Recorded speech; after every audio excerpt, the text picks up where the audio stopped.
Lately, I feel I can't find my feet. Pushing closer, my heart skips a beat, and now I'm falling deeper than I fly.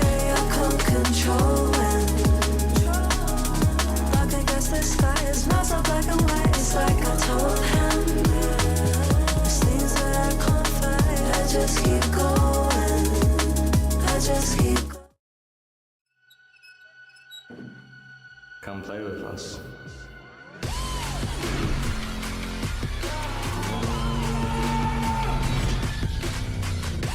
He wants to win right here, right now. He's crazy. As he turns it, nice headshot. Oh, clean headshots from Leslie.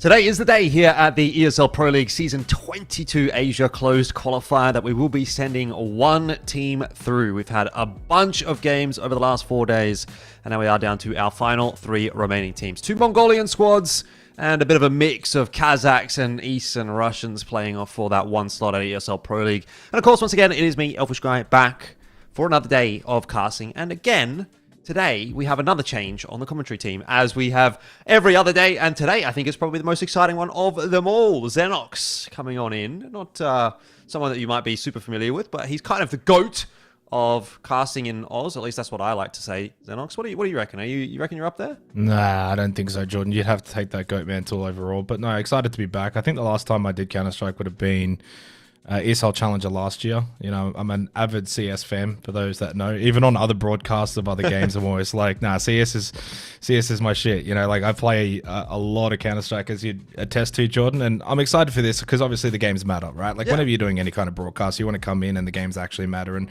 it's at that point now of the qualifiers that you get into the nitty-gritty, you know, elimination game here in the, you know, lower bracket final, however you want to kind of call it, and then the grand final to follow after this as well. So, and also 2 teams as well in Chinggis and IHC as well, that you could probably split this one. Chinggis probably the slight edge, but realistically, it's not a foregone conclusion by any means. Yeah, definitely. I think that's a great way to put it. Obviously, Chinggis, they've won the more recent matchups, but there's been a lot of roster changes that we can dive into as we get a little bit of downtime in this game. But for now, let's just have a little bit of a look at this pistol and see what's getting underway. IHC, no utility at all. They're happy to just take a fairly brawly style into this one, and if they're going to hit headshots like that, then that's going to be valuable. Rooks, though, a 1-for-1. Probably not what he wants out of those duelies. Would have liked to have gotten a bit more, but his job harder by the fact that E5 was backing away anyway, and IHC are just rolling their way down in onto this B bomb side, and Chinggis Warriors, with their traditional strong pistols, are not really showing up today. E5 normally really good on those pistols, but hasn't got it done today, and now we're in a 4-on-2. I mean, one to the dome immediately, holding ramp just kind of opens the floodgates, even though they did have the duelies close left. At that point, you just hit the go button, and I think when IHC, you get that immediate dome, you just got to follow off of that, and they did so pretty nicely. Saw controllers actually at Decon, he's just like tapping away. You can't hit those shots, you're not going to be able to then contest the round. So that's what you want though for IHC coming into a match like this, get off to a good start. And obviously you get plant, you get to buy, and for Chinggis, you're going to probably have to forfeit this round unless something crazy happens. Yeah, and that would have to come off the back of Rooks' Deagle. I mean, this is, again, that time where I suppose we have a little bit more time to chat about the implications of this matchup. Now, for those that are just tuning in and aren't super familiar with Chinggis Warriors or IHC, the interesting thing about this matchup is you've got a lot of cross-pollination of players. Chinggis Warriors, they had Kulast in the roster at the major. He was actually on loan from IHC, so he's very recently played with this roster. Yami also has moved away from the Huns recently, and he's come into IHC. There's a lot of moving and shaking happening. BKZ also new into the Chinggis Warriors lineup too. So I think everyone's kind of still, at least in this Mongolian scene, trying to settle themselves with their rosters going into the second season of 2025 and try to really figure out where things ultimately should be falling into place. And Chinggis Warriors arguably have done the best of that so far. They did kind of go deeper in the upper bracket than what IHC was able to do. But at the end of the day, both teams did struggle in their game against Hotu, and actually IHC was able to take a map off of them, whereas Chinggis Warriors were not. So maybe something to be said for that one. We'll see how IHC go. I think on paper, I kind of like the IHC roster a little bit more maybe than Chinggis Warriors, just because I have high hopes for someone like Yami and high hopes for someone like Coolast. But this Chinggis Warriors roster is one of the team that's I continue to kind of like almost criminally underrate in a sense. Like, I don't really like the style of Counter-Strike that they play. I'm never really like expecting them to do super well, and yet they still do find results fairly frequently. Like, they were the team that qualified to the major from the Mongolia and and ruin my West bloody Asia pick'ems. Yeah, Ruin well, my and bloody everybody's. pick'ems. I mean, that's what you're always going to get out of the Asia teams, though, right? That's why you never put them as 0-3. I've learnt my lesson over the last couple of ages. But yeah, I mean, I think for me, you come into this obviously having all of this, wealth of knowledge, and I follow Asia CS. Probably not as much in terms of the local stuff in comparison to the global stuff. I think that for me, I actually enjoy coming into a game like this and having that breath of fresh air and just saying a lot of the history is kind of irrelevant. And in a match like this and a night like this, when you're trying to qualify into Pro League, a lot of that history probably should be kind of irrelevant, right? And you have to come into this with that fresh set of eyes. The game's kind of underway now. We got through pistol round, we got through the second round, and Controllers gets the opening pick here into the third, which is super, super important. Nuke, CT side, you want to do quite well. Money's always going to be a big factor, and so you don't want to be losing this round in particular. Otherwise, it can snowball quite quickly. Do give up Secret, but better start for Chinggis. Yeah, most definitely. Nice little pop flash out there from BKZ to enable that kill. It's a very similar map pool to what we saw in their last matchup. We have Nuke and Inferno in once again. Anubis for Ancient is the minor change. So we have got Anubis as the pick from Chinggis Warriors coming up next. Keep an eye on how Chinggis Warriors do go through this CT side of Nuke, because when they did last play, it was a reasonably close but decent win for Chinggis Warriors, 13-8. So you definitely take that. And so far they've started off nicely with that first kill in the gun round going their way as well. But a lot of space having been taken here by AHC down toward lower. And that has prompted a rotate from Chinggis Warriors. You get the extra number, so I don't mind the double stack down below. Util's somewhat similar, actually, between the two teams. Contact over towards Control. Coolast does get the kill. Rooks is the one that has to get this next kill, though, as they pop out. Especially double door pressure, all the util set. You can call everyone else over. He's half flashed there, so hard to hit the shot. And Coolast was able to clear that. And that passed actually with a lurk over towards Squeaky, and that's probably going to be the round, unless you can find a quick kill. And even still in a 2v3, you got to be careful with your economy. Caught in the back, and nothing Controllers can do here in a 1v3. Yeah, that's a round that has definitely gotten away from Chinggis Warriors. They had the right read. They got the opening kill. They had 2 players down on the lower bomb site, but both those players dealt with really quite comfortably by IHC in the end. So not a great sign for Chinggis Warriors if that's how things are going to be going. It definitely seems like a good day so far for IHC. You've got Coolast hitting his shots, Apis hitting his shots. We heard that, yeah. Ooh. Well, I mean, Ray probably doesn't have to go for the util there at that point. You know where Controllers is, 1v3, call maybe the troops if you want to take that M4 away. I remember that's a round that IHC didn't really have to put too much money into either. They came into it as well with the MAC-10, Galil. That's a big round loss for Chinggis, and kind of hard to see them being able to overcommit into this round, even with the M4. You kind of just buy around it, maybe a couple of deagles, a little bit pieces for utility. Buy down to 2k.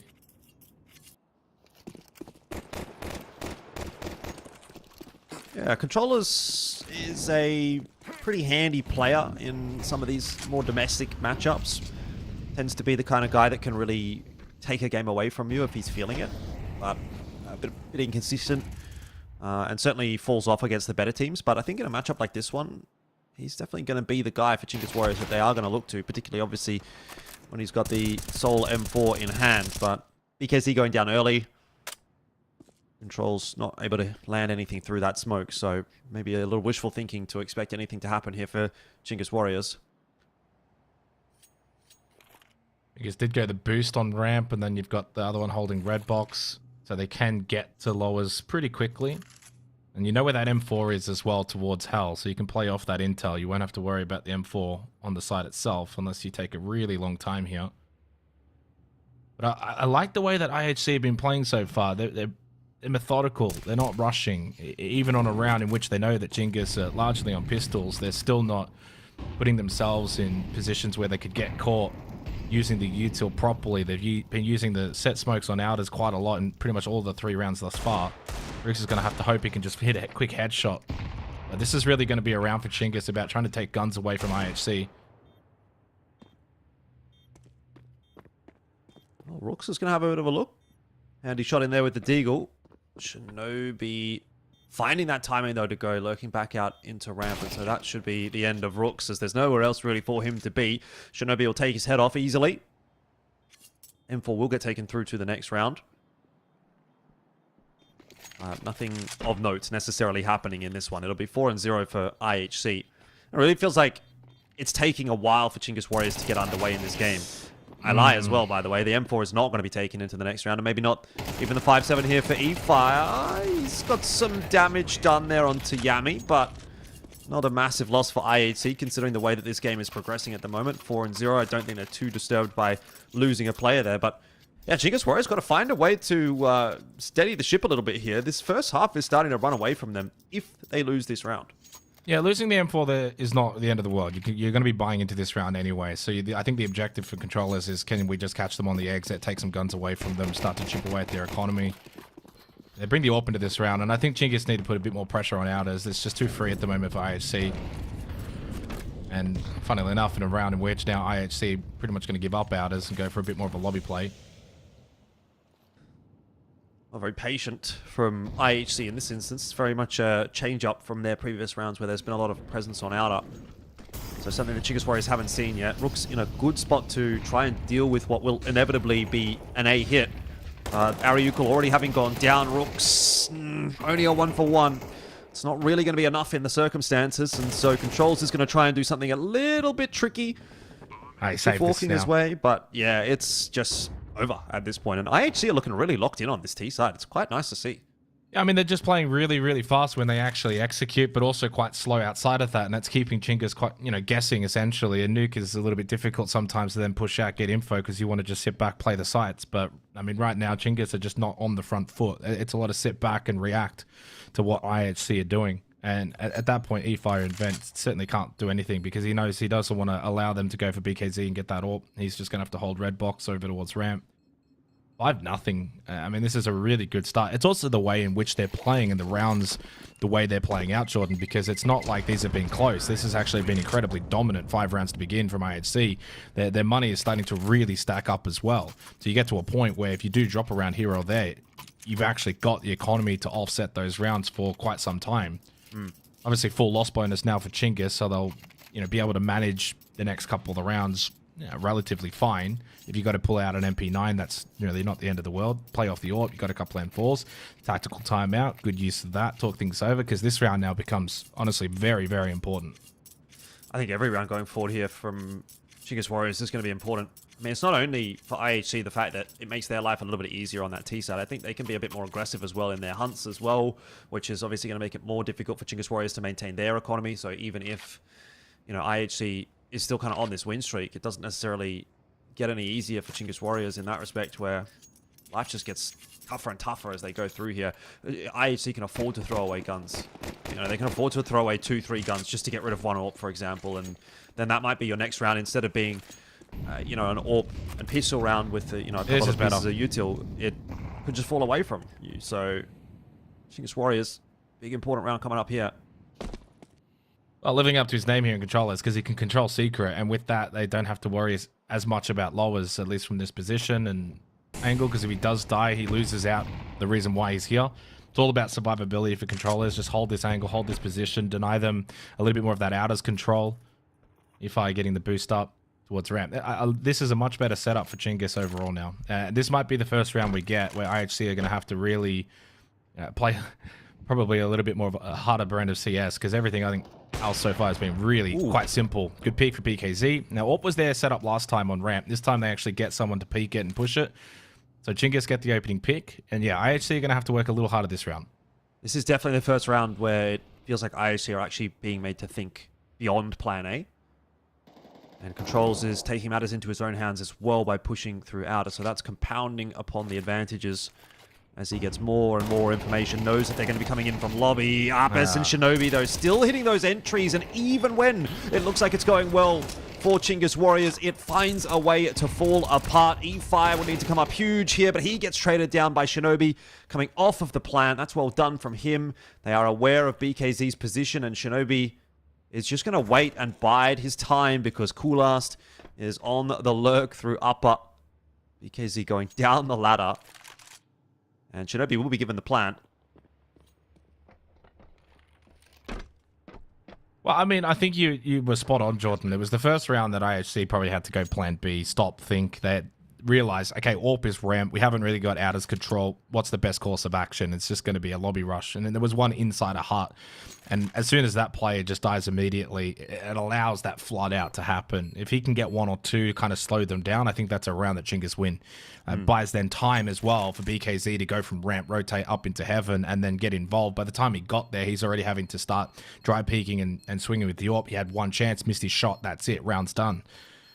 And now has to obviously save, but they're going to hope to maybe deny him from being able to save. If he would have just kept shooting, he might have actually got him. Oh, 1 HP. Wow. That's the best thing that's happened for Chinggis so far in this half. That is the best thing. They keep the AWP, money's tight. You know, you can buy around this, but nothing's working for them. Even in a round in which Chinggis had things go a lot better, you saw the early secret control, deny any kind of outers pressure. They had the ramp hold with the AWP, get a pick. Like, those are two things that on a CT side, Nuke are going to really help you. Lobby hold just was not really good enough and allowed IHC into A. This is rough. It is definitely tough viewing at the moment. But IHC will be very keen to get the opportunity to have another crack at HO2. They have been the team that has been closest to beating them. Ooh, this is awkward for Controls, but Shinobi didn't have the gun in hand. Had a bit of an awkward timing there. He heard Controls coming, but couldn't wrangle it. And with that kill from BKZ on outer as well, all of a sudden IHC down to a 3-on-5. I wonder if you wrap hell here if you call us, because you know there's pressure down below, and you've slipped in towards garage.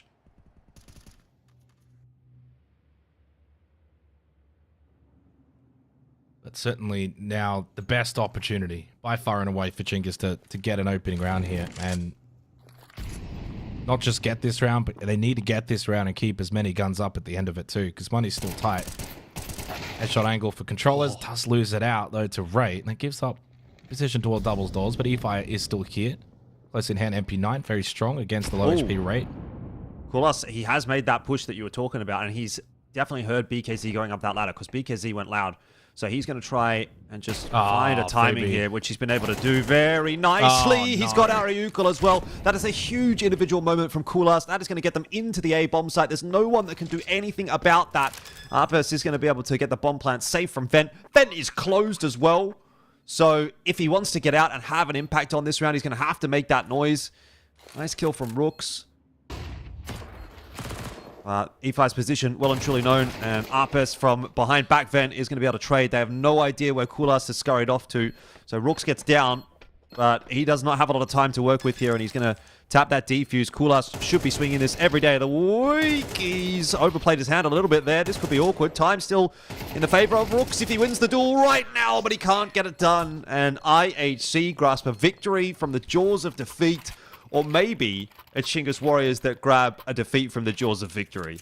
Coolast is 10-1, and that's great, but he wins them that round single-handedly because he offers a point of difference with that push in towards Hell. Coolast was up above, so that wins them the round. And as soon as he realizes I've got heaven control, he starts calling over the troops. He kills the free AWPer, gets the second kill into sight. And at this point, Chinggis are thinking, well, even when we go aggressive and we take good space and we get opening picks, we're still unable to then close the round out. And that just goes to the credit of IHC. They're playing some really good Counter-Strike right now.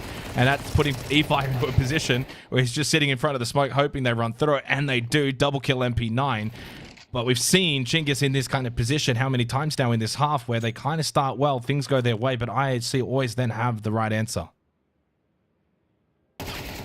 Timing. Again, another equalizing kill from Coolast. He is putting in so much work at the moment. It's still 3-on-3 and still a very winnable round for Chinggis Warriors, which it honestly feels like is a little bit of a joke to say that because every round has not gone their way, but Counter-Strike is one of those games where there's no history that necessarily matters, right? The fact that you're down 7-0 doesn't make this 8th round any more difficult to get necessarily, and Controls will get himself a nice timing onto Kula. So we are back to numbers deficit for IHC. Ariuko looked like he was about to be hard cleared. Yami, though, just missing out on that timing, but still able to win the duel. And he's got a molly for heaven as well, which is going to disrupt the position of Rooks. He pushes his way out. Nice spray control. Gets them both. And finally, Chinggis Warriors have got something on the board. Yeah, I mean, Rooks has to also play contact there because his teammate's in vent. So if he hides, he doesn't really give his teammate an opportunity to get out of vent freely. As soon as he makes contact, you could see the teammate starts pushing out of vent. And even if he hadn't have got both kills, it at least becomes a 1v1 and you know where they are, and then the vent player is probably going to end up winning it. So better from Chinggis, and you can kind of see them develop throughout this half, where at the beginning it was sit back, it was reactive, it was all on site. Then they've started to try and get a bit more aggressive, take positions like Secret, deny Outer's control, get the AWP aggressive towards ramp. And even despite all of that, it hasn't been working until that round just then. But I think that was a round in which we've seen them try to essentially get that sort of result over the last 3-4 rounds. Now they finally get it. Timeout for IHC, which is probably not really all that needed. But 7-1, you're sitting pretty nicely. And you set yourself up now where, regardless of what happens to the closure of this first half, if you go CT side, win pistol, you're probably going to win the map. So you've put yourself in the best position. Yeah, definitely a good spot to be in for IHC, but they want more. That's why they've called that timeout there. They really want to lock this round in. They know the implications of it are going to be pretty unfortunate for Chinggis Warriors. 2.9k loss bonus at the moment. Ariuko's down to 0. BKZ is on 0. E5's at 250. So the buy round in the next for Chinggis Warriors, if they do lose, is going to be very bad. And Arpest is only good for 1. So it's not the end of the world here for Chinggis Warriors. Rooks has been heard on top of Hut. Looks like it'll slow down a little bit here now for IHC, as some of that util does get dumped from the CT side and blocking off a couple of the avenues of attack. Yeah, I thought that, if you go for that kind of annex play, you could get someone pushing out a hut at the same time. So if there is someone on the rafters that is essentially firing into annex, then the hut player gets a pretty free kill. But Shinobi just wasn't in the right position at the right time to push out a hut. You could see him in there at the last second, but as soon as Arpest does die, he at that point really can't push out, because then that's really what they're going to be looking at. 4-4. Yeah, I don't know why Rates come into this round with only a Glock. He has 3.2k. He could have bought an AK. He could have bought... he could have bought anything. He could have... Kolas has got 7k, so, it's a strange decision. I'm trying to, and why is he the one that's entering here as well? It doesn't make any sense to me. I'm trying to, mental gymnastic my way to saying, maybe he wants to have a bit of extra money in the next round. Right? But, what would be the point? You just win this round and it doesn't matter anyway. And now he's going to have to try and trade that kill with a Glock. It just doesn't make any sense. He's relying on Coolast again, and finally he's got himself an AK in hand. Oh! Does he know there's a player up in heaven? Maybe not. E-Fire not hitting his timing here, and actually that nade... No, it's not quite gone deep enough. It hasn't gone into Hut, and so he's going to survive, but bomb plant's going to be tough to get here. They've got 5 seconds, and there was a molly, but it doesn't matter. Coolast, he finds the final kill just in time. That round was over if BKZ just lived. But IHC, again, just find a way to win these rounds. What is going on in that round? Ray is running around with a Glock. One of my Facer games or something. I don't know. Literally. That was actually quite diabolical. I'm absolutely... agree with you, Jordan. I couldn't quite understand why you bring just the Glock into the round. They got plenty of money. I mean, Koolhaas had 7k alone. It's an intriguing one, but it might end up always just being that situation where you just don't realize. I will say I've had rounds before where I have just not realized I didn't buy a gun. Fast-paced round, MP9s though, the MP for the Chinggis Warriors, and it is working out. IHC actually we're going to meet them head on with that pace, and it looks like they've come off second best. Kolas going to swing, get the kill. Right low on health. They can play together. E-Fire has taken lobby control. BKC with that AWP towards Annex. Nice timing. Certainly got them covered. Yeah, E-Fire should be winning this round. But Koolast's alive. And as long as Koolast's alive, I think there's a chance. But he's not going to be able to land that transfer onto controls. So 8-2, Chinggis Warriors get themselves one more. Yeah, I mean, look, I think it's all well and good, Xenox, for you to be running around in your pugs with a Glock in hand because you made a mistake, but you're not trying to qualify for ESL Pro League. You're not a professional CS player, so I think that the standards are a little bit higher here. Timeout again for IHC. This one surprises me. The first one I think I can get behind, right? You've gone 7-0, Chinggis Warriors have won a round, you want to, really shut the door on them. fine, take the tack time out there. I But don't mind this though, because You're you're up kind of 8-2. low on utility though. Like you've got a certain amount. So when you got full belt, it's like you can kind of, let's say you use a little bit of it, but then you want to go to plan B, you'll have enough left over. Whereas in this situation, if you throw your smokes outers, but then you want to rotate somewhere else, you're not going to really have smokes for the rest of the round, right? So I kind of understand it, but it's sort of like, hey, we maybe only got really one strategy that we want to go for. Let's make sure we're all in sync on this. And there's also 2 rounds to go in the half. So, and your money's pretty much gone now. So if you lose this round, you're probably just going to be like Mac 10 rushing the next round. Yep. Yeah, if that, depending on the bomb plant. 2.4k loss bonus for Chinggis Warriors. They'll be a little bit more helped out in that instance, but 1900 for IHC. They are essentially playing for their opportunity at 2 here. If they lose this round, it's really going to be quite a poor buy for IHC. So potentially that's why that attack timeout has come through. They want the double digits out of this first half. Waterfall Smoke is blocking some of Controls' view, but not all of it. Now, Shinobi is going to be able to creep across, and Yami's certainly aware that there is a bit of a dirty line there, but gets his way through to Big Red as well.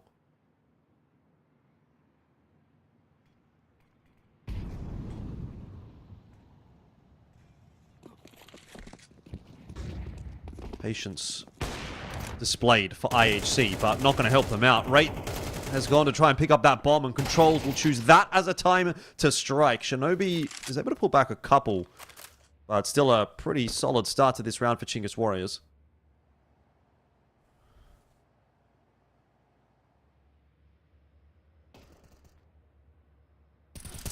That's the round. Really, as soon as Shinobi dies first at that point, probably needs to be hiding, play patient, see what Alpes can do from heaven, see if he can find a pick, clear out, you know, CT Vent, Annex, give him a bit of time to maybe navigate the rafters and see if he can spot out, you know, the blue box hide. But yeah, 3-8, like we were saying, like at this point, it's not even going to be Mac 10s because you didn't even get the plant down. You haven't got any money. So it's a Tech 9 rush. Where do you go? Maybe straight down ramp. Really, you want to avoid this AWP as much as possible. Go outers. It's unorthodox with the Tech 9s. They do have the smoke, so they can just rush down secret, and it just keeps Chinggis Warriors on the move. Controllers will probably sense this is going to be certainly a low economic round for IHC, and he'll be happy to take the battle against the Tech 9s. But this is a little bit of a mini lots here for Chinggis, because letting IHC with Tech 9s roaming around down below, it's close angles. The Tech 9s are deadly, so it's a good start to the round for IHC that they've got this low as control. It's very surprising the way that this has actually played out as well. Chinggis have not rotated a single player down toward B, so IHC are actually going to get into the site. There's going to be a bit of a challenge here from Controls, but some util will force him away, and he fires straight through the smoke. A bold play from him. It'll be a round winner as well. That was looking very scary for Chinggis Warriors for a moment. You think about a 5v5 post plant down on B, Tech 9's in hand. We'll see what Shinobi can do. That grenade should finish off one, but he needs more, and it's not going to happen. So, defuse will come through. It's a little bit of a recovery at the back end of the half, but certainly not enough. 4-8, Chinggis Warriors have a lot to do when we do come back for the second. I've been searching all over through night and day. Been looking all over in every way. I've walked some winding roads from door to door. Now I found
So back in here for the second half, 8-4 the scoreline. It was looking like it might even be a little bit more than that from IHC, but they have let it slip away toward the back end. Maybe a bit of a chance in here for Chinggis Warriors if they have a really good T side, if they get that pistol on the board to start things off. But I think that's the first big caveat, is just let's see how this first round goes, because that will tell us a lot.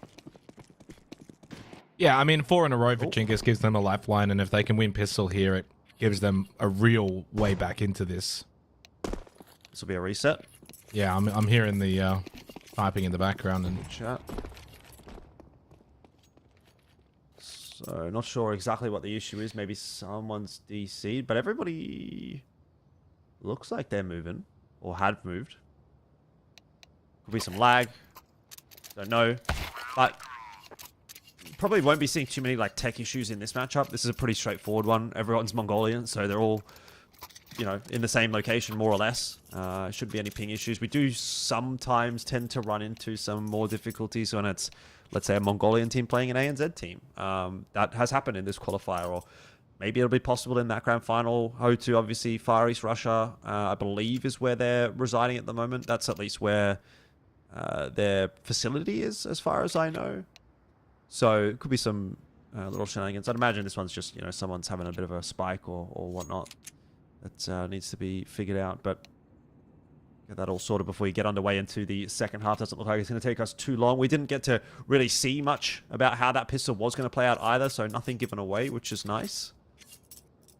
yeah, and just talking about Chinggis again here for a second, but like 4 in a row, like you're 8-0 down. You can sometimes mentally, subconsciously wave that white flag, but they dug deep and they actually adapted and changed their playstyle a little bit, and that got them back into the game. And if you win pistol here, it's 8-5, it's likely then 8-6, and suddenly then 8-6 looks pretty nice. And then it also puts the pressure onto IHC, who also only have 1 tac timeout left because they used quite a lot of them on their T side. The Chinggis are certainly back into this game. In saying that, if IHC win the pistol here, you're looking at 10-4 and very little room for error then for Chinggis. Yeah, that will depend as well, though, on whether or not Chinggis can get the bomb plant down. That significantly changes the game. Even if you do win the CT pistol, if you allow the bomb plant to go through, then it's a bit of a, okay, well, we have to now wait and see what happens on the conversion round as well. We'll ask here. Tight angle, and that one's just going to be negotiated fine by Chinggis Warriors. Nice little swing in from controls and rooks, and E-Fire, I did mention, usually quite good on the pistols. Didn't have his time with the USP, but certainly a nice kill in there. And yeah, Chinggis Warriors are negotiating this pistol quite fine. Shinobi's going to get a freebie onto controls, and this is where it might fall apart. Upsis is only able to get himself 1, though, with those dualies, and so it's all good. On plan to go down here for Chinggis Warriors, and Shinobi will need a miracle of a clutch. But he does have at least got a kit. Yeah, I thought Arpest actually had not over-rotating and staying hard, waiting for the CT, for the vent pop-up. Knife time. That was really smart, and knife time indeed. Once the angle, easy backstab, easy money, and a really good round in the end for Chinggis, because you get bombed down, you get a knife kill, and you get the round win, 8-5. And IHC are not going to be buying into this round. Nope. Oh, I say that, and they will. Yeah. I don't know. Well, I don't know about this, Jordan, because you've got an 8-5 lead. You can afford to give this round up, full buy into the next. Now you're taking a risky buy, and Chinggis have got money here to bring in AKs. Well, what I would say, Xanox, is welcome to Asian Counter-Strike, buddy. Anything that you expect sometimes just gets thrown right back in your face. We've got 2 Mag 7s, which are not bad guns on Nuke. You know, you can play top hut with the Mag 7, maybe at ramp. If the B site gets taken, though, by Chinggis Warriors, if they go down secret here and get into B, I don't see a world where you're retaking. In that world, though, you probably do just save as IHC and have a crack in the next round. So, yeah, Well, that's what they're doing. We'll see. Look at the stack on the A site, right? So it's basically, we're just going to stack A, 1 outside heaven to get some information out as if they go B, they go B. But, yeah, I mean, I don't know. Like, even if you save these weapons into the next round, I think it's still far more likely it'll be 8-7. Chinggis Warriors are definitely crossing the T's and dotting the I's in this round, though. Look at them working in tandem together to peek that corner. They're going to start to use some of that util down on lower, and that is going to draw a rotation in from Shinobi. Now, unlikely that he gets anything done, but in the small eventuality where he actually finds maybe a double, then IHC will think about going for this round. But I don't think they do anything until he has a crack. Max 7's fine, but this position is hard because he can't push into control. Window's still there. He has to drop. Now he makes sound, rush through double, and at this point, you've got too many players to look at. He does get some damage onto E-Fire, but that's just not the spot for the Max 7, unfortunately. He's just hoping for timing. MP9's probably a little bit better in that spot, but yeah, Plant goes down, and this is really where you look for exits at the very least. See if you can maybe grab an AK or a Galil, take some guns away from Chinggis. If you lose your MP9s, whatever, but I mean, I say whatever, you're not going to then be able to buy in the next round. It's an intriguing decision, but you know, the hindsight Harry is always a thing, because if it had been, you know, a squeaky hut rush out into A, IHC would have been very ready for that and may have been able to take the round. Well, now the question is, do you do it again for IHC? Like, do you do the A-hold again? Or do you try and do something a bit different? Yami, nice kill onto controls. There's those exit kills that you're talking about. He's keen for more. He knows he's done a lot of damage to Rooks, but going around this corner is very dangerous, and it's onto the MP9 of Rate, which will fall. So IHC maybe just overstaying their welcome a little bit there. I'm not sure, again, that the value is... They kept the AKs as well. Yeah, they didn't even lose an AK. It's like, if you're gonna get that one kill, I think you just back off there and you take those Max 7 and MP9 through to the next round, and then you have a proper crack at this round again. And it's like a mental game of, do we stack A again? Do we stack like B, or do we like try to go for a lobby crunch? Whatever. You've got options, but now when you've only got 2 MP9s, it's kind of like, well, would we have been better off keeping those 2 extra guns and not killing 1 T or 2 Ts in that circumstance? Probably the answer is yes, at least in this short-term goal of, can we win round 15? Which looks less likely now for IHC, given the fact that they lost those 2 guns. So, a couple of minor things there, but at the end of the day, it's still expected that Chinggis Warriors should be getting through these rounds, and they are doing a pretty decent job of that so far. And all of a sudden, that scoreboard doesn't look so bad. Jordan, it's 8 in a row into probably about to be 7 in a row. It's been an intriguing game. Get ready to learn Mongolian. The power of the T-side nuke, though, when things are rolling, they really can roll. Like CT side on nuke can be very good if you've got the economy and you win your pistol round and the first couple of rounds. You can make it very difficult for the T's, but the T's start well. It's hard to stop that train. Yeah, it was 5 on the T side, 8 on the CT side last time they played for Chinggis Warriors. So that it's not like this precedent necessarily set that they should be fantastic on the T side, but doing okay so far. The thing is, we haven't actually seen a proper gun round yet, and that obviously changes the game pretty dramatically, but the main takeaway is that at the very least, Chinggis Warriors have got themselves in a position where they can contest for this map when it was looking otherwise. Well, this is the thing. This should have been a proper gun round, but they made their decision previously and punished for it. That's an AK. Is he going to be given the opportunity to get away with it? Chinggis Warriors thinking about having a crack. Maybe you can send controls with that Mac 10 through. He's actually walked all the way down through B. So for Rooks right now, it's more about containment. But there's another one. He will just overstep a little, and that needs to be recovered now by controls, who's going to try and pick the pace up here a little bit. There's so much damage done. Arpest is going to go down. Shinobi, luckily for IHC, gets through with that AK on 3 HP. So they do take a prize out of the previous round. Yeah, and they do take a little bit of money away from Chinggis in the 2 rounds that they've won, but it's nothing too crazy. 8-7, fair scoreline. Gun rounds for both here, although controllers and BKZ, it's a Mac 10 and Galil respectively, but pretty much full belt util. I'd consider this a pretty equal kind of round. The Mac 10 can do some fun things here on the T side of Nuke. Obviously, you'd rather have the AK. This is where IHC really need to get around here on the board. Oh, they've started well. Made into the smoke here. Rate needs to be careful. His position, not a bad one. He's been spotted, bink through, but somehow Ariuku can't follow up on that one. What's his teammates doing? He's going to stick around for more.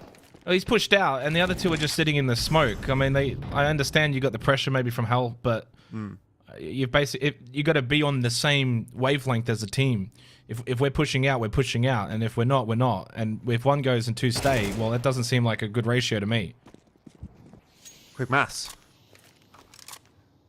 Yeah, I agree. IHC looking a lot more comfortable in this round now that they've got the guns in hand. Which again begs the question, why did they try to force in the earlier rounds of this half? They could have got to the guns so much quicker, and maybe this would have been the result a little earlier on in the piece. BKZ and E-Fire don't really seem to have much of an idea of what they want to be doing, to be honest. It's a bit of a creep through outer contact. See if you can find a kill or two. With 38 seconds left on the clock, there's going to have to be a lot that goes right for them. And Coolast on a nice line, spots that shadow early, gets rid of BKZ, and wins the duel on to E-Fire as well. So 9-7, IHC maintaining the lead and doing a bit of a number to the T-side economy. BKZ has healthy money. The rest are a little wishful thinking. I mean, that's probably the one thing IHC did well in the rounds that they were losing to begin this half, is they were still finding kills. Chinggis weren't winning rounds with 5 players alive and stacking up that money. They had to keep kind of buying in AKs here and there. Hence the position they're in now. But so far on the CT side of Nuke from both teams, the rounds that they're winning are when they're a little bit more aggressive and trying to get in the face of the Ts. It's when you're sitting back and allowing the Ts a lot of map control that we're seeing that's when the Ts are really dominating. Stack over towards ramp, indicating for Chinggis they are going to quickly pop out of this one. Quick, Rate needs to be ready. Spots a couple on the right side of that smoke. Got 2. Job done. And Yami can come over, pop flash out of hell. That's a lively kill into controllers. He doesn't need to re-peek this. He knows Rooks is still there, so you got the intel. 4 versus 2. IHC have got a lot of control on this game now. They do indeed. Unless Rooks can conjure a bit of magic. Tried for the spray transfer. Didn't get it. Yami. Good trade. And E-Fire left alone on 8 HP again. A pretty grim looking round here for Chinggis Warriors. And this feels like the expected result given the way that the first half did go for IHC. They had a bit of a speed bump in the middle stages of this map, but very much taking control of Nuke once again.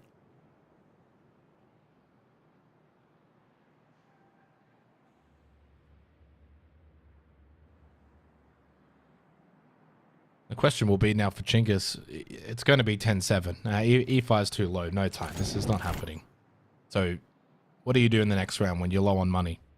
Do you think Tech 9 rushes? Do you just go full save, keep the Glocks?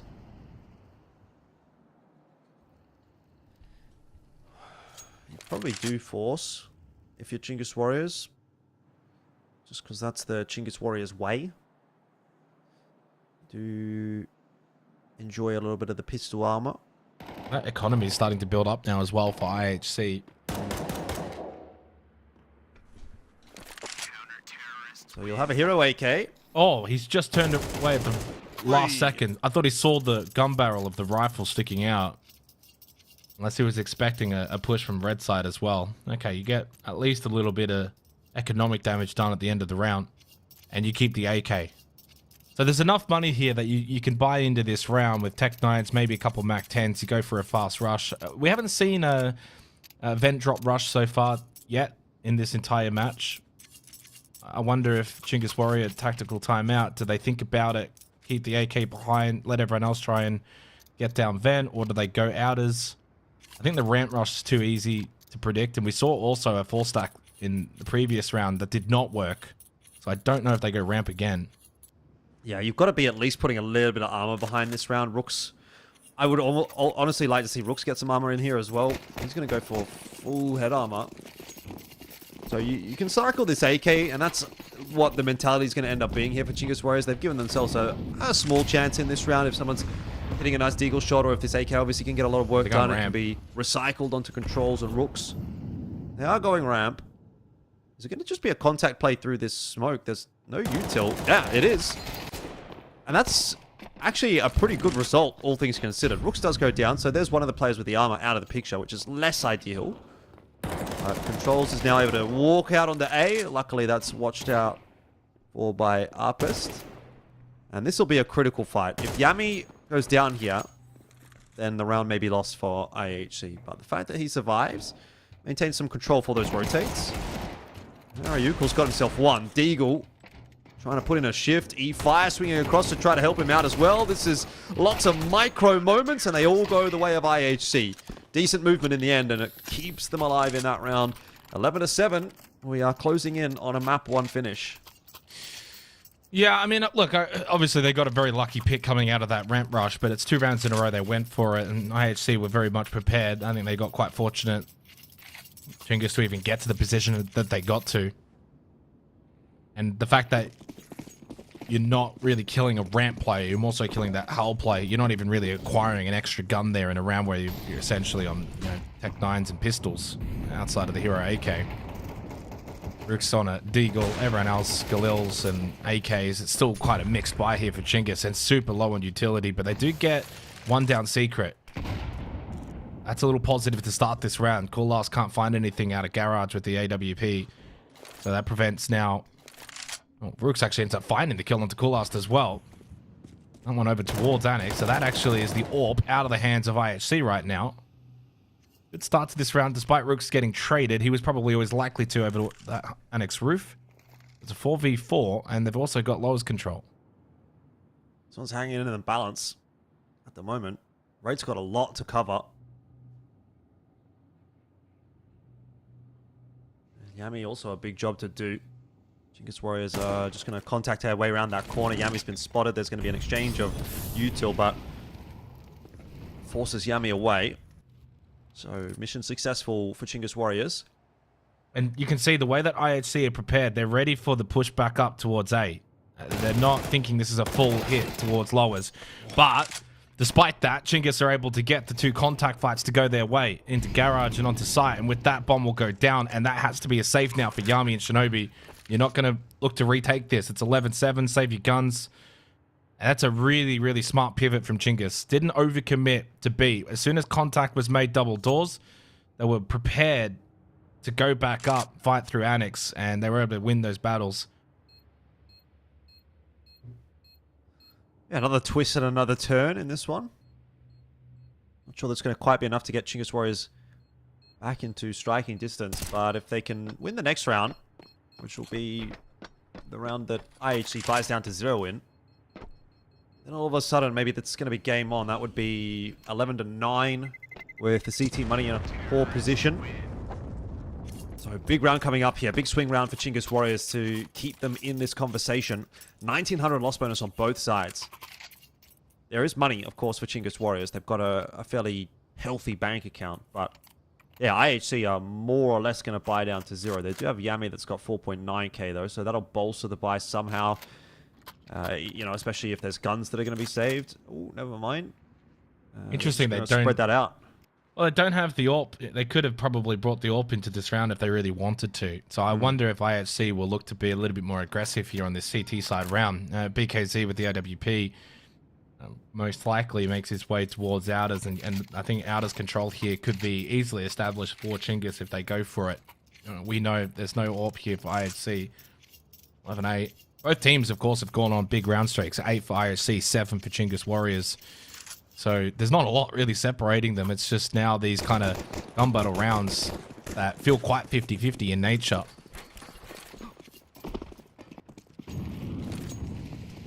Rushes over the top. It's going to be an Outers contest from IHC. Oh, they're just going to duck back into Annex instead. Incense going to go through. E-Fire will be heard on that tick. Yami also trying to make some inroads into Secret. It's a bit of aggression out from IHC in that sense, but nothing really coming from it. And Chinggis Warriors, once again, have achieved what they set out to do, and that was to get down into lower. There's going to be a drop in from Coolass right on time. He is going to have to contest this. He's the only player down on the bottom side of the map. And his timing is perfect. Timing. This is insane. He should get 2. Rooks will fall as well, and there's no one there to trade. BKZ can't get it done. He finally catches one. That's Shinobi, who came down after Coolast. And this round now falls on the shoulders of Controls to get that kill, which may have given Chinggis a chance. It's not going to happen here, and this will be 12 for IHC. I mean, it's easy to always say in hindsight, Jordan. It's the benefit of sometimes being a commentator. But if you're going to be committing towards lowers and you got to double push doors, the fact that you got no one kind of watching vent is just kind of staggering. That's a mistake that's cost them completely. Or at the very least, even double pushing doors together, you got to be very much mindful that no one is then actually watching vent. And it's a timing thing. It's 100% a timing thing. But that's going to cost you this round. And now, likely the map. When you had pretty good control. For the second round running, they got E-Fire down Secret at the very beginning of the round. That forces rotations out of IHC on the CT side. That's what you want as the Ts.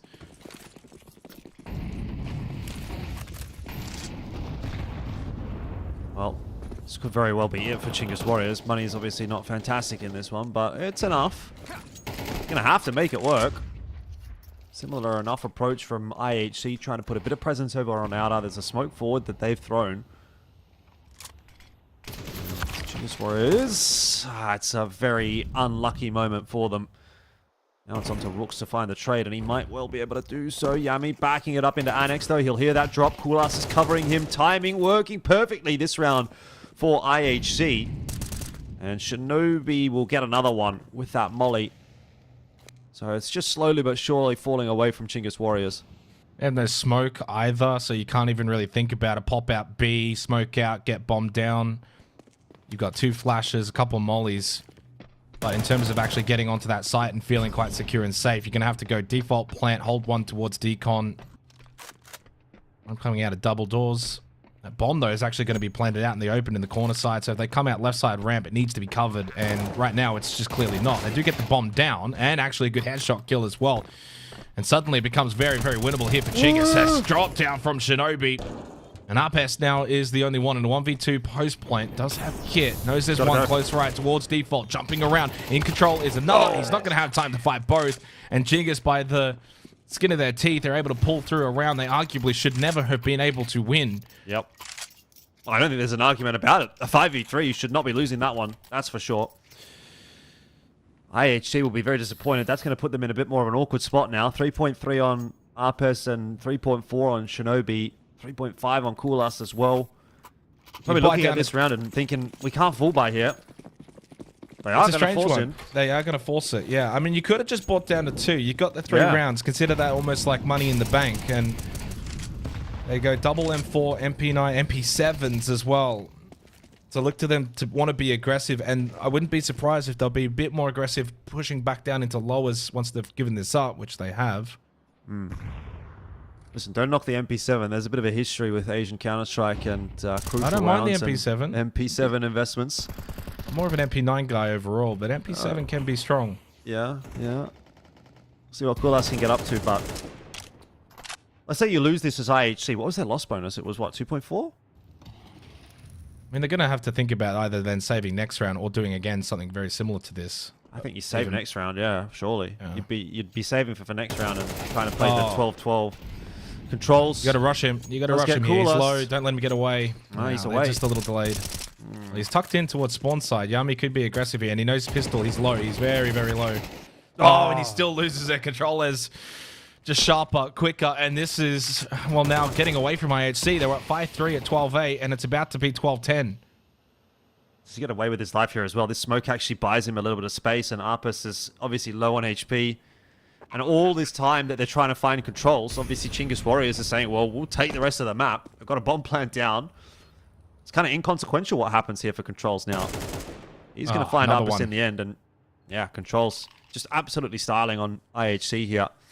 And this is Counter-Strike in Asia in a nutshell, right? That is a map that should have been closed out. The fact that it is now not is starting to raise some serious concerns for IHC because of the implications and ramifications of losing now these 2 rounds coming back to bite them. This is going to be a 1-round game.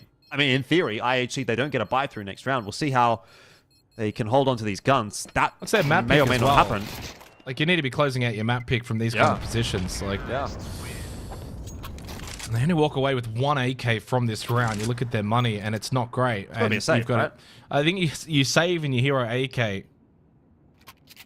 I wouldn't even like. I mean, do they go back to that Mag 7 hold towards A that they did earlier that wasn't really spotted? Unless that was Chinggis, can't recall. It's been a strange old series, but they're thinking about it, and indeed the Mag 7s are coming out. But then you got 2.4k loss bonus, so Kulas is going to be at 3.7. Yami's going to be at 3.6. Well, if they can get a kill with this Mag 7, then yeah, but that's an if. Yeah. So, I don't know. Fast play here from Chinggis Warriors by the looks of things. They're going to go straight into the Mag 7s. The Mag 7s might work. Yami's got one jumping shot with the Mag 7. The trades are through. I don't know if they're enough for Chinggis Warriors. It could fall right at the 11th hour. Right here, Arpes does go down, though, pushing out in squeaky. And we're all of a sudden back to a 2-on-2 in what will ultimately be an incredibly critical round here for both IHC and Chinggis.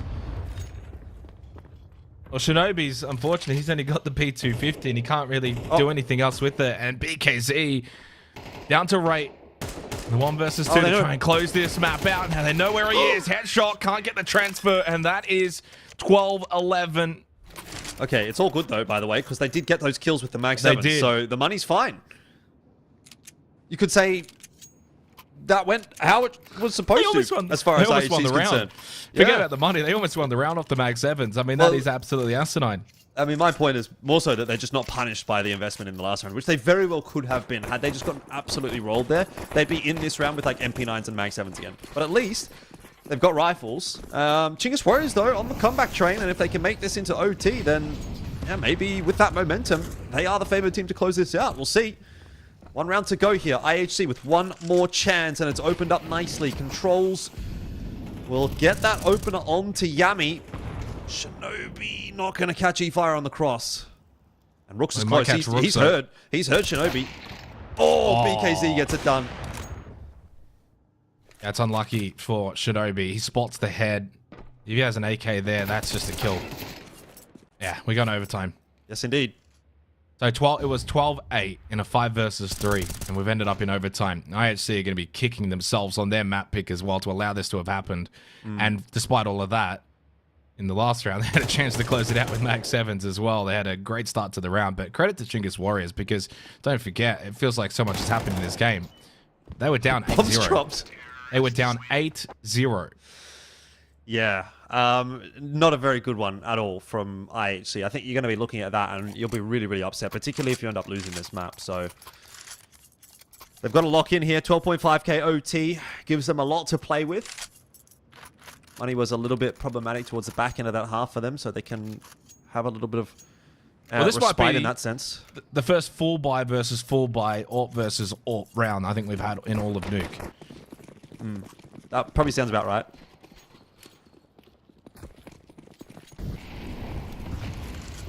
All that util's going to be tossed in. Oh, BKZ, he's been hurt. So that's an easy kill for Coolust. A little bit of a mishap for Chinggis Warriors to start off this OT.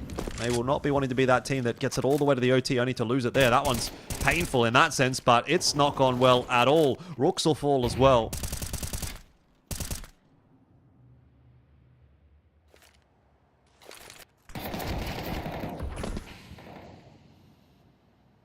Yeah, usually the old adage is, why couldn't you do this back in regulation? But they didn't have this kind of buy to close out regulation because they were too busy trying to do shenanigans with Max 7s. They could have had a buy like this to try and close out in reg. Glass missing the shot on the shoulder peak. If I can now make his way down either to Vent or to Decon. Okay, round back alive. Round Don't certainly tell alive. me. There's still time. 50 seconds, and Coolast has lost a little bit of contact as well. He's had to fall all the way back to ramp. And with that out of control now, established big win from Rate. Yep. Very important kill that he gets. Certainly stymies any chance of the momentum going back in the direction of Chinggis Warriors. But they have left B open, and Ariukul can cross, which means he can get the bomb. E-Fire is happy to stay inside of control room. Can't really get out of default alive though, surely. It's being watched. He's got no real He's out. util. Oh, he's out. How does He's out. Coolast allow that? I think he just missed a shot. I heard a shot, so I'm assuming he just missed it. And we're in a 2-on-4, which, you know, it's not unwinnable for Warriors here, though they don't really have much of a hold on the bomb site, but They got a molly. bomb's planted for decon. So as long as Ariukul's alive, this round is definitely winnable. E-Fire, he just needs to get himself 1 or 2 and maybe put a bit of pressure on, and he's going to get none somehow. Coolast turns around. Bomb's planted for Ariukul, but at that point, there's just too many players to cover the door. That's why I say, E-Fire, if he gets 1 or 2, that round actually goes quite badly for IHC. But in the end, they recover it. I think a tiny bit of trigger discipline there instead of shooting through the door, because you're essentially looking at their back. At that point, they're more focused on the bomb and over towards decon. You probably could have actually gone for a late run out, tried to deny plant, and you win the round.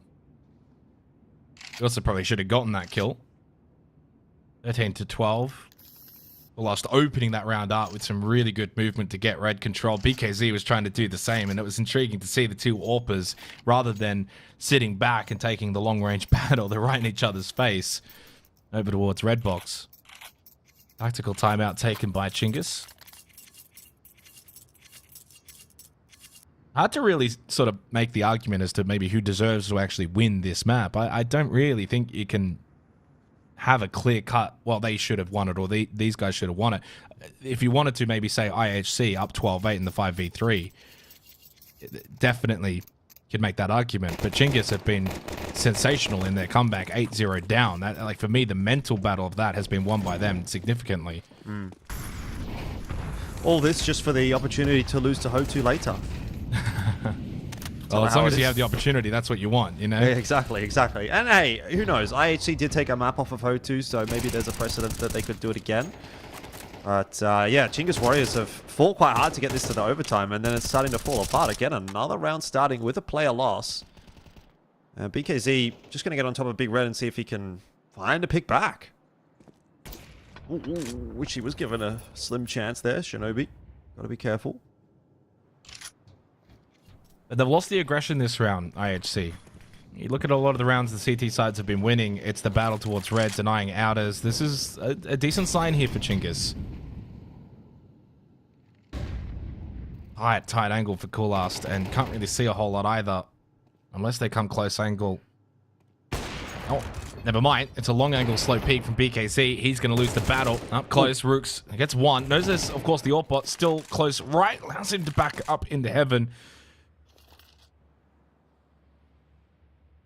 And everything goes quiet again. So Rooks is now starting I think you to just try go to work down his here. angle. You can go down ramp and secret here, and you know you've forced the AWP back up into heaven, and you're going to push into him. Oh, it's going to work out in that respect, though. Controls has dropped. 25 seconds. They've got the bomb in heaven. They don't really have the option to go down to B anymore, do they? They just have to drop in onto the side. Shot fired, maybe to try to mask the drop, but it hasn't fooled Arpist at all. And Ariuka will drop as well. So 14-12. Chinggis Warriors put together a string of rounds to make it into the OT and then just go missing. Well, I mean, less so go missing, more so IHC full util, full guns, and look what you can do. And that was probably the question in terms of the way that they were buying towards the end of regulation. And we know, of course, IHC, how dominant they were on the T side as well back in the first half. So getting 14-12 up here sets them up very nicely in overtime. They need to get aggressive again here, IHC. And they do. Slip in towards secret. You can get red control. Rooks up towards silos. But this is a really good start to the round for IHC.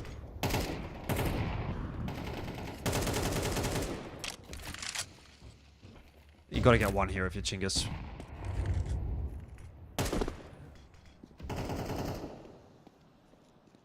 I'm just going to try and work out it once again, but these are some risky lines to be peeking as a rifler. There's an AWP there.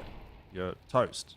Surprisingly, no AWP for IHC. Rooks, though, spotting out Yami and Annex and won't be able to land those shots. Nice tight line from Rate, but dealt with by Controls very nicely.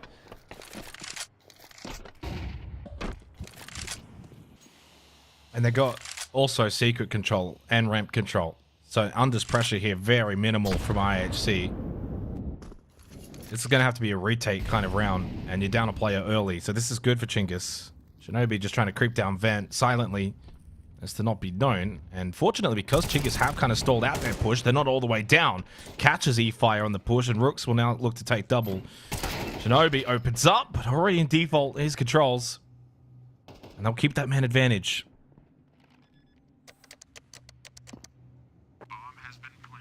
Very winnable round for Chinggis Warriors, one that I would argue needs to be converted as well if they want to find this map. Yami going to go walking into Rooks, and he should be a dead man every day of the week here, 50 HP.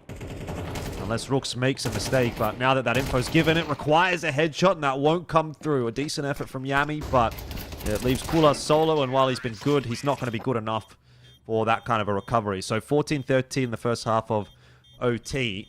It gives Chinggis a little bit to play with, but IHC keep their noses in front again.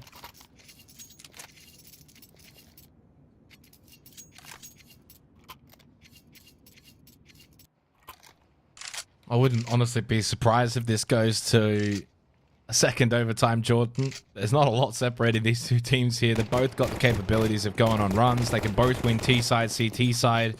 They've both been able to win the outers battle. It doesn't really seem like there's sort of a weak link in a certain position where you say, well, you know, maybe Chinggis have really dominated this one aspect of this match, or IHC for that matter. I think Chinggis they got 4 CT sides in the row to close out the first half, so they too are capable of being able to dominate here on CT. IHC will go for an early secret pop. Control is playing close contact, and he wins the first one. Second one's going to be less likely, lower on bullets with the M4A1S. Yami was able to swing and get the trade, and that keeps that low as Control. E-Fire quick to move and try and establish a bit of B presence. Want to see if E-Fire can fire up a little bit here. He's been noticeably missing in this matchup in comparison to the rest of his performances in this qualifier.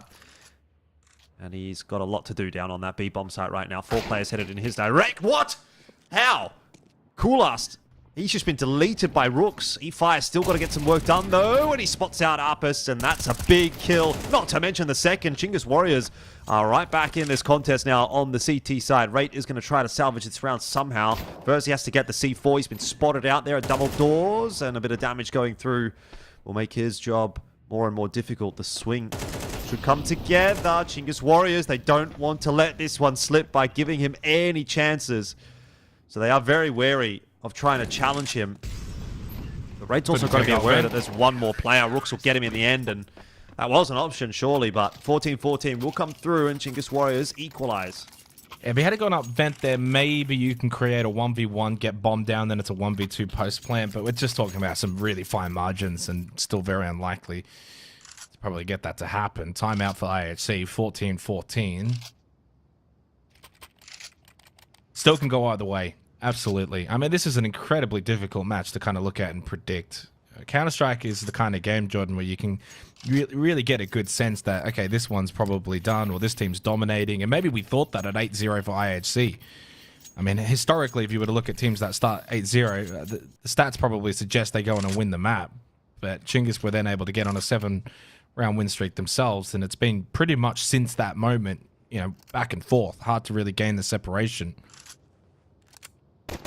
The most noticeable thing, though, has certainly been on CT side. If you sit back, play site, give space and control to the Ts, they do usually go on and win the round. So Chinggis need to be wary of that. Keep going with that good level of aggression. Don't just settle now that the game's tied up. The ramp holds have been probably a little bit of a mixed bag so far. 2 players there. And I like the fact they brought BKZ over on the AWP and then have one close angle. E-Fire is going to be ready. And with the AWP as well, you've got to be getting at least 2-3 kills from this moment. There's 2. Get out. Get out. He's gone. He's good. He's got the smoke down. Escaped out through Megaton. Well, they can push that. It's no!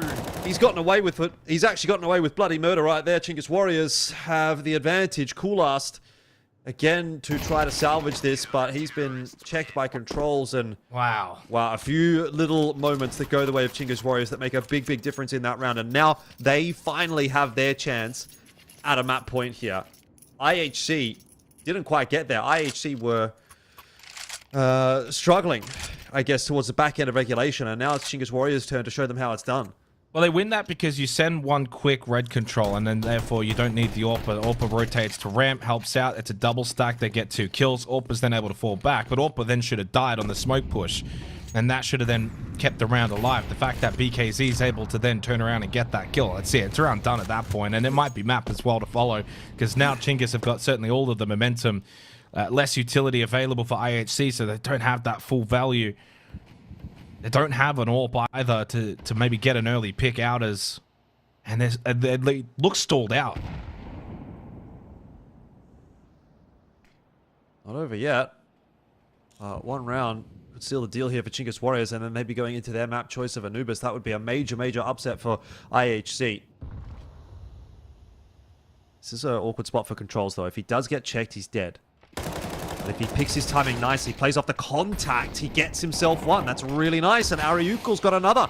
All of a sudden, this looks like it might be a done deal. IHC down to 2. BKZ catches Shinobi. And it's on to Arpes to pull off a miracle clutch. 1v4 does get that bomb plant down on B. But Chinggis Warriors will be giving him the respect that he deserves. They're not going to go diving down the vent until they know that he's out of the picture. So with that bomb plant, they are given that option.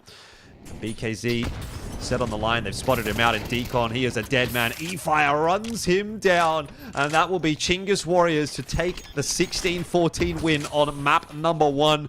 We're back to MR15 here on Nuke, but it does mean that Chinggis Warriors take the lead heading into their map of Anubis, and that will be coming up fairly shortly. We'll take a bit of an extended break here, obviously, between the maps, but Anubis up next.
Well, it's time for map 2 between Chinggis Warriors and IHC, and we did just see a rather dramatic finish to Nuke. Chinggis Warriors able to push it through to the OT. Took a bit of work.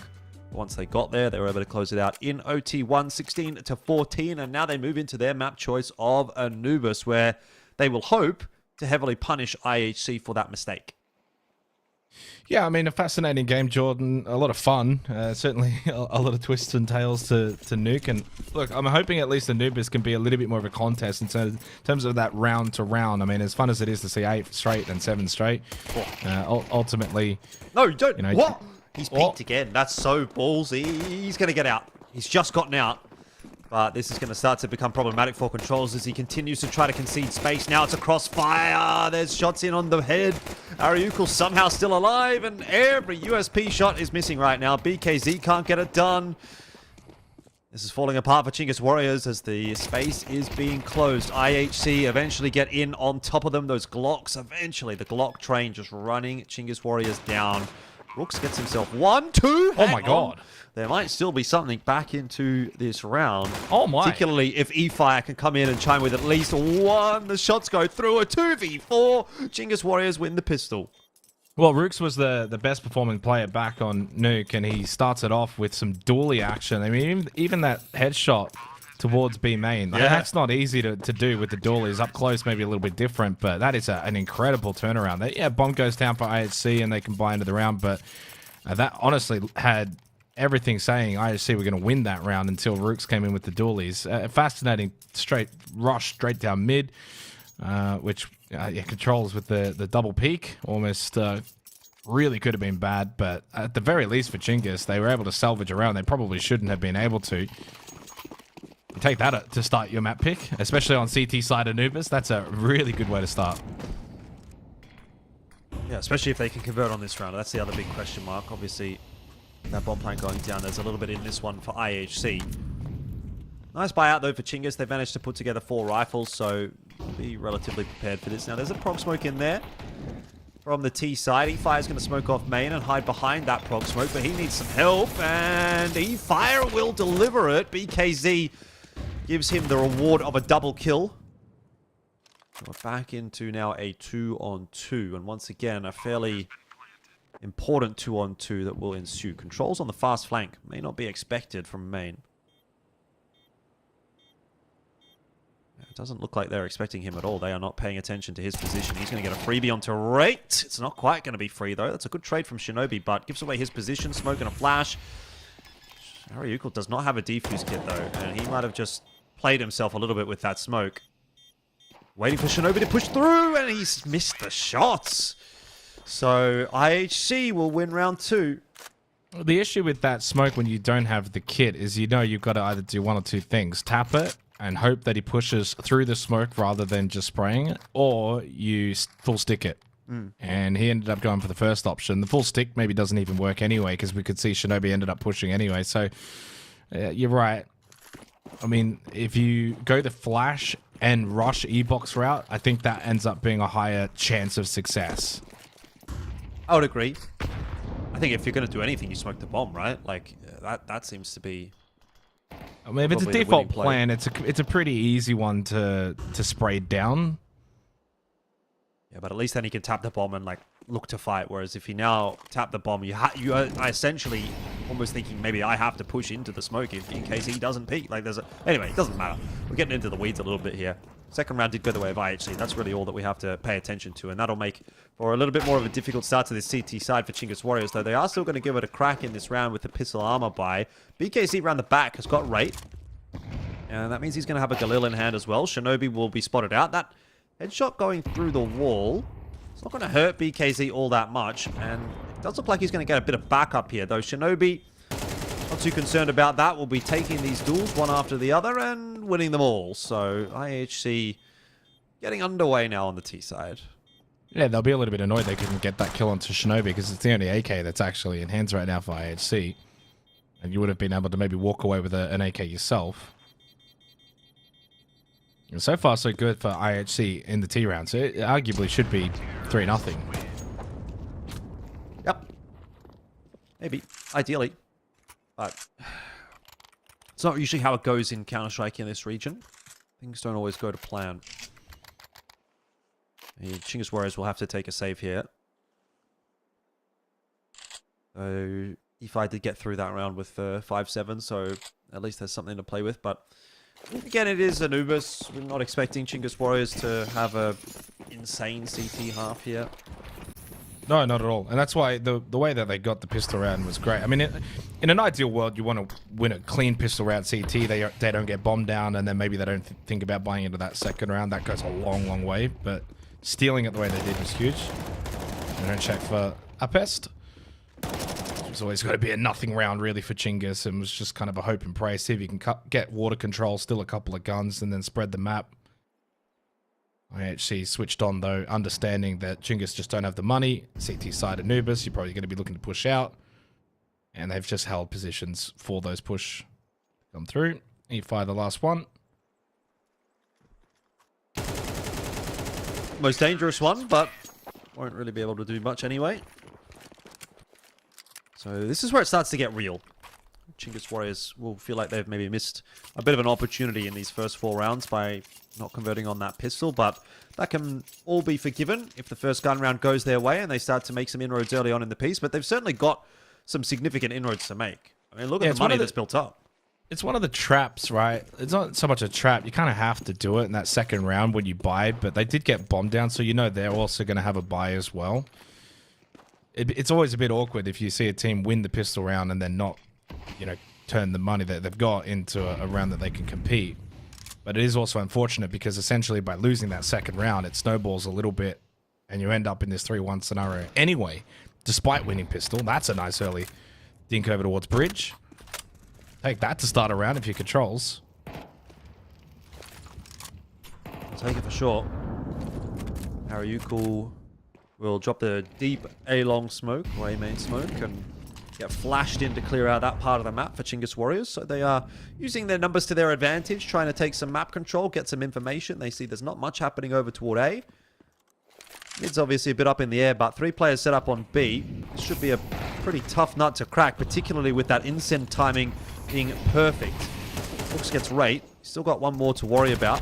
Harpist in the smoke, found out by Rooks as well, and that'll be an M4 in his hands now. So overall, this gun round going swimmingly for Chinggis Warriors.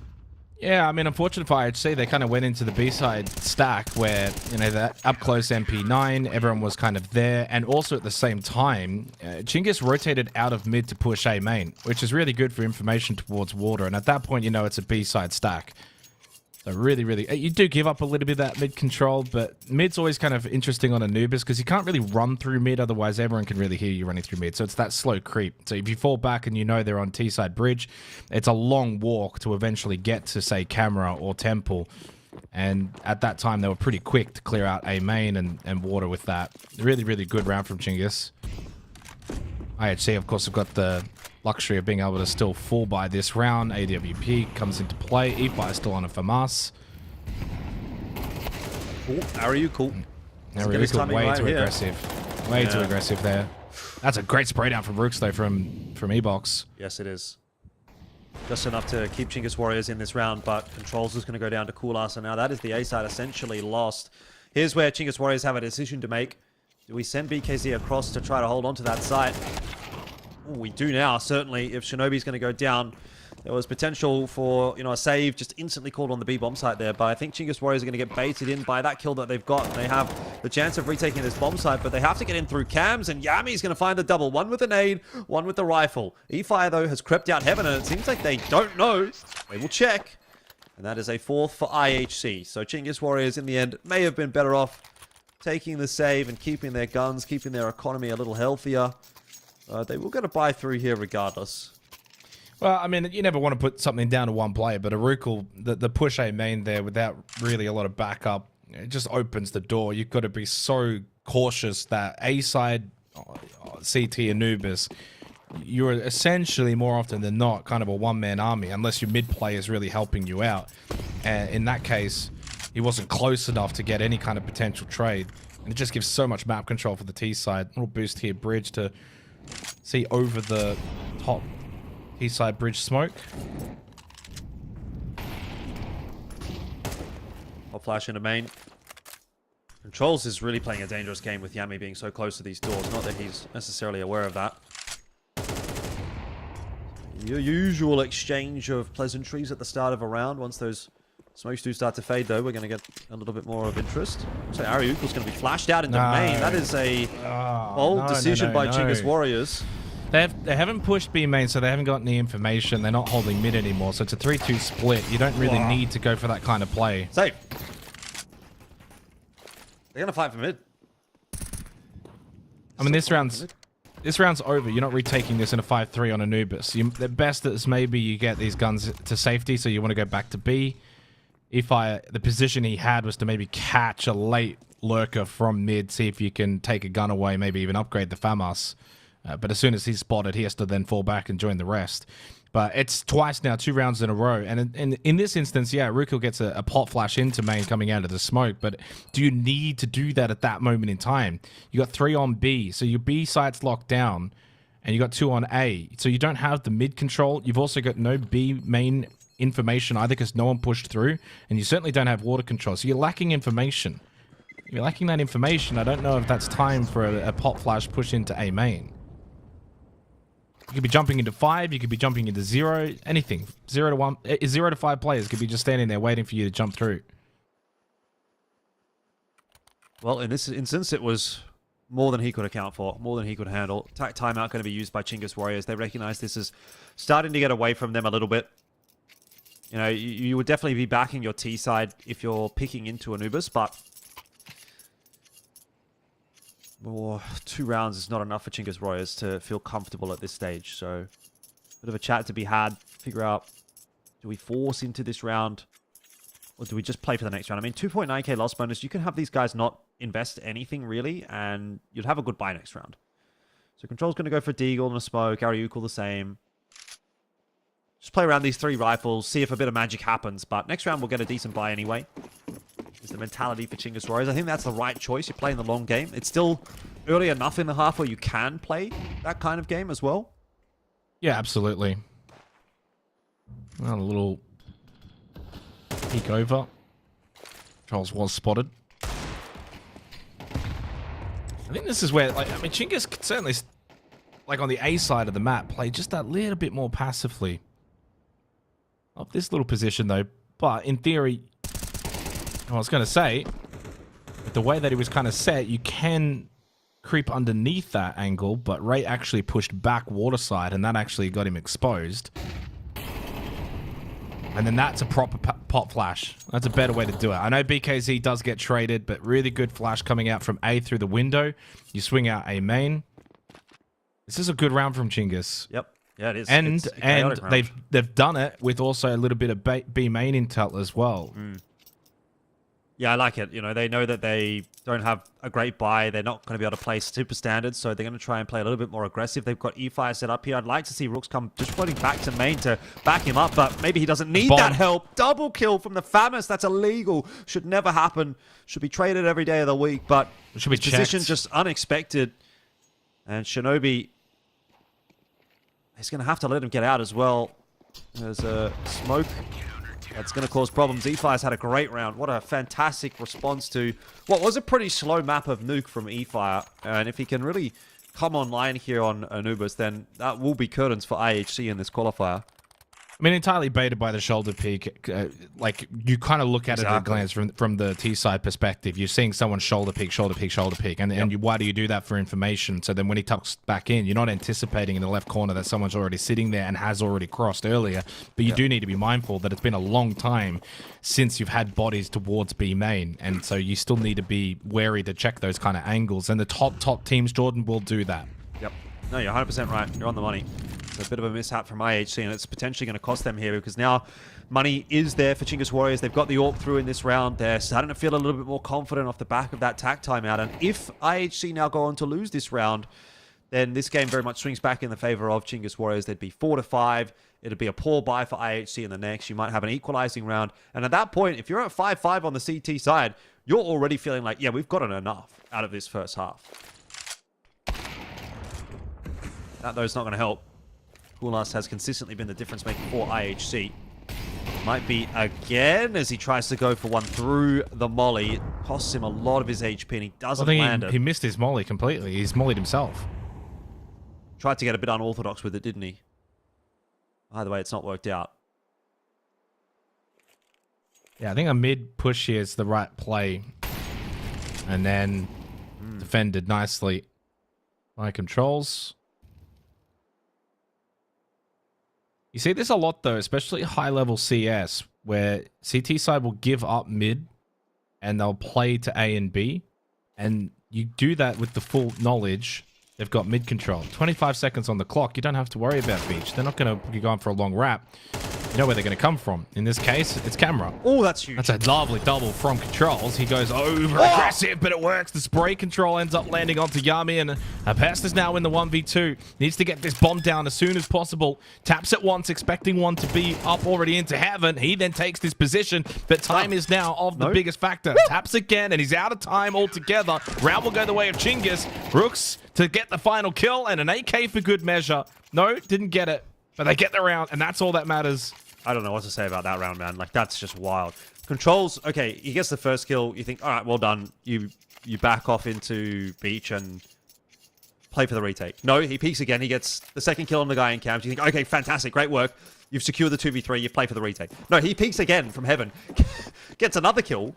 So, a comedy of moments, really, from controls there, but it works out for him. And then, what happened in the 2v1? The bomb plant didn't go down. I don't know what's going on. Either way, Chinggis Warriors win the round. Very, very chaotic one. E-Fire is going to go for a push here. He knows Shinobi's close, and that's really well dealt with in the end. You can see the confidence is very much starting to build now for Chinggis Warriors. They know that they're on top in this matchup, and they are starting to disrespect IHC. And that is going to be a problem for IHC, because this is where Chinggis Warriors starts to do their best work. They make the game chaotic. They hit their shots, and they run away with things. That's 5 on the CT side. Money's looking really nice. And not so the case actually for IHC. Arpest is down to 3.5. He can only afford a Galil. Smattering of util missing as well for the T side. So Chinggis Warriors are really starting to run away with things now on this first half. Yeah, I mean, it's a fascinating game because Anubis is one of those maps where you don't look at a 5-5 scoreline and say, oh, it's even, Jordan. It's all even. It's all tied up. No, CT side really probably shouldn't be even at this point, and it sets up Chinggis nicely. I think there was a missed molly as well. It's these little mistakes. It's another missed molly. Like, it's these tiny little things that IHC, you know, not checking an angle. Utility hasn't quite been on point. Now they just rush out because that's the thing to do on Anubis, isn't it? But hey, it works. Yeah, I think it's probably not a bad choice either for IHC, just considering the circumstances of this game. Chinggis Warriors feel like... Yeah, that's the round. You saved the AWP now. Yeah, the thing is, like, I think IHC are just sort of taking some of the madness out of this game by going fast there. They're not giving Chinggis Warriors the opportunity in the mid-round to, like, work these cheeky angles, find these picks. You're just saying, look, this is going to come down to our aim and our entry pathing, and in this instance, that takes some of the knowledge or difficulties out of it, I guess, for IHC. They are going to get themselves their 6th. Plenty of money in the back pocket here for Chinggis Warriors, so it's going to be a real fight for that 6-6 scoreline. But it almost looked like a frustration round from IHC. Don't get me wrong, a B-main rush on Anubis is not exactly uncommon. But it's almost like you said, just take some of the shenanigans out and let's just go for it. And we trust our aim, and it certainly works there. Even a 5-7 half here for Chinggis, in my mind, is a win. I think 5 CT rounds here sets them up very nicely. Got to get the job done on the T side. It's not a given. You don't just suddenly auto-win, but it puts them in a great spot. 6-6 would be amazing. They got the money to obviously full buy into this round. Question for IHC is, okay, we just rush B. Do we just do it again? Thinking about it, aren't they? I think they're going to do it. Kulos is setting up flashes. He fire tight line. He's going to be blinded, but he's still going to hit himself a headshot, and that's going to give the info over to Rooks. It's a better hold this time. Controls are every possibility. He just goes for a peek there, but the side's better off it this time around. Looks like it's going to be the full CT retake here from Chinggis Warriors. They've got a lot of util to work with, so they can smoke off main or molly to pillar. You know, there's a lot of options right now for Chinggis Warriors. They might just wait out some of this T util Yeah, but they know exactly where all three players are now. They've just got water control. They've just got temple control. So they know it's going to be this CT long position. Pizza clear, but they're not going to be ready for Coolast. He's going to win them this round here for IHC. He's the difference maker with that push through mid. He comes in temple, up close with the AWP, not going to work. That right there ends up being a 3K. And even if he had, even if he just gets 1 kill, he won them that half.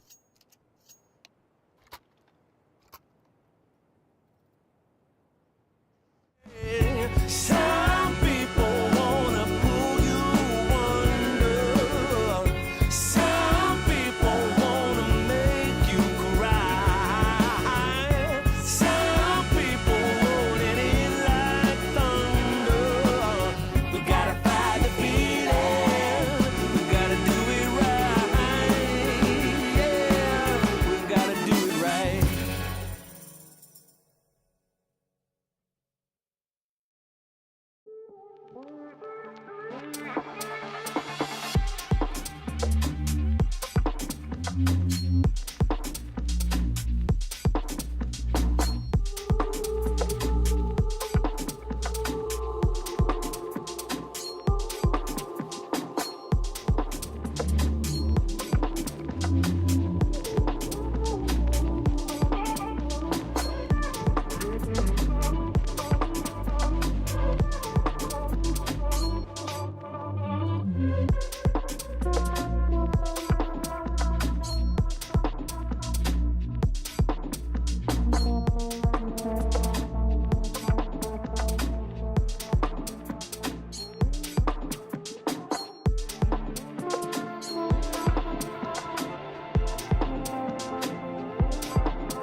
So we're back here for the second half between IHC and Chinggis Warriors, and this time around, again, it is IHC that are leading at the half, but it's a bit of a different story to what we had on Nuke. This one feeling like it is Chinggis Warriors favored, considering they get 5 on the CT side, but let's just hold our horses before we get to see this piece around. That could certainly change things up. And again, it looks like we might have probably a tech pause here to start off the second half. Yami's going to make a quick departure, so that'll take some recovering, I guess. But gives us a bit of time to talk, Xenox. I mean, at this point, still feeling pretty good about Chinggis Warriors' chances of making it through this map. Rooks has had a pretty decent one. E-Fire has kind of come back into his own. He was actually the worst performer for Chinggis Warriors in that first map, but I think typically throughout this qualifier, he's actually been pretty good. So you kind of got the guys online for Chinggis Warriors that you want to see online. And once again, for IHC, it kind of feels like if not Coolast, then who? Yeah, I mean, that's a really good observation. I think Coolast, it's not just from the numbers perspective, but also he's, you think back to Nuke as well. He won a couple of 1vXs. He's been in really good positions late game, so he's been able to win them rounds almost single-handedly at times. CT side now for IHC, pistol round always going to be super important, especially in CS2, the way the economy works, etc. But also on this map, like, you need to get off to a good start. Otherwise, Chinggis Warriors, you would imagine on the T side, should be able to get the job done if they play to the best of their ability. This doesn't always happen. It's just the way in life and the way that it goes. But it's also like CT side, Anubis. A lot of it comes down to how much information can you get in these rounds? How quick to Chinggis play? If they're playing quite slow pace, then you get kind of given an opportunity at times to push out, get intel. And I think that for IHC, you know, it's a 7-5 buffer. If you win the pistol round, likely ends up being closer to a 9-5 buffer, which can give you a bit more confidence to play a little bit more aggressively on Anubis CT.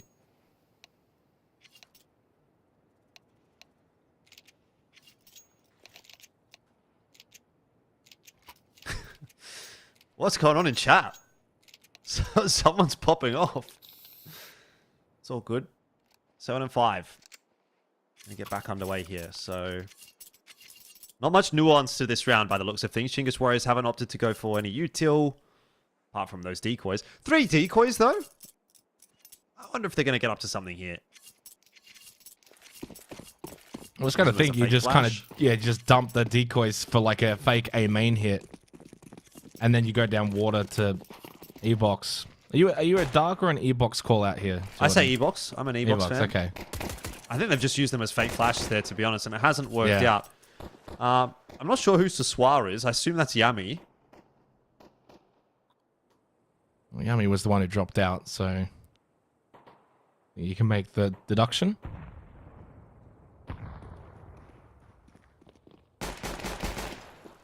Sharpest. Ooh, he's going to fall. They've actually kind of drawn a bit of a rotate off of B with that peek into main.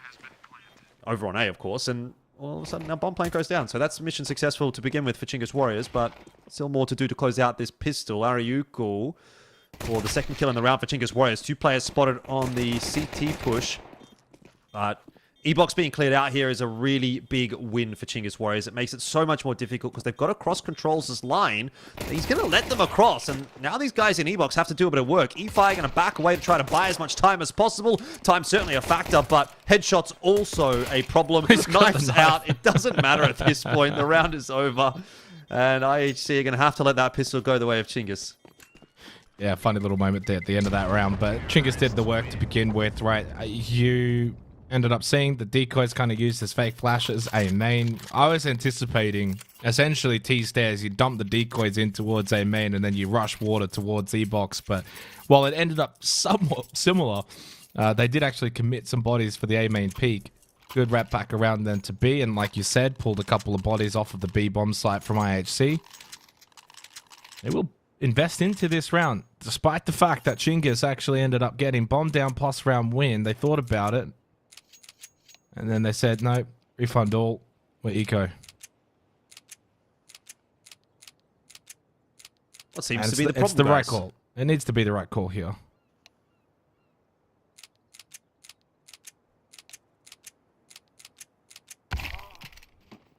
Oh. I wonder if they're trying to get maybe Yami fixed. There you go.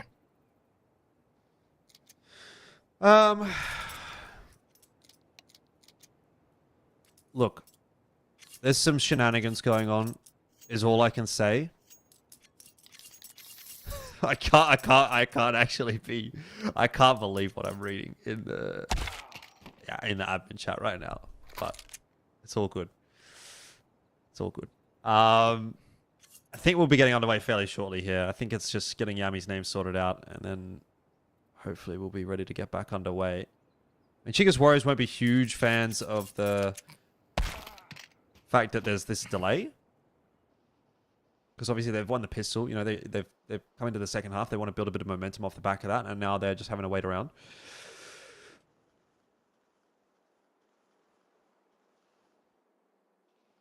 I think they'll be fine.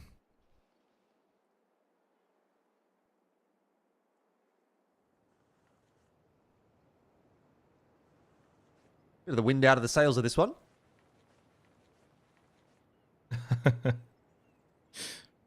I'm glad you've let me in, Jordan. It's maybe what's happening. It's a good gag, isn't it? That is just unbelievable.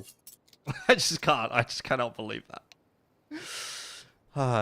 It's just So it's that just was so fun. yeah. So that's okay. It makes a lot more sense now. Yeah, he's got a nice knife, hasn't he? Isn't that similar to the one you have? Do you have? Oh, you sold yours, didn't you? No, I've still got a Gamba Doppler butterfly knife. Green set.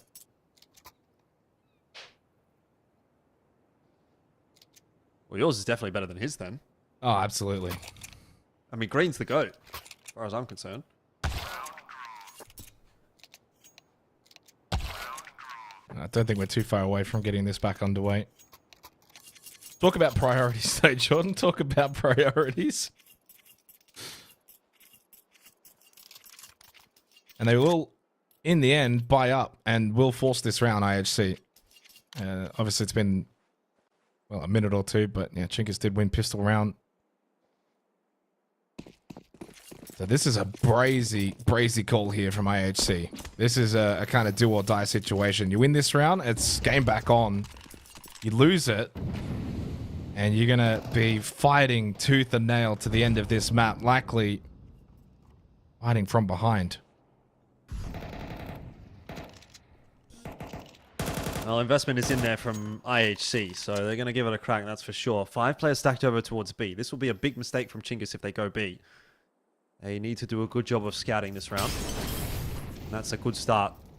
If they're smart about that, they might have heard 2 sets of footsteps as well. Grenade's going to go through. Free kill. Contest in. He fired as well to avoid the flash, and he gets himself a kill. He's seen 3 players. Surely you've got to call the cancel here. You're not going B. You've got to go A. This is where now Ariukel's got to pick the pace up. That's, again, well done in a sense from Control. So just get the 1 for 1 there. That's all he really needs to do. Ariukel's out A. Got BKZ in there as well, but the bomb's been caught. That's bomb. Oh, Chinggis Warriors, what's happening in this round?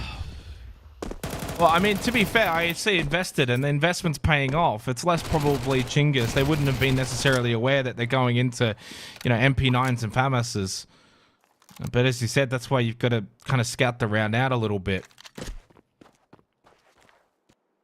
It's certainly still winnable, 29 seconds, and you've got a flank coming in here from Arukel. He's the one that's going to be able to unlock this round. Rooks can't really do much pushing out of A main. He hasn't got any way of really getting information. Arukel's got to really push with him. That's a wonderful headshot.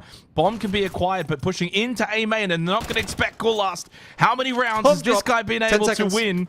10 seconds, you've got to chase for the kill at this point if you're Arukel. Low on health, back 10, hope for the best. Doesn't check. Cool Last wins another 1vx. Wins another round for IHC. And the investment does pay off.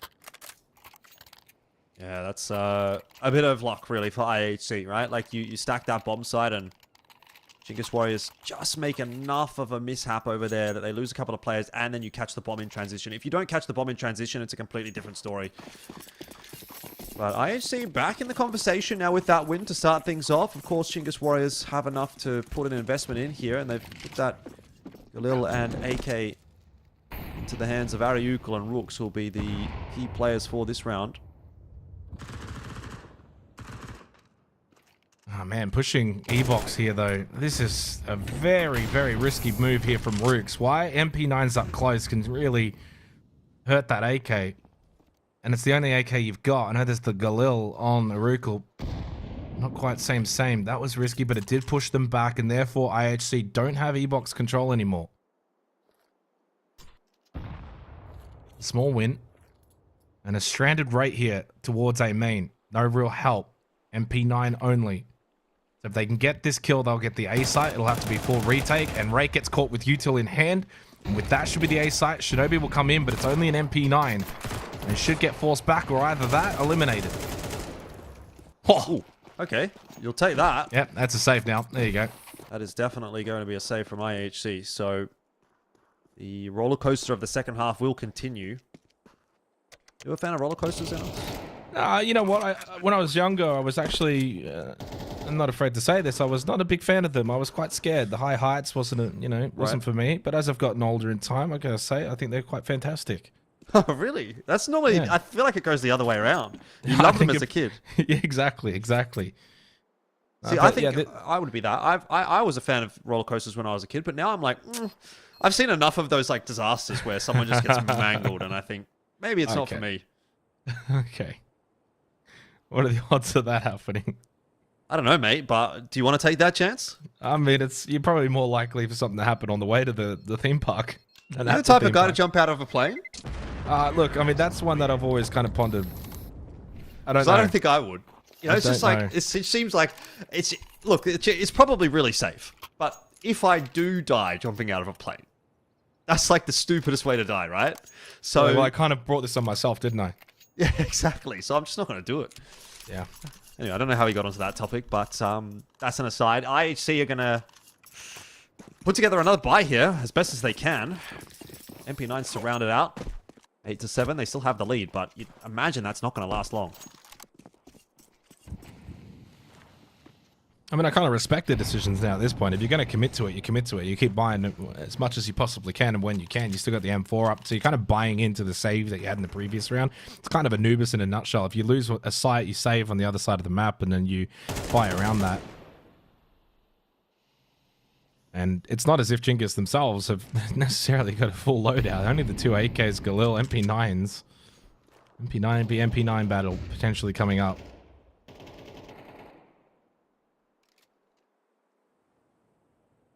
Oh, this is a push out. And Controls was not ready for it. He actually kind of looked like the kind of player that he's just, glanced up. You know when you glance up to your mini-map? Yeah. You've just been timed. Yeah, Micro-timed. half second. Oh, this could get awkward. Coolast on this bomb site. He's been good, but well traded by Ariuko. 1-for-1. Ollie's fizzled in the backside there for Chinggis Warriors. Now Rate trying to hold off. There's multiple members swinging on both sides, and IHC just making these MP9s really work for them. Back and forth and making it very tough for Chinggis Warriors to get any inroads. That grenade will go through and do a bit of chip damage, but look at how low both Ariuko and BKZ are. They're feeling super nervous about this round. Ariuko's going to plant safe. Yami's going to use that opportunity to creep his way out. You've got to be expecting that. Ariuko was not, and they know where BKZ is, so he'll be an easy cleanup, and IHC win their force buy. Chinggis get their bomb plant down, so I dare say we're going to see another force buy in the next round from Chinggis Warriors. I mean, when you're on T side, you can definitely get away with just kind of forcing up most rounds, especially if there's any lost round bonus build up, which isn't quite the case here. Enough money that they certainly will buy into this round. AK's on the side of IHC now, so they get a little upgrade. Don't forget, it's not like they were full M4s in that previous round.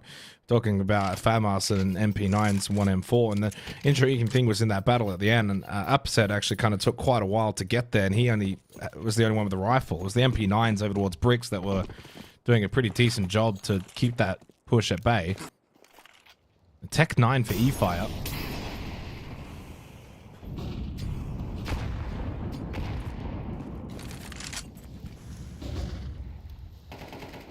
Pass here from Chinggis Warriors up in toward E-Box, but Coolast in mid having no problems with Rooks. Now Controls, oh, his timing's insane. Ups is able to get himself 1 or 2 or 3. And that'll work out quite nicely for IHC. Finally, it seems maybe the shenanigans will be coming to a close unless BKZ has anything to say about it. I might be going early here, Jordan, but I'm sensing a third map, and IHC are now set up really nicely. Chinggis just haven't been able to get enough control on the T side to begin in the second half. They've not really been able to overcome that round differential that we saw, which was 7-5 at the half. So that was 2. Now it's +3. And IHC will be able to kind of stack up money now, because this is going to have to be an eco for Chinggis. They can't afford to just keep really, force buying every single round. And if you think about for IHC, they got full belt util, they got AWP, money's going to start to stack up. Shinobi's got 4k, Coolast 5k. So they'll be pretty set for almost close to the remainder of this half. Unless they get the odd round here or there, they honestly, for me, are now in the best position to take this map. Yeah, I mean, this is as good of a position as you could possibly hope to be in on the CT side of Anubis. And they are making it look even better. No guns lost in this round, and it doesn't look like they're going to be losing too many either. BKZ and E-Fire down to Glock, so there's not a whole lot of stopping power there. Yeah, Chinggis Warriors have certainly cooked it pretty hard. Considering they won the pistol round, this was not really the expected fashion in which this second half would have played out. So they're going to have to go on a massive string of T rounds, and that is not impossible, of course. No, it's certainly not. Like, by no means am I saying this is over, but what I am saying is that 11-7, IHC now are in a really good position as CT Anubis. Yep. And it's interesting because Chinggis won both pistol rounds here on Anubis. I think if you were to find the stats in terms of winning both pistol rounds on Anubis, you're more often than not having a pretty high success rate. I would imagine so. This is going to be the most important round now for Chinggis. Yeah, the loss bonus will start to rack up, but if this goes 12-7 next round, you're going to have to force buy. Most likely it'll be similar to what they've got for this round. Maybe the Galils will become AKs, that's about it, but...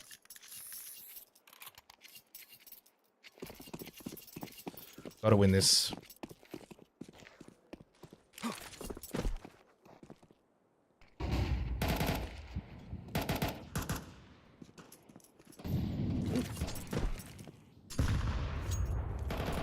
Patience is going to be a virtue in this round for Chinggis Warriors. But they are almost not going to be rewarded with it. Shinobi got away with way too many shots there. Luckily for Chinggis Warriors, he didn't hit any of them. Or many of them. Kulas posted on the line once again. Is hoping that he's going to get a peek here. And it looks like he's going to from Rooks. BKZ also thinking about going middle. Thought for a second they might have gone for a boost peak instead. EFI caught with Molly in hand. Nicely done from Upest.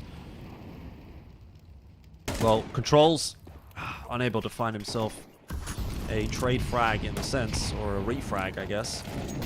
So we're back into the 4-on-4, and Chinggis Warriors just a little unsettled by the pushes from IHC in this round. Good nade damage, holy cow. Controls and Rooks are down to about half HP, and Mariukul finds himself an important duel trying to work in through E-Box. So Chinggis Warriors are going to finish on B. Rotate's coming through quickly from IHC. Yami doing his best to hold on, but that rotate is going to come too late. It was over bridge rather than in through temple. And that has meant that it was all on Yami. And I don't know that he's gotten enough done here. There's a lot of noise Made a being lot made. of noise. Yeah, a lot of noise. So they should know this is a 2-stack B main. And they're pushing out rather quickly as well. Why is Rook striking water? Oh. Maybe for a second he got a little bit confused about where the second set footprints were coming from. Rooks, though, does keep the gun up, hits the headshot into Coolast. Well, a much needed round for Chinggis. They don't necessarily walk away with a lot of guns from that round, only one up, and so they will have to, reinvest into this round with Galils, maybe even a Mac 10 for E-Fire. Could go the Tech 9 route. He did do that before, but it will be the Mac 10.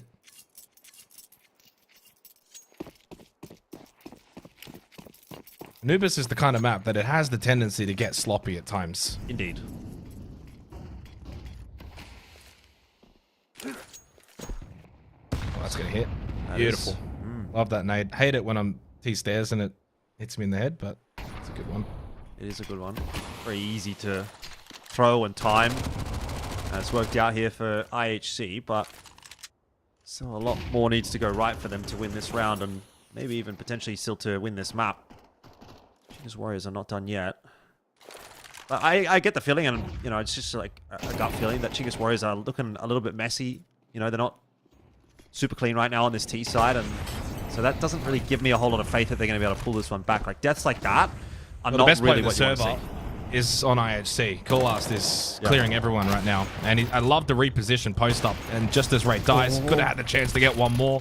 Ends up being overwhelmed. Help coming from Heaven, though. A little bit late, but Upest was able to get there, make an impact. Plant should go down from BKZ. 2v2 post-plant. Yeah, not a bad post-plant here either. BKZ is going to be a tough one to dig out. So as long as E-Fire doesn't go down for free, this round is very winnable for Chinggis Warriors. E-Fire is trying to cause as much disruption as he can, and it's not going to be enough. Arpus is going to check that corner, and now E-Fire is in real trouble. He hasn't been able to isolate these duels. The swing is going to come through, and that'll be 12 for IHC. It's the post-plant positions, though, for me. Like, yeah, you're holding Pillar, but guess what? It's easy to get pinned down at Pillar. Because if you're kind of swinging out, guess what? Your teammate can't really help because he's tucked in at the box underneath of bricks. So you can't really help each other from those two positions because you're holding Pillar. Guess what? You can't watch for the camera push out and along the scaffolding. And so therefore it's a 1v1 clear. You're just not really in either of those two positions in a good position to help each other. Yeah, BKZ needed to get the first kill. Maybe he needed to be jiggling a little bit more just so that he couldn't get swung as easily by Arpus. But in the end, easy to kind of look at that and say he should have could have, would have. At the end of the day, he didn't. And that is going to be 12 for IHC, so Chinggis Warriors will be very disappointed with how this T-side has played out. They've just never really felt like they've gotten their teeth sunk into this one at all. Like, they got the pistol and then it's just been all messy. Been slow. Pacing's been slow. They haven't really hit sights as 5. We saw a bit of that from IHC, and that worked for them in the T-side rounds. They haven't really been able to control IHC at times either. You know, get them to rotate, find a pick, then play it slow, force the rotates out. And then even things like that, pushing out of the smoke, can't hit the shot. Yami's going to get all 3, and that's it. We're going to go to Inferno, Jordan. It's going to happen. Controls will get picked here, and that's the map done. Indeed it is. 13-8 for map number 2. IHC ruining the day that they let Chinggis Warriors take that map of Nuke away from them, because now it means they have to play a map number 3. But that won't be too far away. We'll take a break. Inferno is coming up next.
No longer got a hold of me.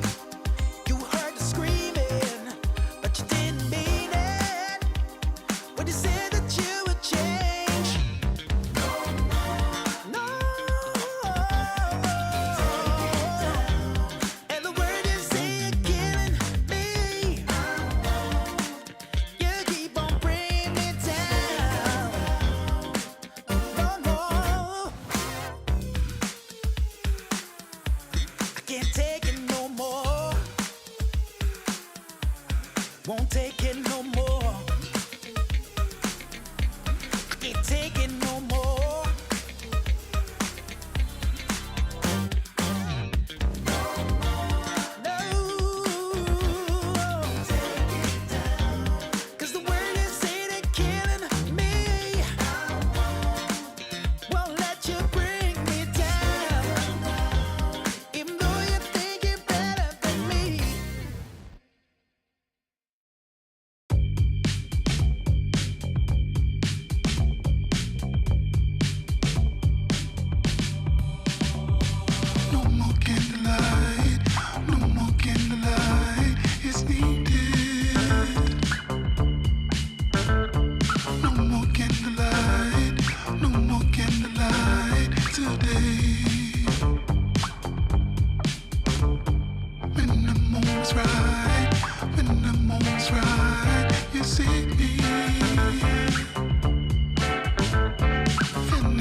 Welcome back on in for map number 3 between Chinggis Warriors and IHC. This, of course, is the EPL Season 22 closed qualifier for Asia, and this match is... how brutal do I want to be here? I'm going to say it's the match to go ahead and lose to Hotu, really, for these two teams. But hey, if you do get through to that grand final, you do have a matchup against Hotu. That's what these two teams are looking forward to.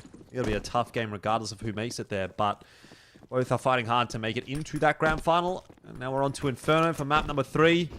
Who have you liked better, Xenox? In your professional opinion, who do you think? I mean, it's really difficult. You've kind of put me on the spot because I think overall I'd have to say IHC. Right. I think if you look at the body of the work that we saw in Nuke, they probably should have won Nuke, and then they did win Anubis. So for me, I'd go IHC. I think Chinggis at times have looked really good, but then they've probably shown a lower level in comparison to IHC. As we begin on Inferno, IHC on the T side, and making their way up through apps and already onto the A bomb site. E-Fire stuck over towards Dig. He's going to look to contest here because he's got a little bit of help behind him, but he doesn't want to overcommit. Bomb will go down. Oh, Yummy. Oh, Yummy. Wow. Doing a lot of work in this round already. 2 quick kills to get IHC into the site, and then 1 to give them the advantage in the post plant. Also playing a little bit of a cheeky off angle here that's causing problems for Ariuku, trying to work his way out from carpets. Yami for another. And at this point, it's all Yami. So IHC will claim the pistol. And I have to say, Xenox, I think that's a pretty good shout as well from you. I would agree. I think IHC have looked the better team in this matchup so far. I think, again, they probably should have won Nuke. They clearly did comfortably win Anubis. So there's definitely a lot to be said for them in this series so far. Chinggis Warriors have, again, I feel like really relied a little bit more on those like X-Factor moments, those big kills coming through from someone like Controls or from Rooks. Whereas for IHC, you just had like consistent output, especially from someone like Coolast, who just seems like he is all over the place, the best player in the server. You mentioned that on Anubis, and I think I would echo those thoughts as well.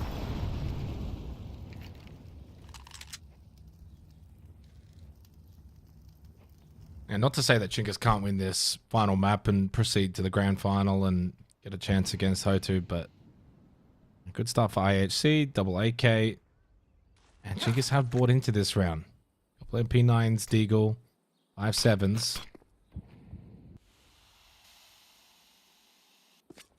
And it's a decent stack over towards B.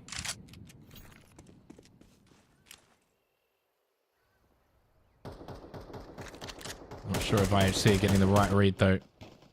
I don't think they're getting any read at the moment. They're getting no information at all. You're going welcome to start to Inferno. clear top banana. Yeah, but you're right. It's quite difficult. How do you know?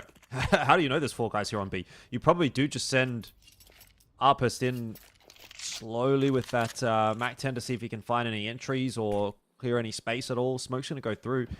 It looks like they're going to commit, though. It doesnent look like they're just going to contact play 1 Mac 10 into the bomb site. They're going to full commit to this. They're going to go straight into the stack. Flashes going over the top. I think have half blinded themselves with those flashes, so this is looking a little bit slower than they might like it to. E-Fire up high above the smoke. It's the triple boost, and he does get himself 1. But it's not just going to be enough, as we're going to see the trade flags come through from IHC, and they clean it up in the end.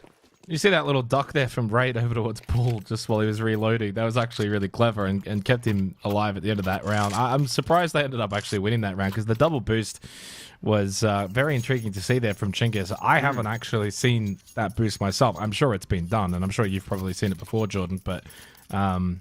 you know, typically you'll see just 1 up there. And as we now know in Counter-Strike 2, you can, of course, smoke off the little shelf boost. But with 2 people, yeah, you can actually see over it. And I don't think IHC were prepared for it. It's not super common. I'd say that's the first time I've seen that in 2025. Put it that way, so... But obviously you have to have lots of players over on the bomb side if you're going to do that. So that's where that kind of comes in as a bit of a trade-off, I suppose. But... didn't really work out in the end. I appreciate the effort, though, from Chinggis Warriors, but it looks like it's going to be a 3-0 start for IHC, although not necessarily to get through this round, aren't they? Yeah, I mean, you got still full card control if you're Chinggis, which is really good. Deep apps as well. They're fighting this round, and obviously getting that big onto our pest gives them a little lifeline.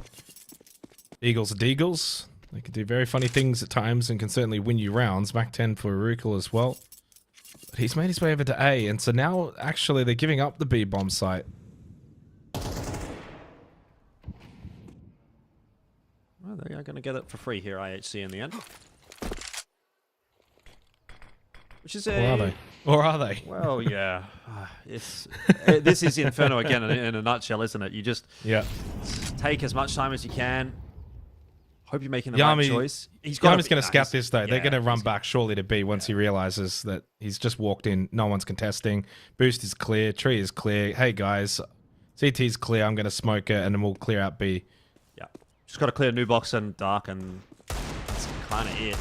Everything else, more or less, has been cleared out, and looks like IHC have done a pretty good job in this round. You give them some credit there. Got to go for the exits, though, now. You know, you haven't got armor. You're not really needing to save the Deagle, so you just want to try and trap them into the B bomb site. Obviously, you're going to try and get... Well, I was going to say CT locked up, but Rooks is actually pushing, so they do have an avenue to push through CT now if they want, rather than push down Nana, which is where Chinggis is set up. Over towards T stairs. Golas is just jump peeking to see if he can spot anything, but I think this has definitely got to be... Well, I mean, they don't know it, but probably a CT push. Doesn't matter now. How many can Arukal get here with the Mac 10? None. And they got none. Yeah, wow, that's rough. Because those are the rounds. Like it's the battle within the battle, Jordan. You're not going to win the round, obviously, but can you take guns away, and then that might help you later on in 6th or 7th round. They get nothing from it.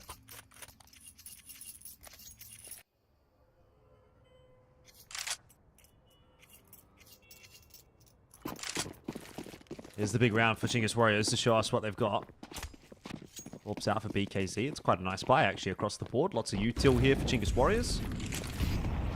Not going to use a lot of it early in the round. It's not really much of a contest on Banana at all for the CT side.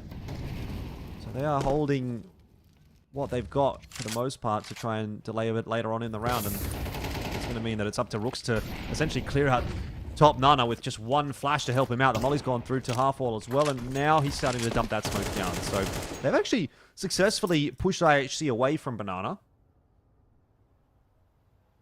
Yeah, they got the AWP top mid as well. Although, Shinobi's... The fact that BKZ hasn't got anyone helping him there when you got a player in Dig who could be easily watching Boiler. I mean, what's he watching at that point? Oh, and you can't win that battle either, and it's just going to be the two-man save over on B.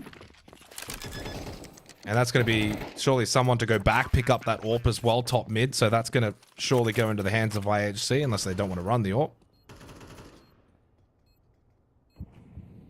Well, given the way that Kulos has been hitting his shots, I wouldn't be too disappointed to see him with the AWP in hand. But it is T-side Inferno, so you definitely get away with 5 rifles. I think you take it. They're thinking about it. Shinobi's looking at it. That's the discussion. Do I take it, guys? Do I take it? And they're like, nah. Yeah. I'm a little bit surprised by that. Well, I mean, I guess you have to factor in the way that you want to play, and then you kind of factor in the AWP to that. Do you want the AWP posted up to watch top mid? Do you need the AWP to take Nana? Not really. And you also now know they're not going to have an AWP next round.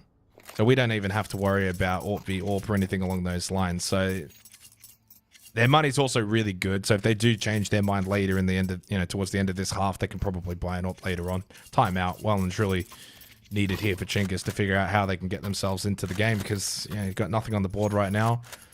Their Nana control's not been too bad, especially in the round just then that we saw when you actually had util available. It was a gun round. They were actually able to push IHC down and push them towards the 3-man setup on the A site. But just the one lapse in judgment was the fact that BKZ is going for an aggressive mid hold with the AWP, but they just allow an easy Boiler push, and he can't watch both. He can't watch Boiler and mid at that point. He needs someone who's in Dig under the patio, really aggressive towards Boiler, so he can hold that aggressive angle. They just don't have that set up. Money's hanging in the balance right now for Chinggis Warriors. A loss in this round is going to be real problems. It'll be a 4, 5, and 0 for IHC, and then 3.4k across the board for Chinggis Warriors. Maybe a little bit more here and there. It's not really enough to put together a great buy on the CT side, so Chinggis Warriors definitely in a pretty dire position To start off map number 3. Ash has gone through. Rate's giving away a bit of info as to the setup of IHC in Banana, but it doesn't work too outrageous. They did this last round. We saw it last round with Rooks getting the pop flash to retake car and then smoke off at the half wall. But he just didn't get enough space to get that smoke down. That is a wonderful headshot from Apes. This Controls is looking a wide swing close from brackets and nothing working now. And Chinggis is split 2-2. So both sides vulnerable. It's hard to rotate here as well because you haven't really set up, properly here. They could be car at this point, and you have no idea. That's a good peek from eFire. Yeah, really critical kill. Brings it back to 4-on-4, but even that still is not going to be enough to really settle these bomb sites. Where's BKZ going? Why are you bringing him over from Arch to B? It's a gamble. And it's one that's not going to pay off. I mean, I guess fake util coming out from right is going to do it. It's a triple stack in apps. Yeah, but that util's come out after the rotation, so yeah, it's going to keep him there. It's not what's brought him over. That's eFire big. Interesting. I mean, is it though? 14 seconds here. If he drops another kill, maybe he's got Yami too. Yeah, but you can retake this round now, 3-on-2. This is not a save round. You go for this for sure. Right, waiting for the push in the middle. They're not expecting that. Oh, and he's got 2. Just not quite the spacing that they needed there, Chinggis Warriors, and no kit. You don't go for this. He wants to. He's thinking about it. And he's going to give up the gun for his troubles. So that's a 5-0 lead for IHC with money in a precarious enough spot for Chinggis Warriors that they will definitely look to force into this one. But again, you're going to have to go down to MP9s. You're going to be lacking a bit of util here and there. Yeah, but one of those MP9s is an M4. It's the little things, the micro things. At that point, as soon as you lose the 2 players top mid, you don't have kit. You just don't have a way in which you win that round realistically. You talk about a very small percentile opportunity. And yeah, curious as to that earlier rotate because we got to see Rate, of course, go for the fake util. But I'm pretty certain the rotate, yeah, as you mentioned, came before that anyway. But this is deep Banana pressure. First time we're seeing this from Chinggis Warriors. They've been more content with just trying to keep car control. Now they've actually got Banana. That's a bit of a better setup early in the round, certainly for Chinggis Warriors. Oh, they're falling back, though. Doesn't seem like IHC really care about Banana, at least in this instance. They want to take brackets control initially. Maybe things will change a little bit later on in the round once they've got this brackets control, but I'm going to get brackets more or less for free. It's cost them a smoke and a flash. They've still got plenty of util to play with here. And call us on the AWP now as well, so they ended up grabbing that one eventually, despite deciding not to grab it earlier when it was available. And this is better. Solo B here is fine. You've had full Nana control. Rooks has got a smoke available, so he gets to just play that. So it's a 4-man stack over towards A. But they've given up a lot of control. You can push in towards library now if you want to. They smoke it, and they're looking for a moto push. That's really nice. Good coordination from IHC. Beautiful take on the 8-8. That is insane. That might be the best round we've seen all night from IHC. All night from any team, from either of them. That was some beautiful CS. The timing on the flash with the smoke being popped by the nade gets you a free kill. And Chinggis were in a position where they still had to watch Dig. They still had to watch apps. And what is smoked off is probably not what you necessarily want to be looking at, but that's where the pressure comes from. And they killed the player coming out of Speedway as well through Arch. They were prepared for that from the B rotate. I mean, that was just some really good CS. And overall, it's been an incredible T-side from IHC. Chinggis has just not ever at any point in any of these rounds looked likely. That's a fair assessment. Brooks might not even get away with this gun. Ooh. Nice double, though. So he will get away with this gun. But for all the good it's going to do, again, Chinggis Warriors are like on that precipice where you probably don't want to buy, but you can buy. So the A site's been the issue because they've actually done a decent job, Jordan, at the Banana control throughout these rounds. Like they've either been winning car or in the last round they actually got full Banana control.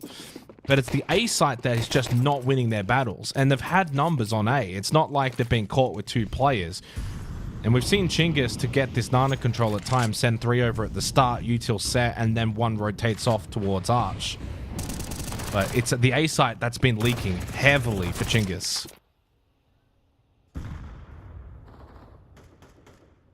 Once again, as you say, banana control taken by Chinggis Warriors. Fire on the boost.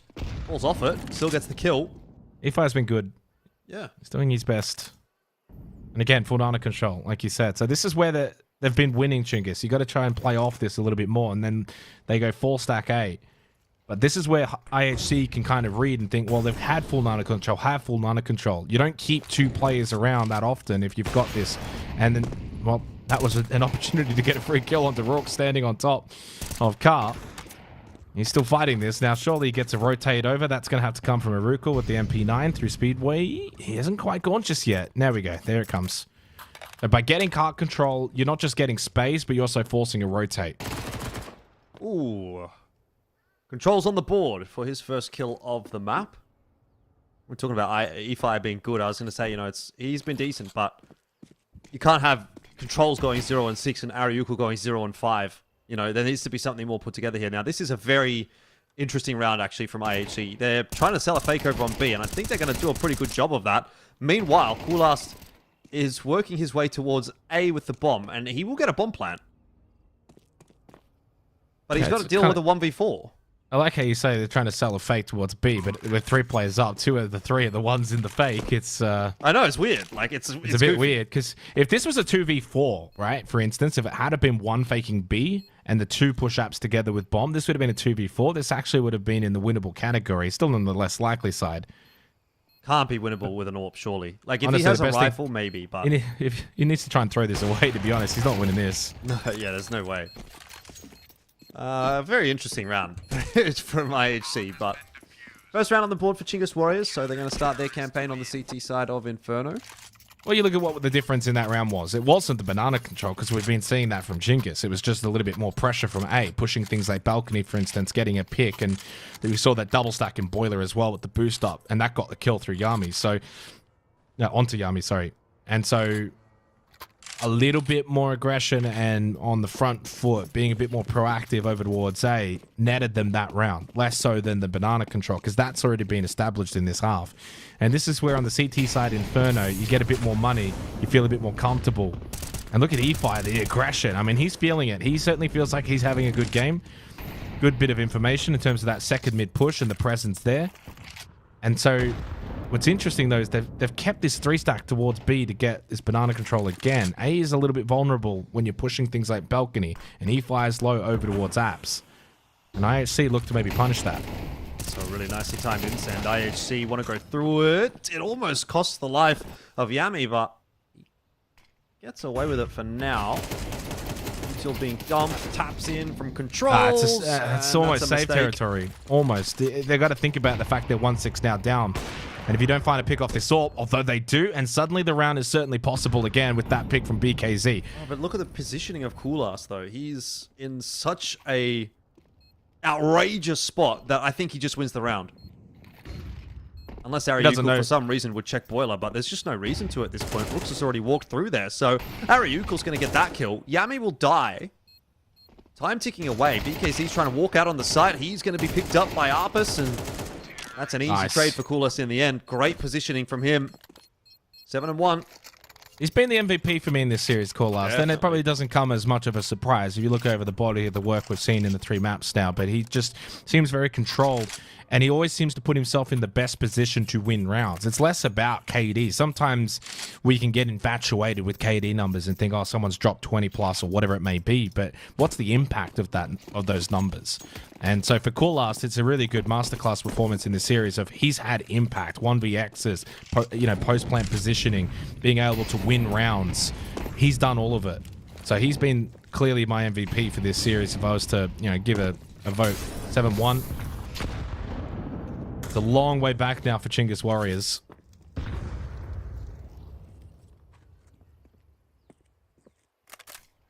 Yeah, certainly. Coolast has definitely been the standout for IHC in this series, but he's also been their standout throughout this qualifier. Just having a quick look at the stats, and he's 1.18 for 13 maps played so far, which is a pretty respectable result, considering one of those series was against Ho2, where they lost 2 maps, 13-2 and 13-3. So you kind of got smashed on those maps, and that'll definitely hamper your numbers. But in this round, IHC don't have a whole lot of map control at all. They're going to start to look to take brackets with 50 seconds left on the clock. So we're going down on jungle's side.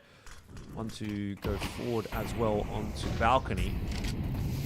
It'll just be a bona fide A-side take here from IHC, and they've got the opener. The entry from Yami helps out nicely. MP9 for BKZ is not doing quite enough. He survived, but he didn't thrive, and it's 4v2. I mean, this is kind of the issue with Inferno at the top end level, is that when T-side is just able to take these sites, you just can't do much in the retakes really at all, and it ends up just being save simulator.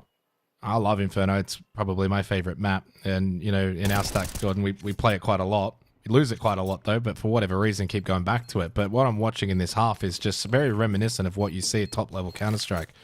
Essentially, stack a side, overtake it, overwhelm it. CTs have to just save. And so it doesn't really give Chinggis much momentum in these rounds. Like, they can't do much. They're never really in a position to actually go for a proper retake situation, because they're just losing their contact fights every single time.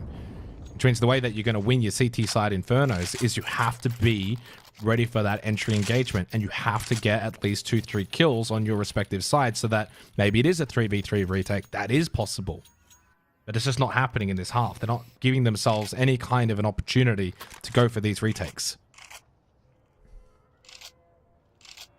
Money a constant worry as well for Chinggis Warriors. Every single round they're buying down to 0. They're like almost force buying every round. This one, again, you look at it and say, well, it doesn't look too bad, but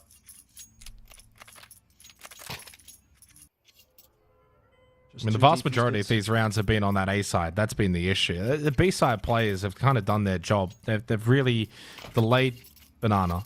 They've really taken that away. And at times we're seeing them retake Car as well, mid-round. Like, they're not just sitting back playing side. Like, they'll take Nana, they'll fall back, then they'll retake Car, and then at times even then retake Nana. They've done a really decent job on the B side of the map, but it's just the A players are just losing their contact fights.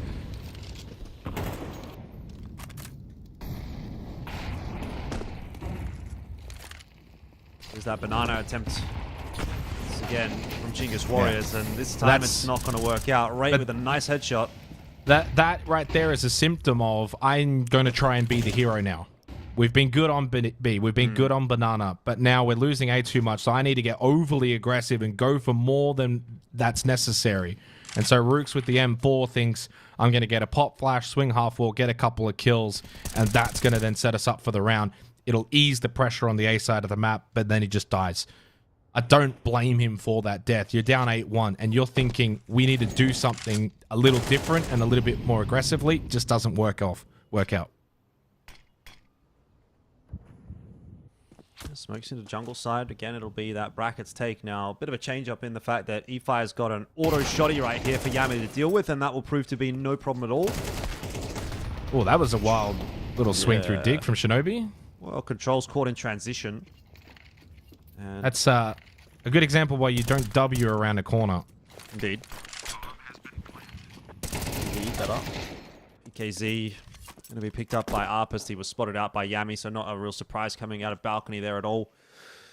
And it's going to be 9-1. So this third map in the series just kind of feels like it's a bit of a non-factor at the moment. It's a non-starter.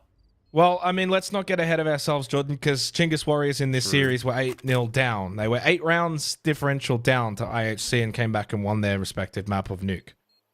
So it's never over. Second half is really going to be the tell-all factor. What this does mean, and whenever I get to cast Counter-Strike, I think maybe I overvalue sometimes pistol round, but pistol round is so important when you're at this point in the game now.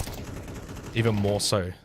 Because if you think about the amount of rounds needed to get back in, it's that pistol round really in the second half that can get you on your way on the T side and start to snowball and kind of do to IHC what they've now done to you.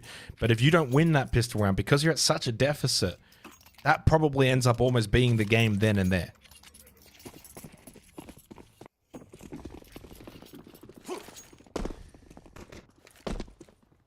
Well, Chinggis Warriors going to need these last two.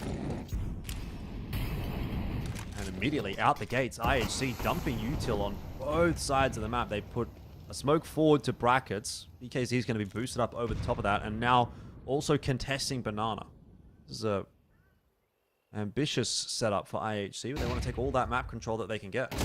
They might just get it as well. Right, flash Great into flash. the bomb site. Yami gets the assist. Rooks, he does really well. 2 with the MP9, but 2 is not enough. The bomb sites are so isolated that IHC have secured themselves a 3-on-3 post plan on B, and we all know that's favorable for the T side. Coolast missing a shot. Oh, the molly though from Coolast. I mean, at that point, you just keep the AWP up and hold the angle. Yeah, that's a strange decision. I know he wants to delay and force the clock to be on their side, but he does give them now very much an avenue, but they're not expecting Yami either. I think he got a collat headshot there, by the way, onto BKZ. Well, he gets rid of E-Fire as well, and BKZ is basically dead to rights at this point now, or pushing through the smoke. Probably looking more for an exit path than anything, let's be honest. 10-1. And they got given an entry in for that retake. They got given an opportunity. Coolast going for the molly, gets caught by the AWP. It's 3 versus 2, and they still can't get it done. Yeah. Definitely a disappointing result for Chinggis Warriors in that post plant. But seems like nothing's really going right for them here on Inferno, so sometimes it be like that. And fighting for a second, which is just never going to be enough on Inferno, but you've got to have a crack. Unfortunately for Chinggis Warriors, it feels as though their chance to qualify for ESL Pro League Season 22 is just slipping away from them, and there's nothing that they can do about it. It obviously raises a bigger kind of a question, which we can maybe get into, but this round is playing out. Controls wanted mid control. He wanted to try and get information pushed down. Only had the MP9. I mean, they've tried. I will say, like, you can sometimes look at this scoreline and think, oh, well, they're not doing a good job. But they have definitely tried different things throughout this half. But they've adapted a little bit, tried to get more pressure A. At times they've pushed through balcony. At times they've pushed through apps. They've pushed down mid. They've tried to play close angles with the AWP. This is certainly still a winnable round. E-Fire, MP9 in apps, full health. Shinobi low. If he had spotted him, he would have been able to get a pretty free kill. Now they get to push into post-plant positions, but E-Fire's made that decision because he wants to give time for Rooks to get over, so it's an actual 2v2. This molly is great. Shinobi's going to be forced out, away. Has to play over towards mini pit. Rooks is smoked off and has to make a decision. Does he look to push to play with his teammate? And he does go for that push as E-Fire was starting to clear out the site, but Shinobi was very much ready for it. Got the kill through the smoke, got the second, and with that, it's an 11-1 half over to IHC.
Back now for the second half, and it's not looking like it's going to be much of a half here. Chinggis Warriors just fumbling at the final hurdle.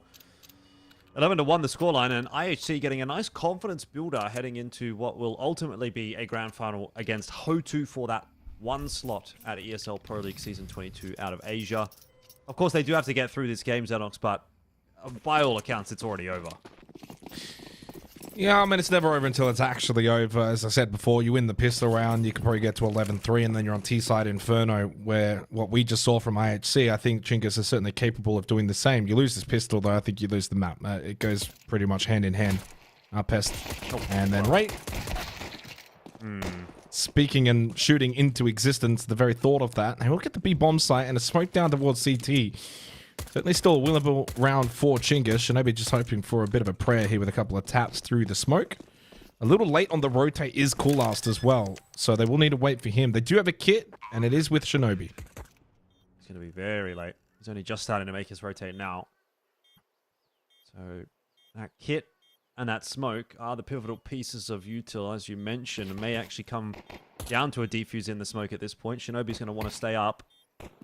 And he's looking to hit some headshots on his way through, and he's got himself one. There's a bit of space being created now. Coolast knows there's a player at Nubox, and only one more to find. Where else could he be but really in toward Dark? So Shinobi going to have a bit of a look at that one. Yami for the trade. Coolast gets one in there as well. Defuse is on. The kit's been retrieved there by Yami, and that will be a pistol round for IHC, and Chinggis Warriors' chances go up in smoke. Yeah, that's it. It's done now. 12-1, and they get to just buy this round. Chinggis obviously have to force. They have no... There's not even room to eco. Not that you would anyway, because they did get the bomb down. So in theory, no real change for Chinggis. Even if they had won the round, they would have just got a little extra money, but it's the same philosophy. Even if they had a loss and there was, say, let's say it was 11-2 or whatever, they would still have this same buy because they got bombed, but... Yeah, realistically, you can call this one now. And it's been a fun series, Jordan. It's a little bit of a shame that it's kind of fizzled out in the final map. Felt like both Nuke and Anubis certainly were entertaining. But the right team has won. In my eyes, IHC over the course of this series has well and truly deserved it. And they put the stamp of authority down here on Inferno, for sure. Close angle. Mike 10 does get the trade onto Rooks. They will maybe go for that gun, and they may not expect Pest here, because already double. He does get one, and now they can trade. So it's a 2v2. Quick rotate from Shinobi. Maybe he can spot something before the smoke pops. Does get a little bit of damage on the BKZ. Galil and M4 plant to just maybe go down as soon as possible. And the push through the smoke does pay dividends, and this map will just last a little longer now. Yami will have to think about whether this is worth going for. Does have a kit. That's a little bit goofy from Shinobi, isn't it? Spamming his entire MP9 clip into the smoke when you know that the two Ts were so close behind it. Oh, I thought he just spotted the elbow in Dark. I thought he did too, but maybe not. Maybe he did, and he's still going to try and clear out E-Fire. Either way, it's not going to matter. E-Fire gets that round on the board for Chinggis Warriors, and the great comeback begins. Well, we could be here a little longer, Jordan. I'm not saying that Chinggis are going to come back and win this, but this is the kind of game that might end up being a 13-7 or a 13-8. Yep. Not 100%.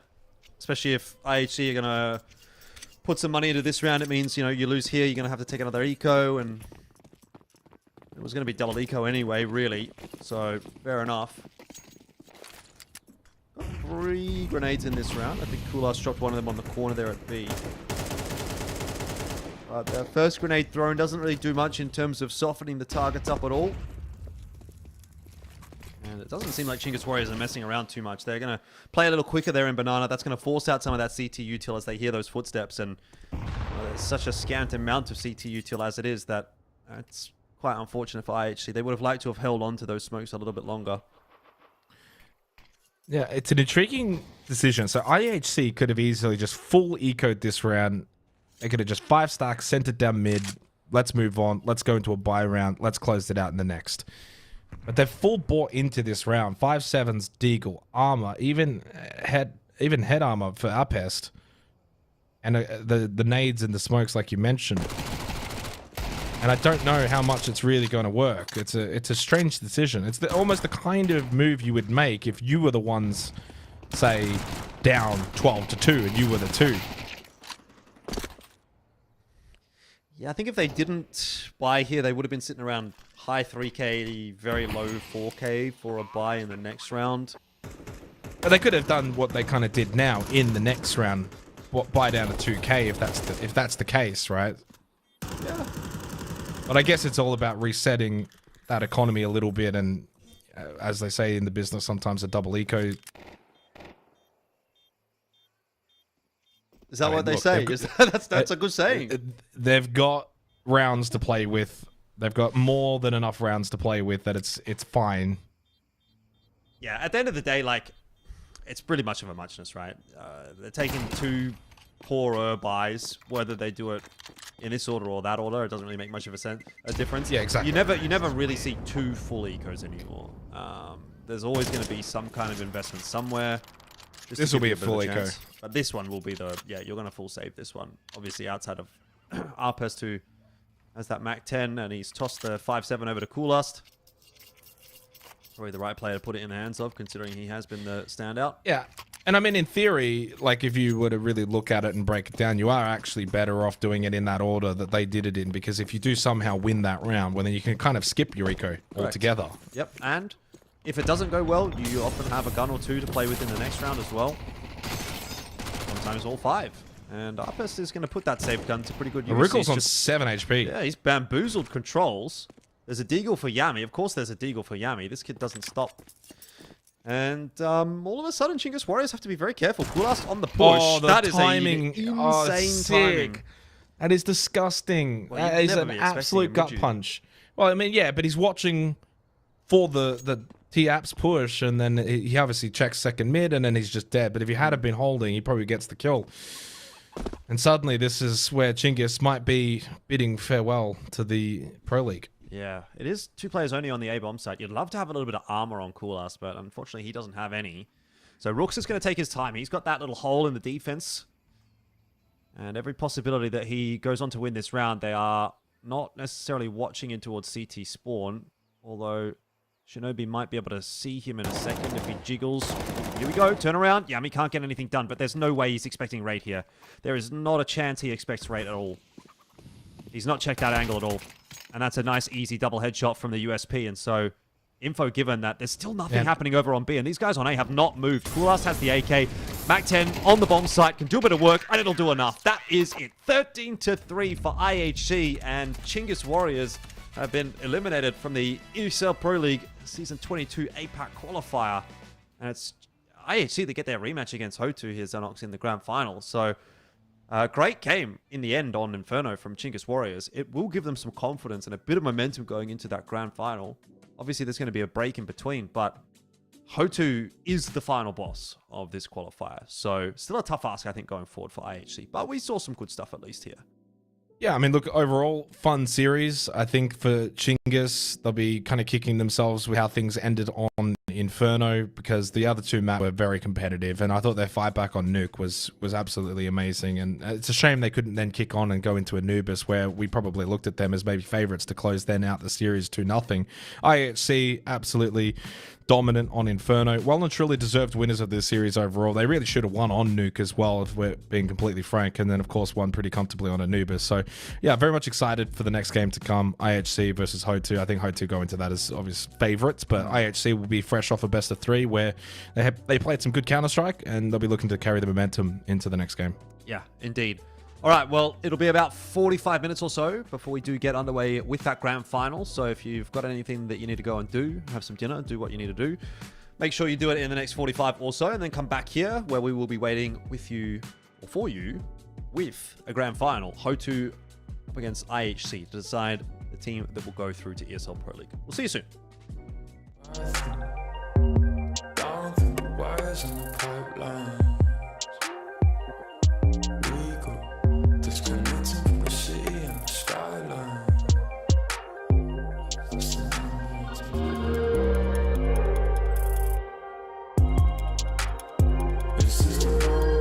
again. The fights, the fear, the fear. This is the numbers again.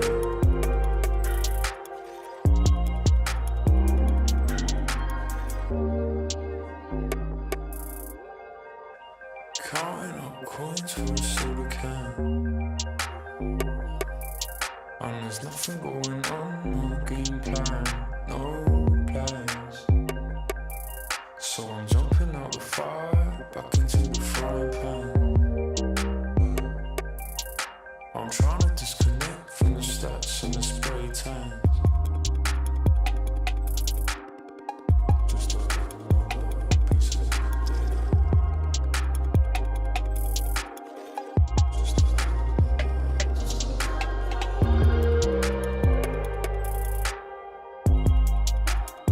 Is this the numbers again? The fire's the food, the flame. Is this the numbers again?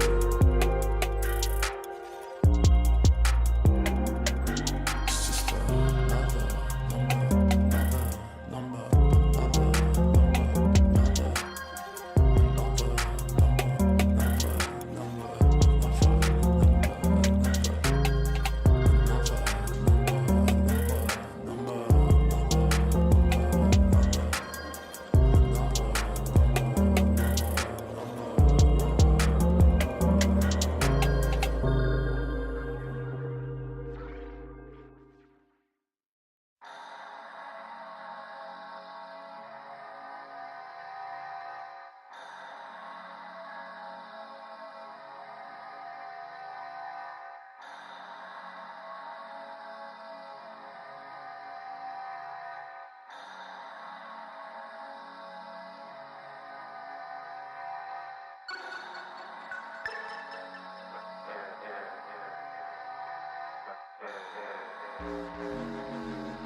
We don't do no talking round here. We don't play no games round here. We ain't never slipping round here. This another level, this one over here is very rare. We don't do no talking round here. We don't play no games round here. We ain't never slipping round here. This another level, this one over here is very rare. Rhythm got me skanking, had me feeling like I'm Fred Astaire. Bread was kinda short, but I was smelling like a millionaire. Claimed their opposition when we stepped in, they were running scared. Man, we're louding up the atmosphere. Too much chatty, too much catty. I just lit a fatty and it came from Cali. I'm not really here. I was in the clouds, I don't ever take the stairs. We don't do no talking round here. We don't play no games round here. We ain't never slipping round here. This another level, this one over here is very rare. We don't do no talking round here. We don't play no games round here. We ain't never slipping round here. This another level, this one over here is very rare. This another level, this one over here is very rare.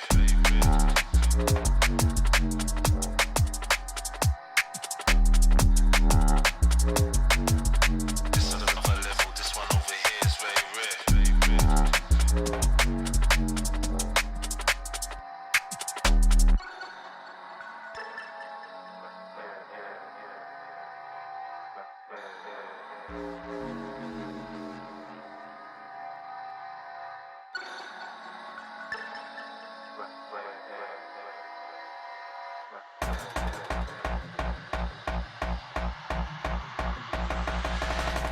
I was in the corner sweating till the lights came.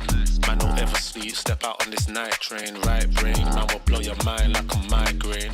I was busting up these spots, pulling something out my socks. Man was shuffling out of blocks, phone and vibrate. I don't need to talk to Frank, I did it my way. Never slipping, never tripping, never violate. We don't gas around here, we on a higher rate.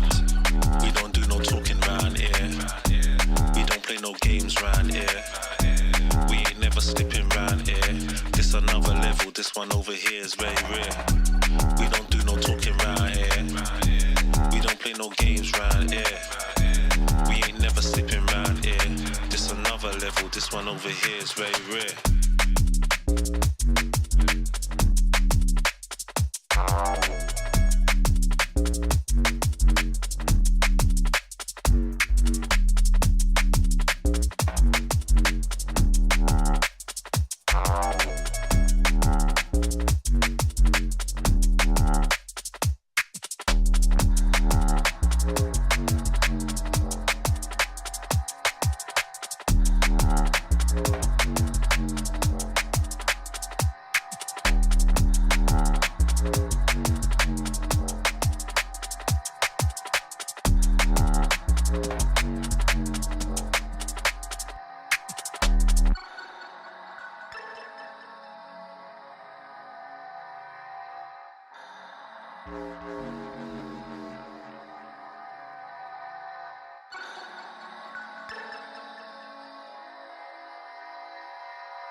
When the world is cold, you hear people say, gotta chase the dream of yesterday. But the stories told, the golden memories, ain't a truth but just a fallacy. But there's hustlers, stealers, liars out on this road, and they'll feed the fire and watch it all explode. Gotta put those flames out before we burn it down. Gotta plant new seeds in this ground. Don't let yourself be troubled or think on yesterday. Keep on moving, come on, don't stand in my way. Some people wanna pull you under. Some people wanna make you cry. Some people rolling in like thunder. We gotta fight the feeling, we gotta do it right. If the hustle and grind breaks your stride, do your turn and blame the other side. If the hustle in your mind makes you decide, it will crack and strip you of your pride. Oh, but there's hustlers, stealers, liars out on this road, and they'll feed the fire and watch it all explode. Gotta put those flames out before we burn it down. Gotta plant new seeds in this ground. Don't let yourself be troubled or think on yesterday. Keep on moving, come on, don't stand in my way. Some people wanna pull you under. Some people wanna make you cry. Some people rolling in like thunder. We gotta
every moment can be precious like this. So come on, here's something you don't want to miss.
If I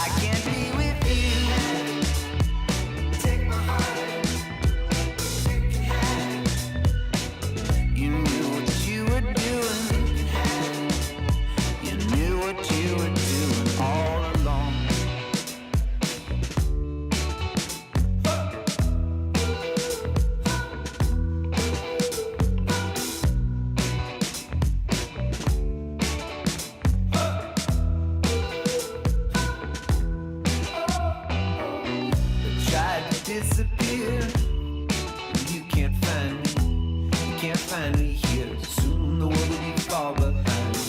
I tried to get away, but you keep sending me a sign. Oh, baby, there's nothing I can do.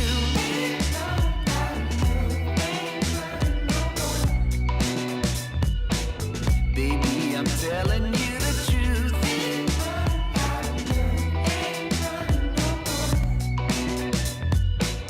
You always keep me on my toes.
Won't take it no more. Can't take it no more. No.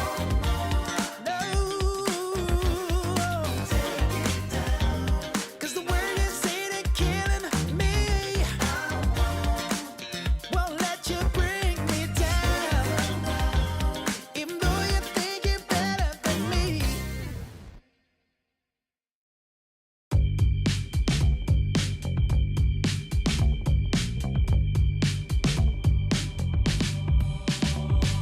No more candlelight, no more candlelight is needed. No more candlelight, no more candlelight today. When the moment's right, when the moment's right, you see me. Fanning out the fire, fanning out the fire, always. Bring me on, then I can be whole now. Bring me on,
Everybody know we gon' do it like this, do it like this, do it like this. Everybody know we gon' do it like this. Straight from the underground.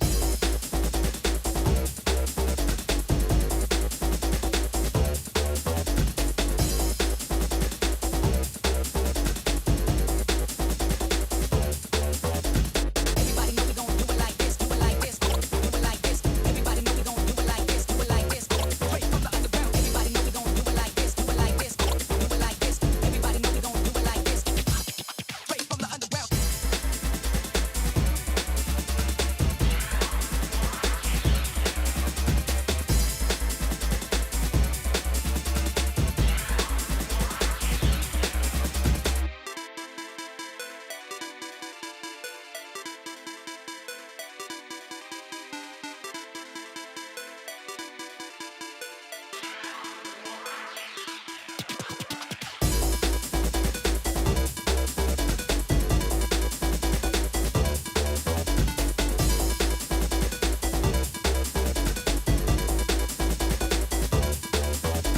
Everybody know we gon' do it like this, do it like this, do it like this. Everybody know we gon' do it like this, do it like this. Straight from the underground. Everybody know we gon' do it like this, do it like this, do it like this. Everybody know we gon' do it like this. Straight from the underground.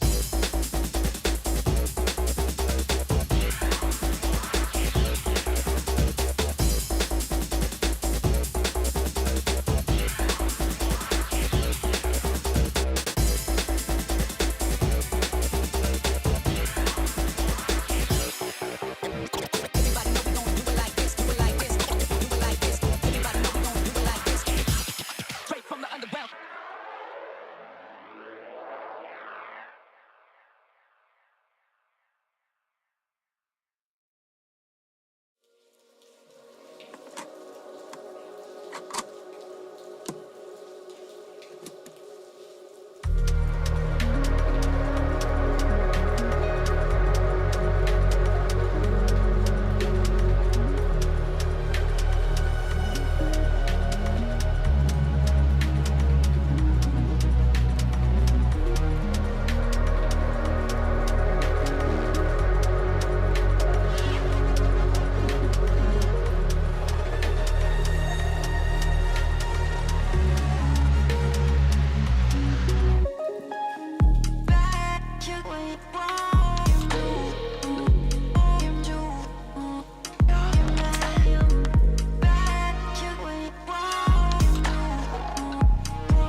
It is grand final time here in the ESL Pro League Season 22 Asia Closed Qualifier, and it is a rematch of the opening round game between IHC and Hotu from the double elim bracket.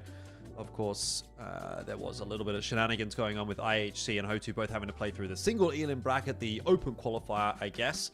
But they did manage to match up against each other in the closed qualifier in round number 1, and they did play a best of 3, which went the way of Hotu 2-1.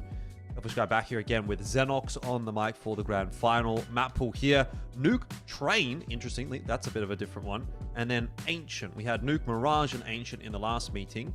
Hotu have gone somewhere a little bit different this time. I think Train's going to be fun. That's always a little bit of a curveball. Yeah, I mean, I like Train personally, so I mean, I'm probably like one of the rare people that doesn't mind Train. Yeah, but like we get to see Nuke, which I kind of don't mind in this series because we obviously got to see IHC play on it earlier today, and they had a very, very good start to it before allowing Chinggis Warriors to get back in and eventually take that map. So they get kind of a second crack at it, but I mean, Hotu's going to be an even tougher challenge. And then Train is probably not a bad map, honestly, if you're IHC in a matchup like this where you can get some funny shenanigans. I will say I don't know if we're going to be expecting Ancient as much as I would like it. And, you know, you kind of referenced before that IHC have been able to take a map off of Hotu recently. But, yeah, it's always a bit different when it's into the grand final. Yeah, certainly. And that map that they did win was a 13-11 win. So it's about as close as it can be. It was on Nuke as well. Hotu will have some learnings from that game a couple of days ago. So I agree. I think I'm on board with that. There's every possibility that we just get a 2-0 here today. Very much expecting Hotu to be the favorites. Although, oftentimes what we do see in these kinds of circumstances is the team that did get to play a little bit earlier on has some sort of momentum advantage, some kind of warm-up. You know, there is obviously a break in between, but might take Hotu a little bit to get rolling here. One thing I'll mention about that veto as well is that it is IHC the reason why we actually get trained here, because they ban out Mirage, which was the pick of Hotu last time. They got 13 and 3'd on Mirage. So they obviously don't want to be going towards that one again. They're going to try and chance their hand at a train, which you haven't really seen from IHC at all. So bit of a curveball there, certainly, but also they've got to get through this nuke, and I don't know that it's going to be so easy to actually get better of a team like Hotu on this map, particularly after having seen them already play on this one. So let's find out how this pistol's going to go. Mizu absolutely deleted, which is a fantastic start for IHC. Talis is going to go down as well, and like I said, IHC out the gate strong here. They're a little bit more warmed up than what Hotu are, and you can just see the shots are not connecting on that CT side for pretty much anybody. And IHC have really just run them down. That's a really, really clean pistol from IHC. And Hotu are left reeling at the start of this map. Oh, you kind of mentioned it there, like in terms of the fact they look a little bit warmed up. I mean, it's pistol round Nuke on T side. You kind of want to play that aggressive style with the Glocks and get in the face. And eventually that ended up transitioning, and they did it really well. The duelist from the long angle on low is never really going to be likely to kind of stop that rush. And I think that's got to be realistically what IHC want to do here on Nuke especially, is carry the momentum from that previous game into this one. Start fast, get rounds on the board, you know, kind of force Hotu to have to play from behind.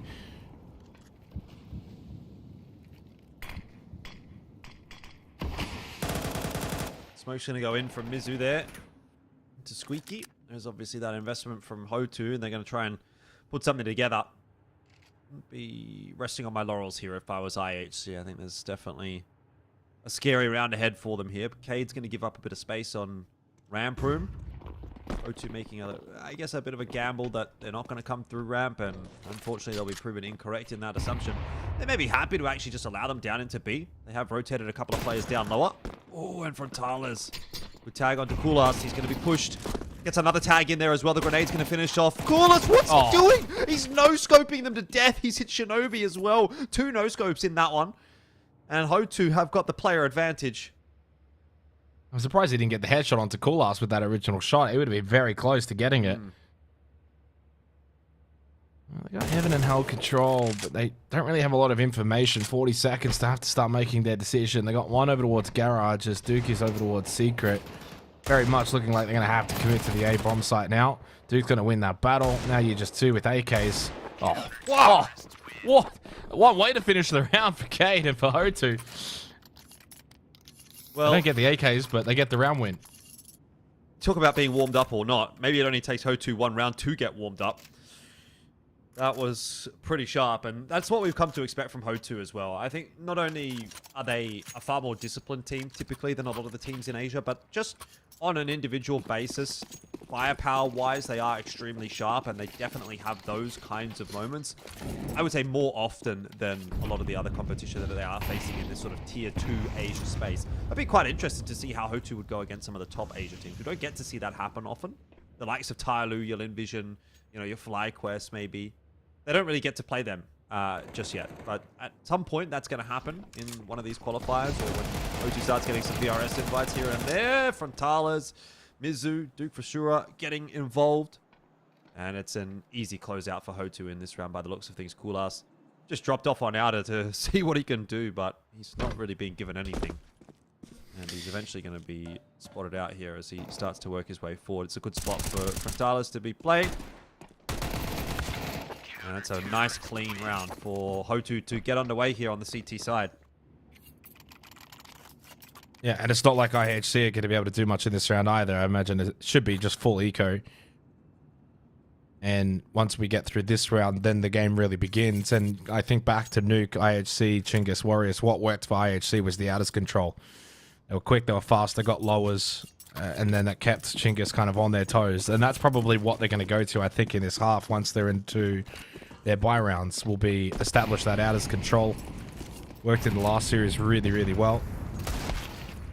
This is, again, just a nothing kind of round. Hope for the best. See if you can get a couple of dinks. But realistically, it's just always going to be a Ho2 round. Yep. Yeah, nice shot in there from Shinobi with the Deagle. He gets another one. Yeah, we're getting a lot of Deagle work in this game already. So you can see maybe where this one's going to be going. But end of the day, still not a bad couple of rounds. You know, a decent passage of play from Ho2. Money's looking reasonably healthy, even though they do have to reinvest a couple of guns. You've got Duke Fasura up at nearly 8,000. Cade's nearly 4,000. You know, Expect the Mizu's at outers hit, 4,000. though. It's all And good. so this is where Frontalis will have to be, well, watching him a little bit on the AWP. Does he go to try and contest outers? I'm expecting IHC surely will think about trying to now hit outers, which worked so well last time on Nuke in their previous series. Yeah, they loved it, didn't they? They loved that wall of smokes. They're going to toss it again. But they're not going to actually go through with the commitment on outs. A little bit more of a lobby presence here from IHC. Not committing to anything yet. But it keeps them guessing, and it forces Ho2 to have to clear it with nades and try and get information. You can see the way they're spamming it. Yami's just trying to time this, walk down secret. Eventually, it does make the run through as the smokes were dissipating. I'd call this a little win here for IHC, but you already tell the difference between the match against Chinggis and Ho2.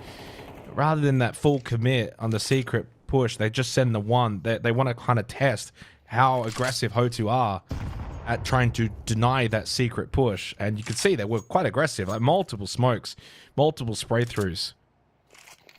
And you can see the way that Yami's just kind of sitting in secret. He's almost anticipating a lowest push up. Mizu, though, caught through Squeaky. There is one in Annex.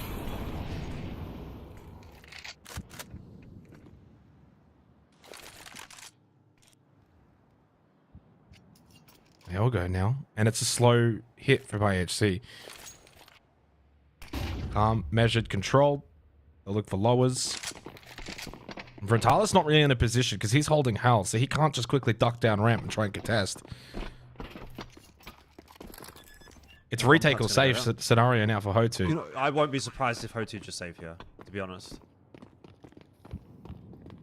They're having a bit of a look, though. Maybe they give Frontalis an opportunity to have a bit of a peek in here with the AWP, see if he can get anything. And if he does, then they think about going for the retake. But as long as he doesn't grab a kill, yeah, instantly they're going to save. And this is not, you know, it seems like such a little thing, right? But this is not what you would see from, like, think about how many saves we saw in the last series. It's like, count on your hands. I don't even think you could fill up both hands. Exclude if you're excluding Inferno, but Inferno is the save simulator map. Right. So I absolutely understand what you're saying, though. But, like, this is like the first gun round of the match. And Ho2 are already pretty much saving. And that is just not something you see from a lot of these other teams. And it's such a big thing, but it's such a little thing. I think it's very much B-site on Nuke. It almost plays into that Inferno-style retake where if you down a player, you're not in the best positions to immediately contest, and then it allows the Ts to get into good post-plant positions. If you can't find that initial peak, you're just thinking, all right, well, this is not really worth it. But you're right. Like, I mean, if we go back to the Nuke series between IHC and Chinggis, you didn't really see that kind of play all that often. In fairness, the rounds themselves were far more scrappy, though. They were. But it's also not even just about the fact that they do save. It's that when they do make the call to save, you can see that they make the call to save and everybody follows them.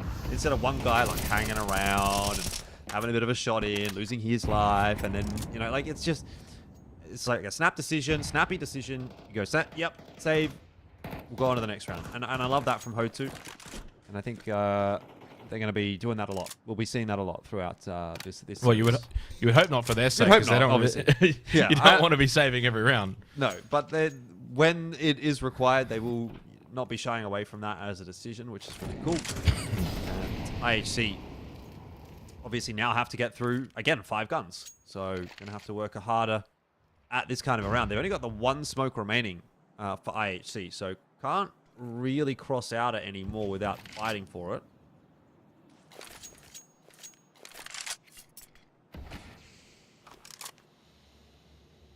Yeah, but if you block off Annex and then you take the fight with Heaven, you could get kind of hell control. They just try and take the battle with the Annex, though. Yeah, I mean, that's an intriguing decision. Because you're essentially just saying we're going to run through the smoke, and you've set up that smoke yourself. Yeah, typically not what you want to be doing, running through smokes. Mizu does a good job of covering off Kulas's push. I think they just ran out of options. The time was starting to dwindle. They knew they couldn't cross the secret. Then he had the one smoke to play off, so they smoke off Annex. And at that point, I thought the process was going to be to swing and take the heaven fight and then start sprinting around, try and get hell control and force a bit of a scramble from Hotu. But they just rushed through the smoke into Annex, which, look, you know, if it catches someone off guard, I mean, that's fine. But you've also got no lobby presence. You know, no one has gone down, so you don't have to worry about vent. So the player in Annex or close to Annex is very much going to be watching that smoke. Yeah. No, I kind of wouldn't have minded seeing them do what you've suggested there, actually.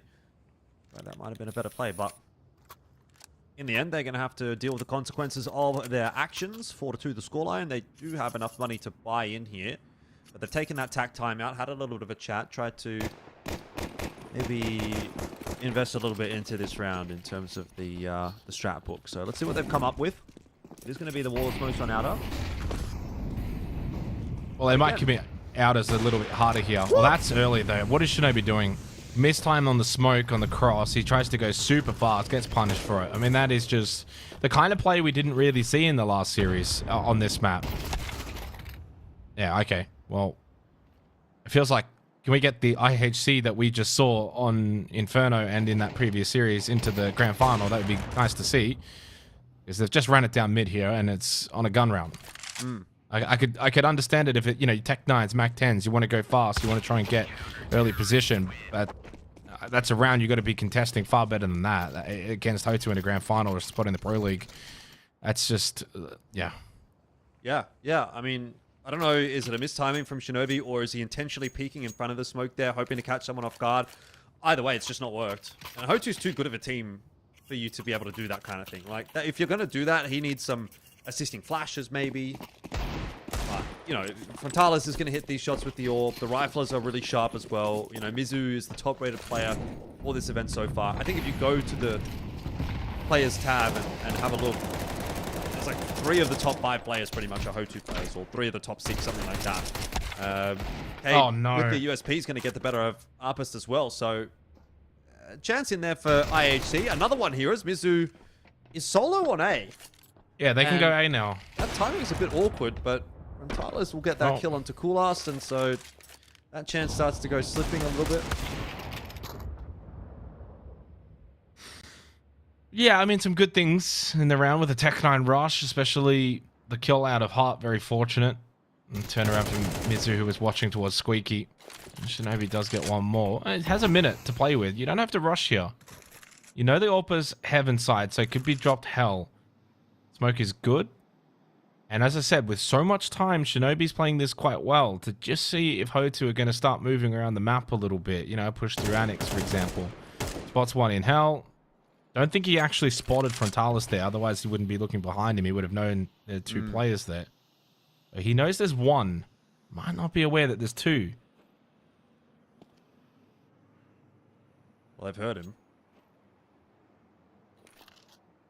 So already they're on the move. By the way, it is Hotu that do have bomb. What's the plan here? Drop down the ladder? He's got to go for the kills more than anything, but he doesn't know where they are. Good reposition. Like, at that point, they could have probably even just fallen all the way down ramp and just said, here, have the bomb. By the time you get the plant down, you're probably not going to do it because you have to clear so much. Yeah. So they reposition from hell directly, then more ramp side is just, you know, make sure you cross your I's, dot your T's kind of thing. 6 and 2, man. This is it's running away from that one's straight over your head, Jordan. Yeah, definitely didn't. I'm gonna need to hear you say it again because I couldn't even tell you what you said, frankly. It's you know the saying, cross your T's, dot your I's. Yeah. I flipped it in verse. Cross your I's and dot your T's. Exactly. I didn't pick up on that at all. That's like when, have you ever read one of them things where like the words are in the wrong order, but you just read it? Yeah. And you don't even realize? I know what you mean. Yeah, kind of like that. Oh, that's so unlucky. Yami just thinking, okay, now I can go. They've sprayed a little bit. Mizu then sprays closer angle.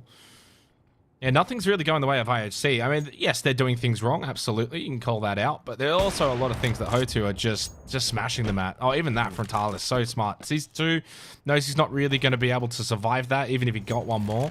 Immediately drops away and then repositions to a better angle. Knows if they push ramp, I've now got the spot. He's putting on a masterclass with the AWP towards ramp, and IHC are realizing the competition has stepped up. This ain't the Chinggis Warriors no more. Yeah, Controls is re-peaking that for sure. If once he gets that first pick, he's re-peaking that. Or BKZ. Metalis just takes the one, backs off. Very percentage-based Counter-Strike from Hotu. Again, the more I see of Hotu, the more I enjoy watching them. You know what I mean? Like, it is a very refreshing style of CS when you are so used to watching like tier 2 Asian CS, a bit messy, even towards the top end. Some of the Asian teams, like the Chinese teams, they bring a very messy brand of Counter-Strike to the game at times. But Hotu just seem to be very like by the book. They want to do everything right. They've got really, really talented individual players. You know, you just see them hit the shots that they're supposed to hit. Frontalis hitting those shots, Duke for sure hitting those shots. They do what they're supposed to do, but they don't have to get too tricky about it most of the time. At least not here in Asia, because everything kind of just goes to plan most of the time. And here again, we're seeing another indication of that, as this will be an 8-2 lead on the CT side of Nuke. Their money's phenomenal. Frontalis is going to max out at 16k here. I mean, next round probably will have another player join him, so or another 2 players.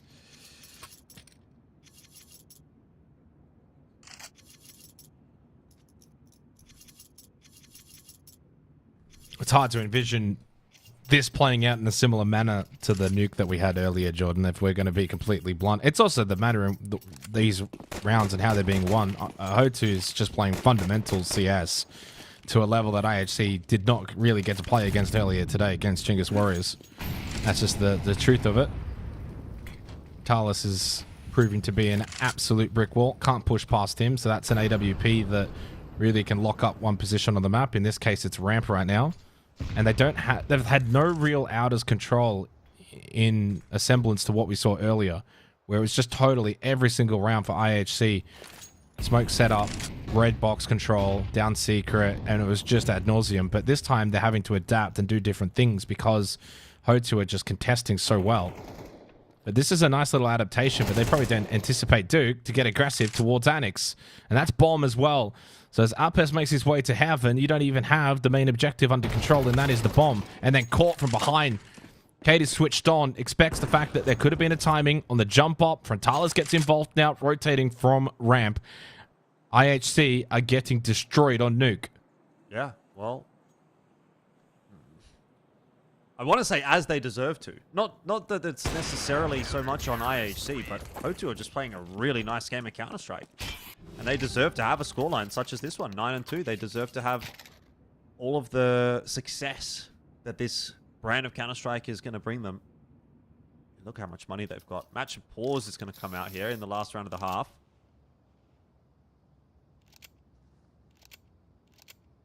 Rate's got that Mongol stick up. No surprises for guessing who his favorite team is. I mean, I've got the boys. I've got FlyQuest. I've had them since day one of the Oster Major. Yeah. Come on. I had Mongols. Really? Yeah. I mean, I don't blame you. You are the you're the paramount of Asia CS, Jordan. Sure, I'll take it. You're the number one. Yeah, well, Hotu might be my new favorite team. One of. I would like to see Hotu playing at a little bit of a higher level than what they're at the moment, just because... Well, if they make Pro League, that's going to be that level. Exactly. And they did qualify for a... I think they qualified for Bucharest, or was it... It was one of the other bigger events earlier on in the... I don't know if it was Bucharest specifically, but it was something. So they did have their crack, and they had a couple of okay maps, if I remember rightly. I think they took a map off of Aurora. I believe they won Anubis against Aurora in a BO1. So, you know, they definitely started to turn some heads. But the thing is, like, I see them a lot in these kinds of like Asia, tier 2 Asia qualifiers. Bucharest qualifier was one of them that I did see them definitely play, and I'm pretty sure they lost that to Rare Adam in the grand final, BO5. But I think they're almost too good of a team for this level of competition most of the time. And it's just that there's a bit of a lag in the rankings that hasn't caught up and put them in a position where they don't necessarily have to concern themselves with these kinds of competitions like your Tylus and your Lin Visions. So we'll see if that's going to be proven true throughout the course of 2025.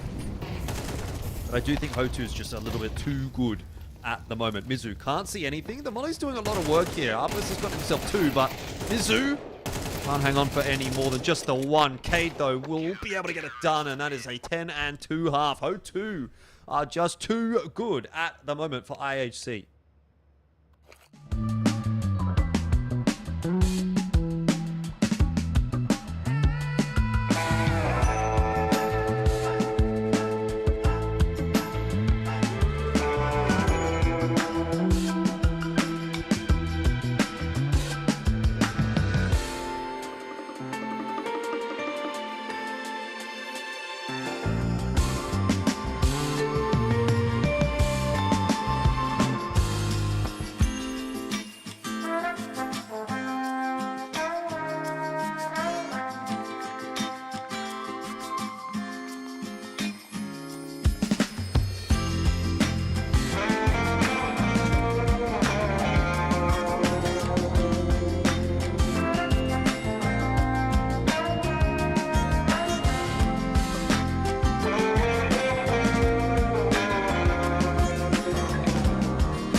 How the tables have turned for IHC. They finished off their last series with a very dominant score, very similar to this one actually. I think 10-2 was the first half score on Inferno against Chinggis Warriors, favoring IHC, but it has swung back in the other direction now that they are up against the final boss of Hotu. And, you know, you were talking to me earlier today, Xenox, about how you're not super familiar with Hotu, you haven't seen them too much. Obviously, I'd say most people are in those shoes, particularly those of us from the Asia-Pacific region. Hotu hasn't really appeared on the radar much until 2025, but after having seen that first half, surely you're a convert. I mean, yeah, obviously, if I'm going off of today, definitely a convert. I mean, like, the thing is, you can sometimes get suckered into local results, and then you go overseas and you see them just get absolutely demolished in Pro League, which I hope does not happen. But I think because of the fact that they're still relatively new on the scene, especially reaching higher highs, if they can qualify for Pro League and win this grand final, it sets them up to then gain quite a lot from that, even if it does end up, you know, being a tough, tall order. That experience that you can then bring back hopefully gives you really, really solid momentum for the next couple of months to year. keep building on and keep improving. But so far, it's been an absolute masterclass in the first half. But now second half begins, and as we know in Counter-Strike, it's a game of two halves.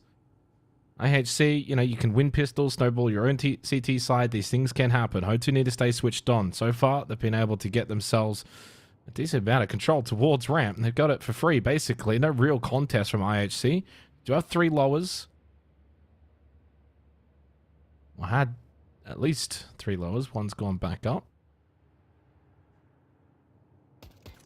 2 have gone back up. Starting to get the sense here that, yeah, like, despite the ramp control, they've made their way back lobby. And while they did guess correctly, it's Yami who loses the initial contact. Fight rate will fall at CT vent.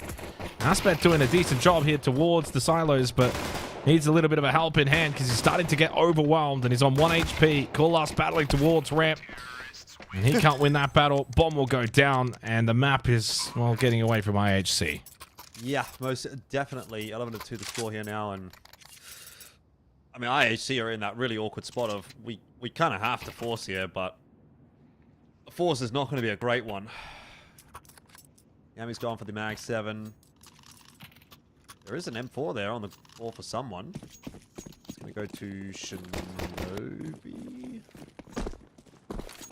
I mean, Kulas is having an absolute stinker of a game, 1-11, so I was going to say you'd normally give it to Kulas, I suspect, but maybe he just said, look, I'm not feeling it, guys, and well, that's not it.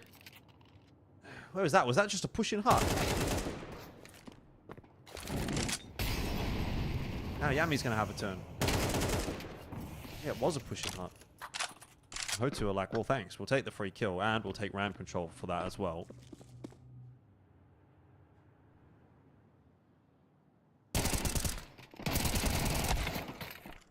Shinobi getting 2 there. Not ideal. Decent job, though, for IHC. Keeps them alive in this round, but they don't really have a lot of information as to the 3 remaining players of Ho2. Although, Rain has been able to catch out Frontalis, who was quite low. Plant will go down. Mizu will hold towards heaven, but oh, there's Kulas. Timely kill. And that's going to get them their 3rd round.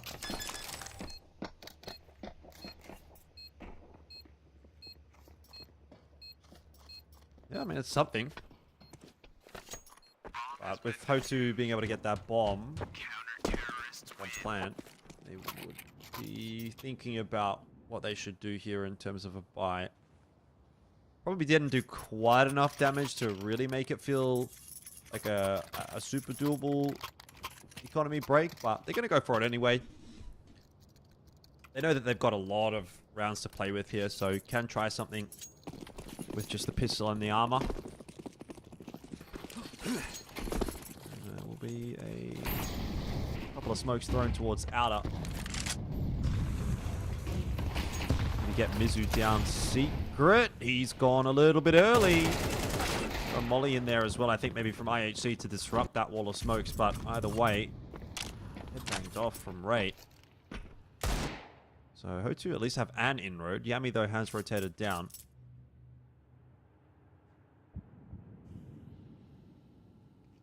What can Duke find with the AK? He's the one to watch now.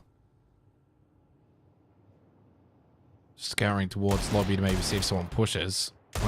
Lampard is actually the one trying to take a long-range battle with the Deagle. Don't blame him. It's actually only Yami on site of B. And by taking those Deagle shots, it can get the CT players moving around the map a little bit. Double stack towards Hell. Duke has made his way outside. I mean, there's still 50 seconds in this round. He can certainly take the time to wander outers and see if he can get into a position that may catch someone off guard a little bit. IHC now starting to guess as to where Ho2 actually are around this map, because there's certainly many avenues as to where they can be. Here comes the push in towards Annex, but it's CT Vent and Heaven where the players are located. Duke will spot one out. He knows there's a battle towards the CT Vent. Spots the other one, Heaven. That is a sharp turnaround, Jordan. He was basically looking all around the map. Yami comes out of Vent, but to no avail. 12-3. That is a round in which IHC probably needed to win from the position they were at, but credit to Duke for being able to just, hey, we've got time. Let me just walk out and see if I can find someone. And that push in through Annex opened things up. Yeah, this is just such a rough game for IHC. At any point where they feel like they've started to make some kind of inroad, that is just instantly pulled back away from them off of an individual play or just good general fundamentals from Hotu, who feel unstoppable right now. So another force buy from IHC. Already some good damage being done. They know that there's a player or two in Annex. Smoke's coming down on outer here for Hotu. And Lampada waiting for those players to push into credit card, I was going to say, but Shinobi's actually prepped his way into warehouse.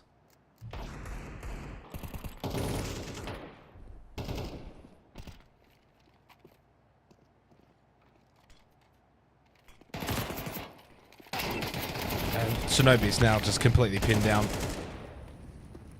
Duke had already slipped into secret. I don't know what Cool Ass is trying to do now. He tried to walk through the smoke, but he left quite a bit of him exposed. And let's be honest, this map is done.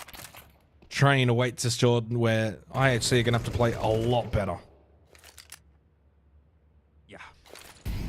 And that is, I would say, a pretty tall ask for IHC, considering they have not played Train in the last 3 months. They did play it in the last 6 months, but only domestically against other Mongolian competition. So I'm not sure how much you really want to read into that necessarily. It's fine. It's Train. Just rush out A. Yeah? All right, mate. Put you in charge of IHC. See how you go off against Hotu. Yeah, there's a bit more of a formality at this point for Hotu to close this one out, but you can again see that discipline in play. It's a 2v5, and yet they're still really crossing the T's and dotting the I's, making sure that nothing falls apart, even in a round like this one. So IHC have to try and make a retake happen here, but look at how much space they have to try and take to begin with. They've been re-smoked again. This is impossible. So impossible, they might not even try it. There's a flash forward. It is, and that's that. That is 13-3. Hotu have finished off map 1, and that is a massive turnaround from what the scoreline was on Nuke in their last matchup, and it definitely does not fill you with a whole lot of confidence that this was the map that IHC won last time. They've just been 13-3'd on it. Now we're moving into Train. I don't think there's much more to really say about it. We'll take a quick break here before we do head into Train, but this might just be a super simple 2-0 for Hotu to claim their ticket to ESL Pro League. Just keep going. Dark against the skies. There's things that I can't find. I just keep going. I just keep going.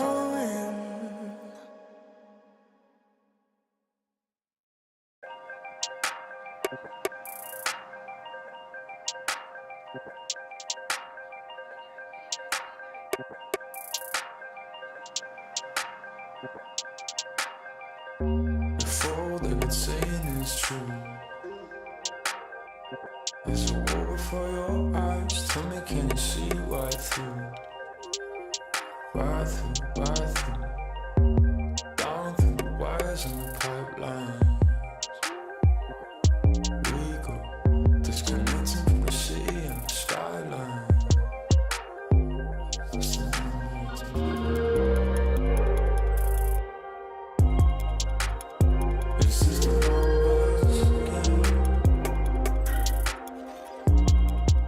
The fights, the fear, the fear. This is the numbers again.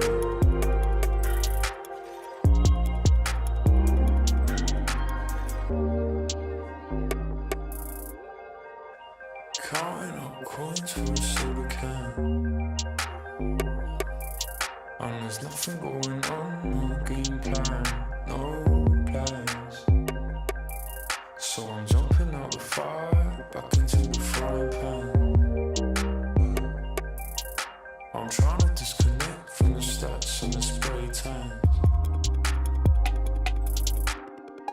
Just another piece of data. Just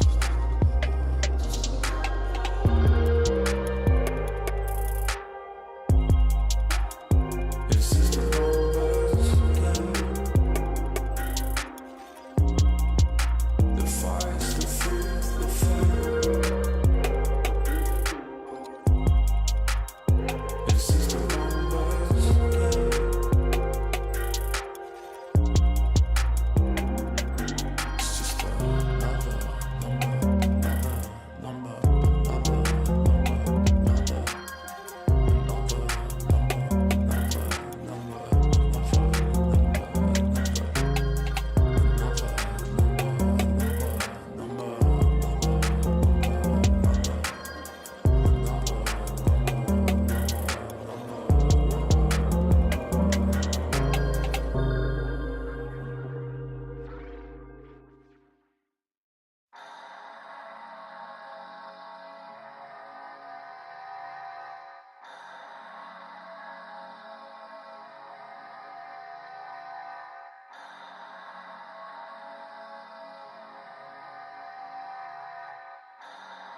We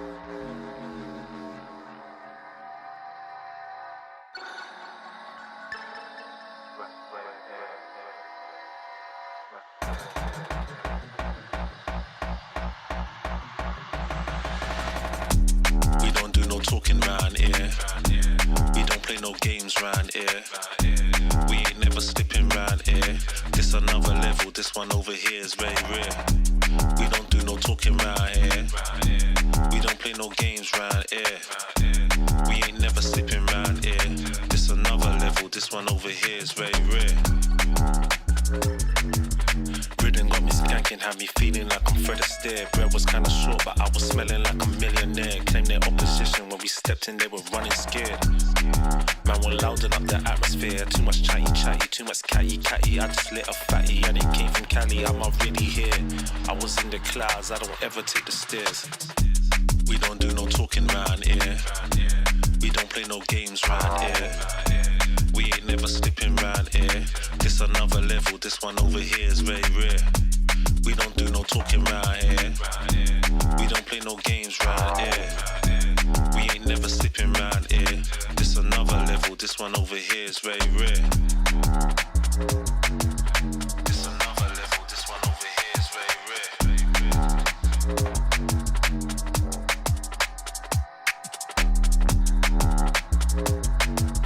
This another level, this one over here is very rare.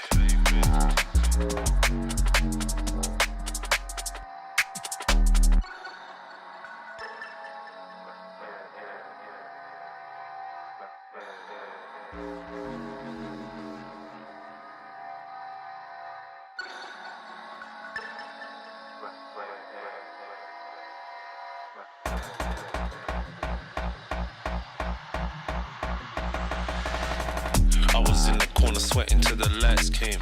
Man, don't ever sleep, step out on this night train. Right brain, man will blow your mind like a migraine. I was busting up these spots, pulling something out my socks. Man was shuffling out of blocks, phone and vibrate. I don't need to talk to Frank, I did it my way. Never slipping, never tripping, never violate. We don't gas around here, we on a higher rate. We don't do no talking round here. We don't play no games round here. We ain't never slipping round here. This another level, this one over here is very rare. We don't do no talking round here. We don't play no games round here. We ain't never slipping round here. This another level, this one over here is very rare.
When the world is cold, you hear people say, gotta chase the dream of yesterday. But the stories told, the golden memories, ain't a truth but just a fallacy. But there's hustlers, stealers, liars out on this road, and they'll feed the fire and watch it all explode. Gotta put those flames out before we burn it down. Gotta plant new seeds in this ground.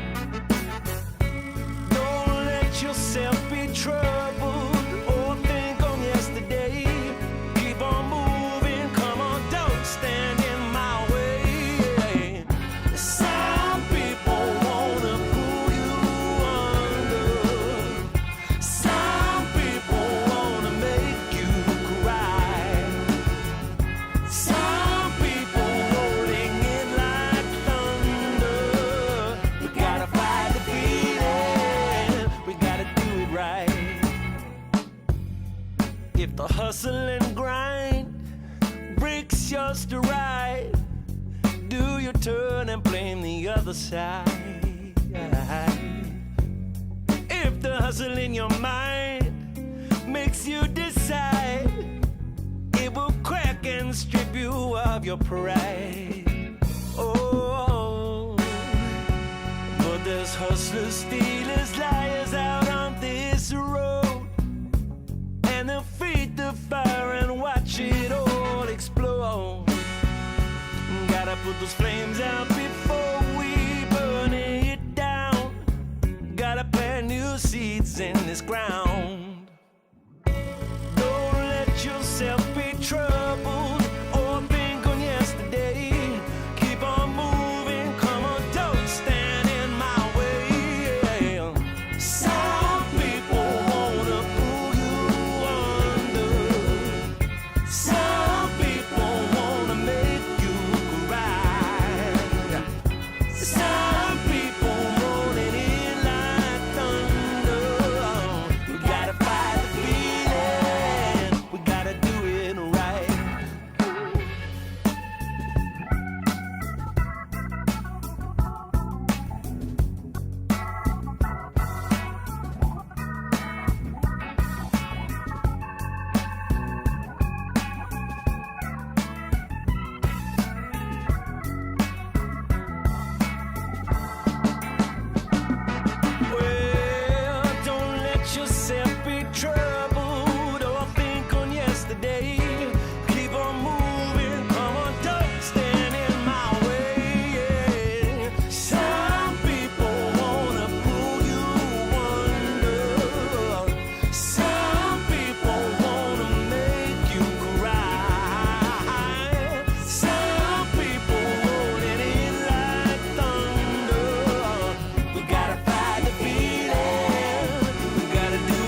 Well, map 1 didn't go very well for IHC, so they're going to have a crack here on map number 2, which will be Train 13-3. The scoreline on Nuke, and Ho2 feeling very confident moving into their own map choice. It's hard to write a script where it seems that IHC have much of a chance in this best of 3 now.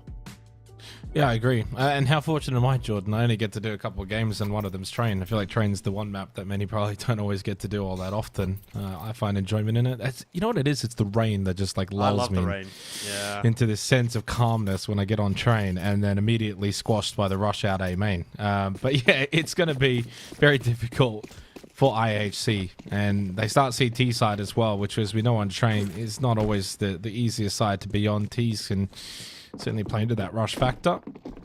Straight away exactly towards what Pop Ho2's Dog. doing. Oh, yummy though. That's aggressive out of Ivy. It is.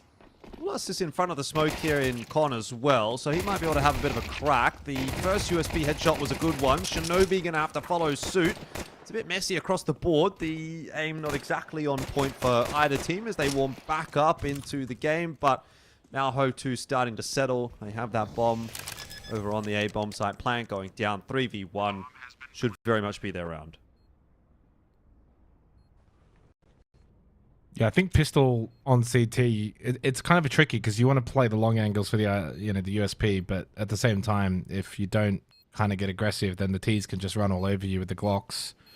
You're gonna have to pick your poison. And there's nothing Shinobi can do here. Literally nothing. Doesn't have kit. Has 3 players that he has to clear. At this point, has no time. Well, it's one out of 3.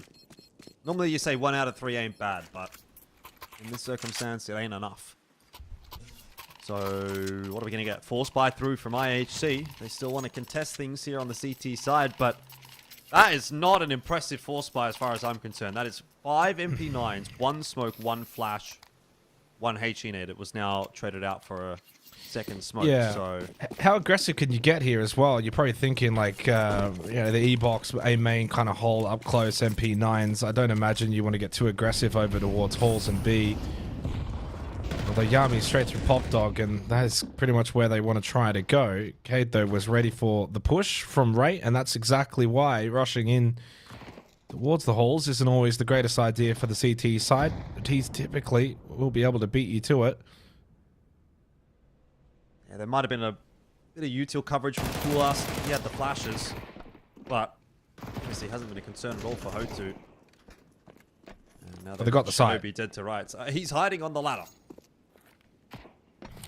You're right, they've got the site, they've got the plant. Shinobi's playing whack-a-mole. Lampada gets away with his troubles for a moment, but you can imagine the rest of this round is just going to fall by the wayside. Nothing really in it for IHC. And because of their investment, it means now in this coming round, they're going to have absolutely nothing to work with. So we're off to a pretty grim start on Train for the IHC fanbase. It's a questionable buy on Train. I think you're better off just saving and then playing into your 100%, rifles. 100%. Because think about how hard it is to hold that A site specifically. Oh, impossible. So With MP9s, they're running in with 2 smokes. That's it. Yeah. Like, Don't get me wrong. So the vision there for IHC was essentially be into halls, and then at the same time someone rushes Pop Dog and you try to get the pinch. But again, if the T's are switched on, which Ho2 certainly are, you just kind of hold up into the window hole and you just wait for that rush. And you don't even you're always going to have the timing as the T side to have the decision. If you want to rush and you want to jump down, yes, the CTs can catch you, but if you hold for a split second, you will then always beat the CT that wants to push up into the halls. And that's exactly what they did. well, don't get much for their troubles.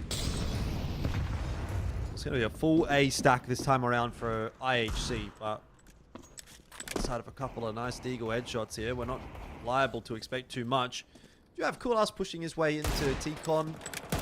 Arpus is causing a bit of a ruckus, I suppose, over there toward Ivy. But Mizu not having any troubles at all with Rate. He'll get the kill onto Yami as well. A grenade landing in the face of Arpus.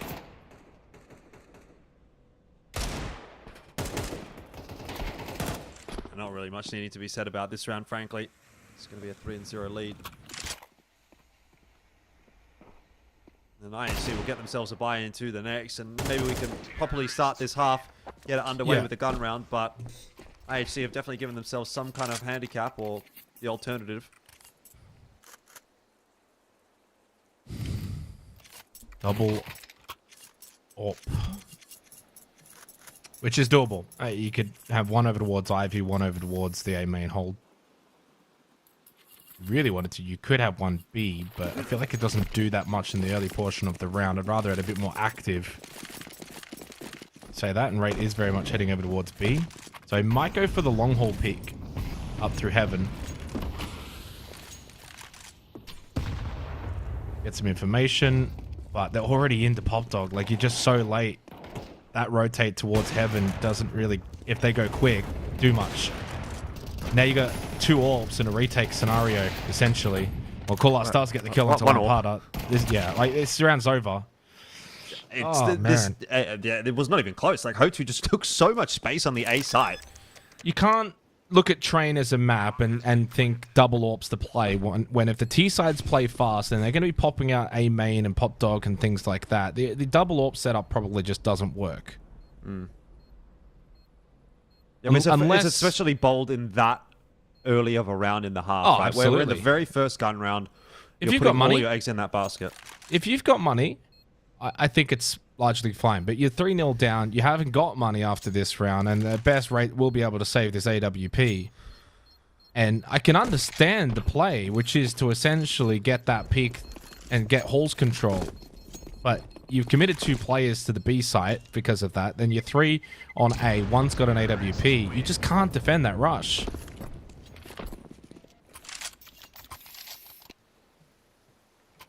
And that's a free AWP as well, by the way, for Hotu. They get to pick up and give over to Frontalis, who did amazing work with it on Nuke. He was farming. And now you've got this weird situation where you want to play around your AWP. Now, this position, you've got to send that AWP towards A. Play the long train angle down into A main.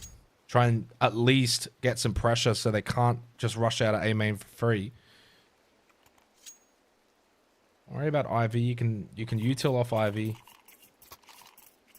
Well, traditionally, yeah, but they don't have actually a lot of utils, so they are going to have to be pretty careful with what they're spending. There's a bit of chatting going on here as there's a tech pause pumping out, and I was just having a little bit of a look at the chat earlier on in the break there, and I saw some people commenting that it seems like both teams are in Hong Kong. At least Hotu seems to be in Hong Kong right now, was the sentiment that I got. There you go. 1 ping for Hotu. Thanks to Veridian, the observer. Shout out one time. So 56 for IHC would mean they're not there. But as far as I understand, we've got, Hotu in Hong Kong. So it must be a Hong Kong server. But I fancy that. 1 ping to the server. I don't think I've ever seen that. When I lived in Sydney, I used to get 5 ping to the Sydney servers. And I thought that was pretty good. People were jealous. I think a good friend of ours in Extreme's actually like 1 to 2 ping. Does he? I'm pretty certain. Where's he at? Well, I mean, obviously he's in Sydney somewhere. Why not? Somewhere in Sydney. I just wonder where the servers are.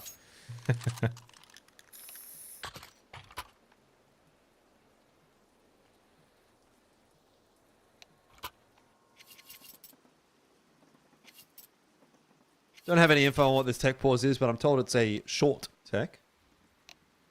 So we'll see. We'll see. What's your definition of short versus mine? That was short enough. We'll take that. Anything under 2 minutes is short. Righto. Yeah, maybe Yami just making sure he's got the right skin on. It's always important in these ESL Pro League qualifiers.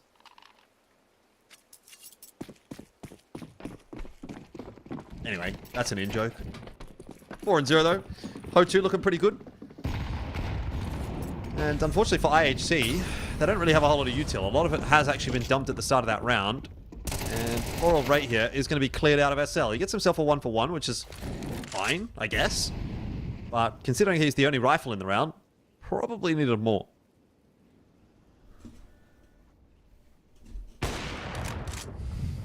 Good angle for Coolars to find a pick. Change that. You bring the AWP over to A, and you can get a little bit of that A main under control. Army will just peek for info, but never really wanting to fight that distance with an MP9. It's just an info peek. If he peeks it again, Cade might actually take his head off, but just a little off tap. Sends it back over to B.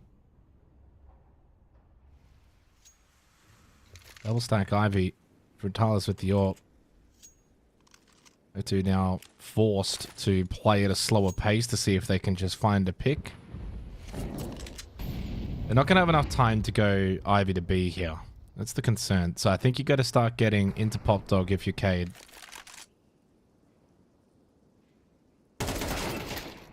And he's dead. Cool us. Gonna get one more. This is the beginning of something for IHC, at least on this CT side, and it hasn't come too late in the piece to at least make that argument. And Tyler's with 18 seconds here. Doesn't look like he wants to stick around. He's maybe hoping to hold on to that AWP, but not going to be given the option. IHC continue with that aggression on the CT side, and in this case, it works out. If he was So going 1 for to that 4. AWP, I think that, honestly, they were saved by the time, because I don't know if they need a double AWP. I'd rather the AK at this point if I'm IHC. I think that's a fair point.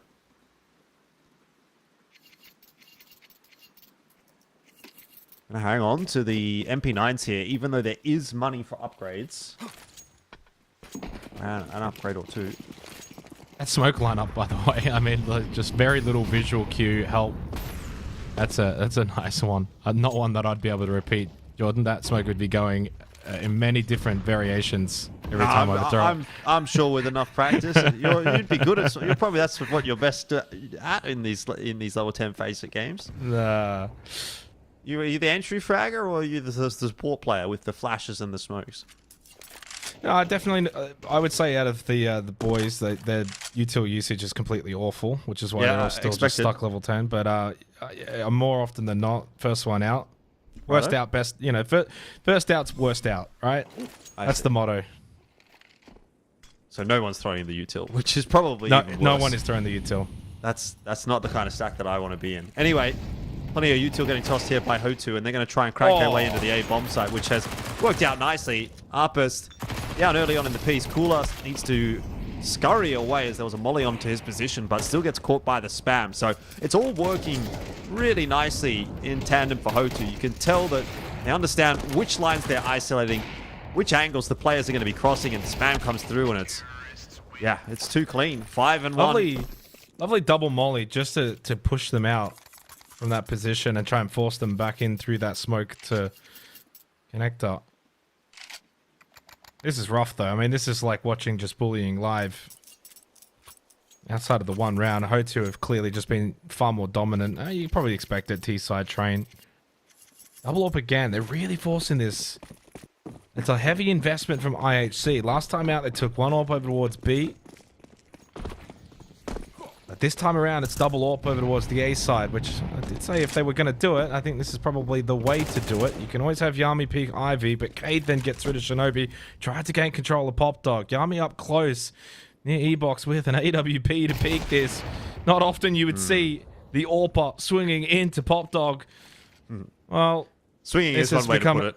Oh, well, that's, you can only swing so fast as the AWPer. That's the issue. Slow peek in, and Rate's now trying to go for more. It's the same setup. This is just more of the same about to happen. Oh, my God. It's the perfect setup, isn't it? Like, if Mizu misses the kill, Cade gets it. Oh, my God. And IHC are just playing into Hotu's hands. So, look, I think coming into this series, we had a pretty good idea of which team was going to go through to ESL Pro League, but it's quite fascinating, right? Because it's not like this is not to detract from Hotu, but IHC look like they've come into this game and mentally they know that they're inferior opposition. The way that they're playing just doesn't look anything resembling what we saw earlier against Chinggis Warriors, where they were full of confidence, they had good control, they were just like, and that's their own doing, right? Less to do with what Chinggis were doing themselves. It was just the way that IHC were playing. They were smarter, their positioning, playing off each other. But here in this grand final, they just look lost all of a sudden. It's like, again, that's not to detract from Hotu, who have just been absolutely sensational, but IHC is doing some questionable things that you just think, Why? And maybe that's the nerves. Maybe that's respecting your opposition too much, where you're just giving them that sense of power. But even there, like it's a double hold pop dog, and you're still just standing red train watching a main, and it's just a free kill. You got to adapt. You got to move. And the double AWP is just clearly not working, yet they keep forcing it. This round's obviously just an eco round. You don't put too much into it. I think we have seen every flavor of Counter-Strike today. You know, some chaotic kind of rounds, some close maps. Now we're seeing some good structured stuff. Ho2 coming in very, very well prepped and planned. And of course Sharp as well. And their reward is, by the looks of things, going to be 2 incredibly one-sided maps to go with the other 2 incredibly one-sided maps that they had against IHC in their previous win. Now, one of them that they did play ended up actually being 13-11 loss, but in the wins that Ho2 have had over IHC, they haven't conceded no more than 3 rounds. Yeah, that's the concerning thing, right? Like, the one win for IHC is the outlier. And the other 3 maps, and soon to maybe be 4, have just been totally dominated by Ho2. So that's got to be the concern for IHC. There's losing and then there's losing. You know, if you're losing some of these 13-8, 13-9, you're in it. It's a contest. It's close. Maybe you change it and fix a few things and it could go the other way. But like, as you mentioned, the 2 maps in the previous series between these 2, now this series, it's just not even close. And Frontalis, again, it's like IHC do not understand the timings. Like, it's the most simple, basic thing. You're not winning that timing battle ever, and they've gone for it twice. Well, once again, advantage the way of Ho2. And they're trying the same kind of thing, IHC, a push into SL. It'll work out in this instance as they are able to drop Mizu. And Anubis is, yeah, he's gone on a bit of an expedition up into the B halls, but Frontalis is waiting for it. Well, he wanted info. He probably anticipated that it was going to be a stack in halls, maybe for a B hit, but Ho2 hadn't fully taken map control. They'd kind of just sat back and waited, and that's the difference. They're so methodical in the way they're playing in this grand final. Like, they really use the clock well. He actually saw the drop plus the shadow, loses the fight. It's like 2 + 2 = 6. It just doesn't make any sense. He would have thought, he would have been licking his lips thinking, oh, I've got this one. I've seen him drop. Got the shadow. Missed the shot. Juke's found himself a timing here. And Rate was not expecting the peak from that side. Oh, hello. Carter's going to go down. Bomb falls to safety, though. Bomb has actually fallen to safety. He can go just jump over to the B side. That's incredibly fortunate for Duke Vasura. Shinobi's cottoned onto that pretty quickly. He's going to be on his way. Obviously, this is going to be a fast plant. Big flash? No, doesn't have time now. Oh, he's made so much noise. He knows exactly where he is, but the shots are not connected. Bold. But in the end, IHC get themselves another round. But look, at the end of the day, Xenox, one gun alive. Yeah, it's going to be an AWP, but still an expensive round for IHC. And there's every possibility Ho2 just go on to win the next and just keep running away with this half. Well, I mean, these sort of rounds are fine in isolation. Like, if the scoreline was, you know, 6-3 or 6-4 or whatever it may be, along those lines, it's 7-2 now. So it's not in this position all that great. But if it were, you know, 6-4 into now 6-5, you'd be thinking, doesn't matter. Won the round. Keep the AWP. This is great. But you're 7-2 down, and like you said, you're losing so many guns in that round that it's hard to really look at that round win and jump for joy when the economy for Ho2 is just absolutely stacked. And Tyler straight away just buys another AWP anyway, and you've got Yami on an MP7, Rate on an MP9, and you just won the round. You've got a long, long way to go to get back into this game. Now, in fairness, if they can find a couple more CT rounds to close this half out, you can get this back to a reasonable position. If you can get at least maybe 4 rounds, Jordan, I'll start to believe again, because the T side on train is strong.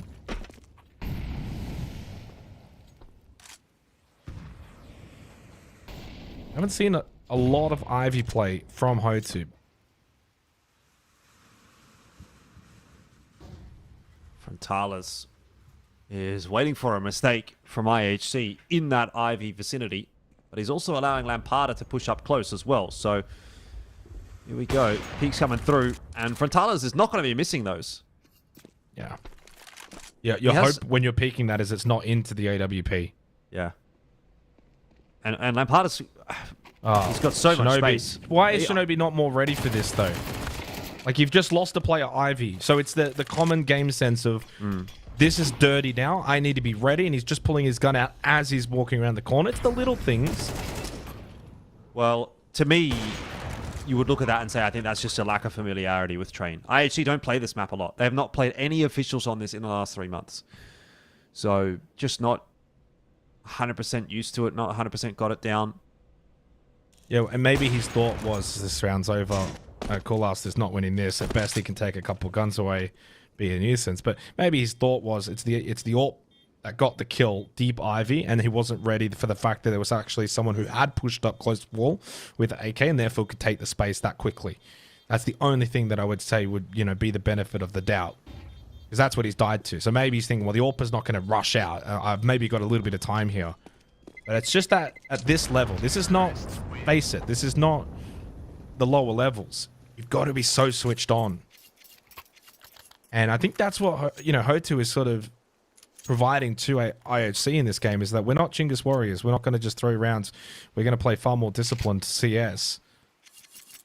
And at 8-2, and now mere rounds away from a Pro League position, Hotu certainly deserved it from their run here in the Asia qualifiers. Yep. It's been a good run from Hotu. It'll be their next international appearance in Astana. Just had a quick look at that one. It was Astana the last time we got to see them overseas. Mizu with the double. It's a pretty good job of trading down Cade, and Raid's going to try and accelerate alongside Arpist, but there's just too many numbers here for Hotu. That's their first real, like, pull stack, though, from Hotu. Usually they're a little bit more split. That technically was the best round for them to have the extra numbers there. Coolast a little bit more active here on Train than he was on Nuke. But just completely has to give up that bomb site and hope maybe there's a world in which they would have backtracked to eventually come back A main.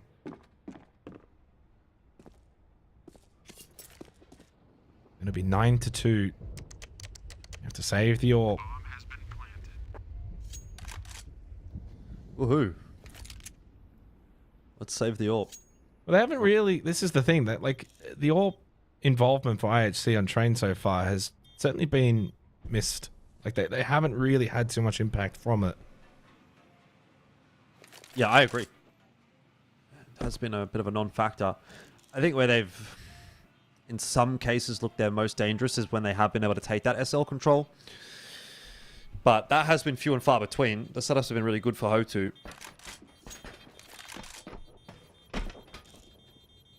And that is going to be 9. We may be seeing another 10 and 2 first half in this series. Hotu just don't lose from these kinds of positions. So already, though, you can see them just starting to have a little bit of fun.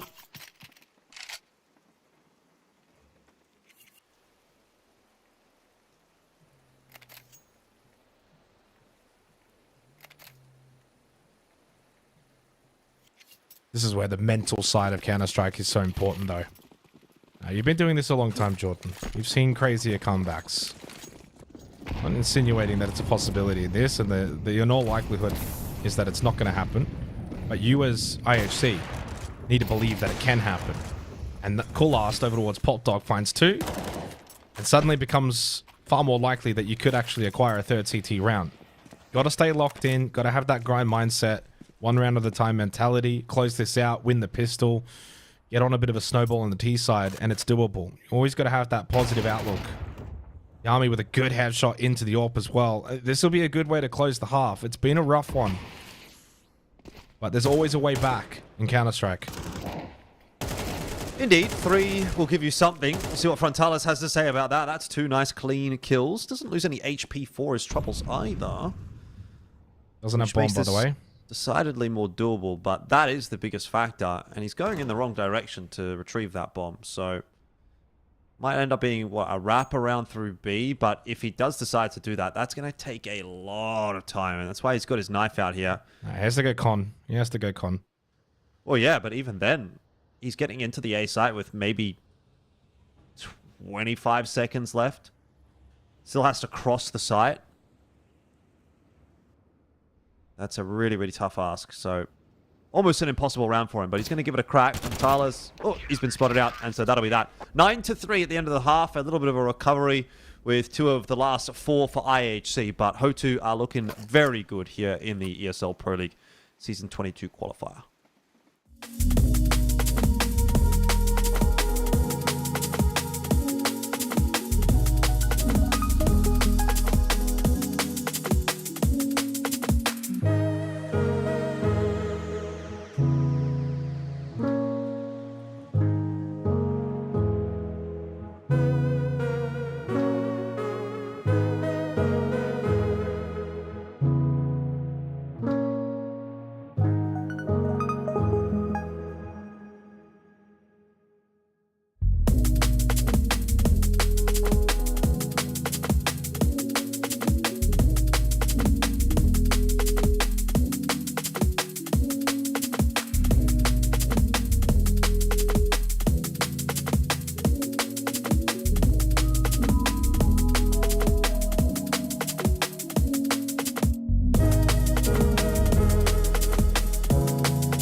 Can't take it, I won't take it no more. And the words you say are killing to me. You keep on bringing me down. Cause you like to think you're better than me. If there was a way to tell ya, love you hate can never die. You don't even know what happens to me. And you don't even really care to try. Your time is coming, so stop your running. You're gonna have to listen to me. We're rearranging, it's time for changing. Do you hear my cry? Now's the time. I can't take it. Right here, let's get back underway with the second half here. Ho2 up 9-3. It might not have been as clean, I guess, as the first half of the first map, but I think you'll still take it. And move on to that CT side, where once again, a pistol round win would feel like it will almost seal the deal for Ho2. So IHC have got a lot of work to do here. You did mention T side can be playable on train, but it all has to start in this round. Yeah, it certainly does. They don't have to rush it, and I think that's what Ho2 were expecting. Look at the lineup, double doorlies. They're probably anticipating IHC, go quick, fast. It's train, T-side with the Glocks. Good jump spot towards IVCs a lot. 3-stack coming in their way. Frontala sets up, beats the pace of the smoke, got the headshot.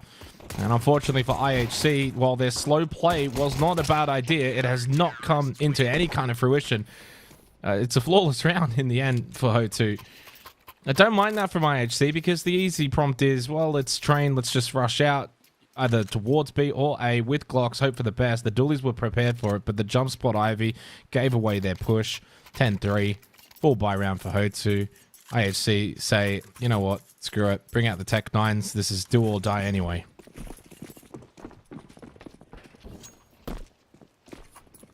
Yeah, they're going to have to do what they can.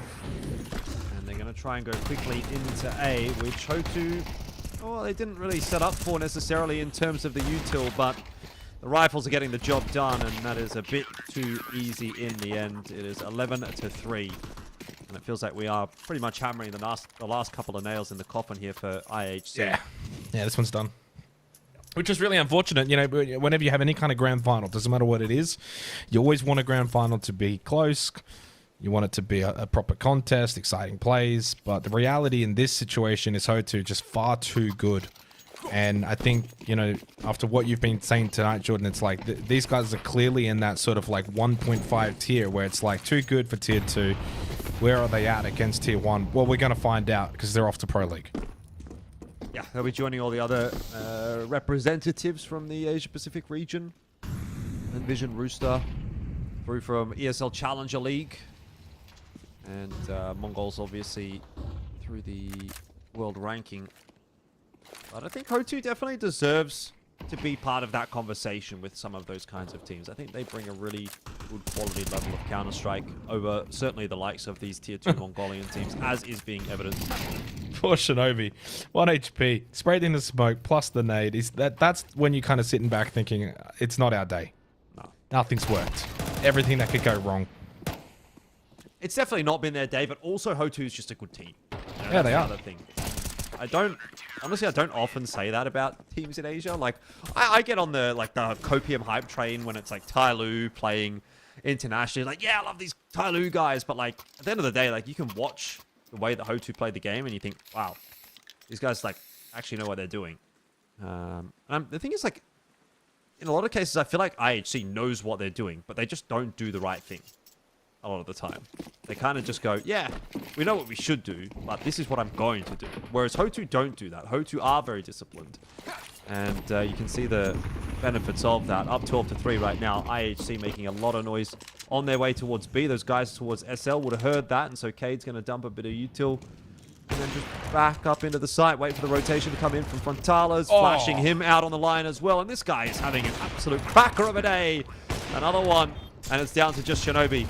Well, Xenox, they got the bomb plan, but that's definitely not going to be enough, as it is Ho2 that have secured themselves a spot at ESL Pro League Season 22. We came into this qualifier saying Ho2 were the favorites, and they have just utterly dismantled the competition. They lost only one map. It was to IHC in the opening round of the double Elim bracket. But here in the grand final, they lost a grand total of 6 rounds. I mean, a tremendous performance. There's winning and then there's winning in that fashion. It sets them up nicely going into Pro League. I hope for their sake now they can go to Pro League, do well, learn a lot from it, because it's not a team that's evidently, you know, a completed product by any means. They're not going to be that straight away, but what they can do now at Pro League is hopefully continue to gain invaluable experience, continue to grow, get better. Ho2 clearly too good for this region as of right now in the way they just dominated the qualifiers. But that next step, Jordan, that tier 1 step, it's a big one, but they'll gain a lot of experience at Pro League in helping them reach that level. Look, I definitely think there's a bunch of games that they could win at Pro League. Just looking at the teams that have already qualified or already have been invited. I think Limvision, Bait, NRG, Fluxo, Rooster, all beatable. Maybe Astralis 3D Max on their day as well. Plus then obviously we've got the rest of the EU qualifier, South America qualifier, and North America qualifier to round out another 3 teams that, again, should be sort of on a similar level to some of those teams that are beatable for Ho2. So I think there's a real possibility they could make it out of the opening stage and into the main event itself. That's a conversation for another day, because we're ready to wrap things up over here in the Asia qualifier. We do hope you've enjoyed the last 4 days, and congratulations again, of course, to Ho2, who have managed to make their way over to ESL Pro League Season 22. If you want to watch a little bit more Counter-Strike, there is some going on. The EU qualifier has kicked off, and looks like Sangal and Mix are playing in... I don't even know how many OTs this is, but the score's 27 and 25 on map 3. So go and watch that one. It's on ESL TVB, so ESL CSB if you're interested in catching up with that game. For myself, Xenox, the production team, everyone else involved, thank you very much for watching this Grand Finals broadcast, and we'll catch you next time.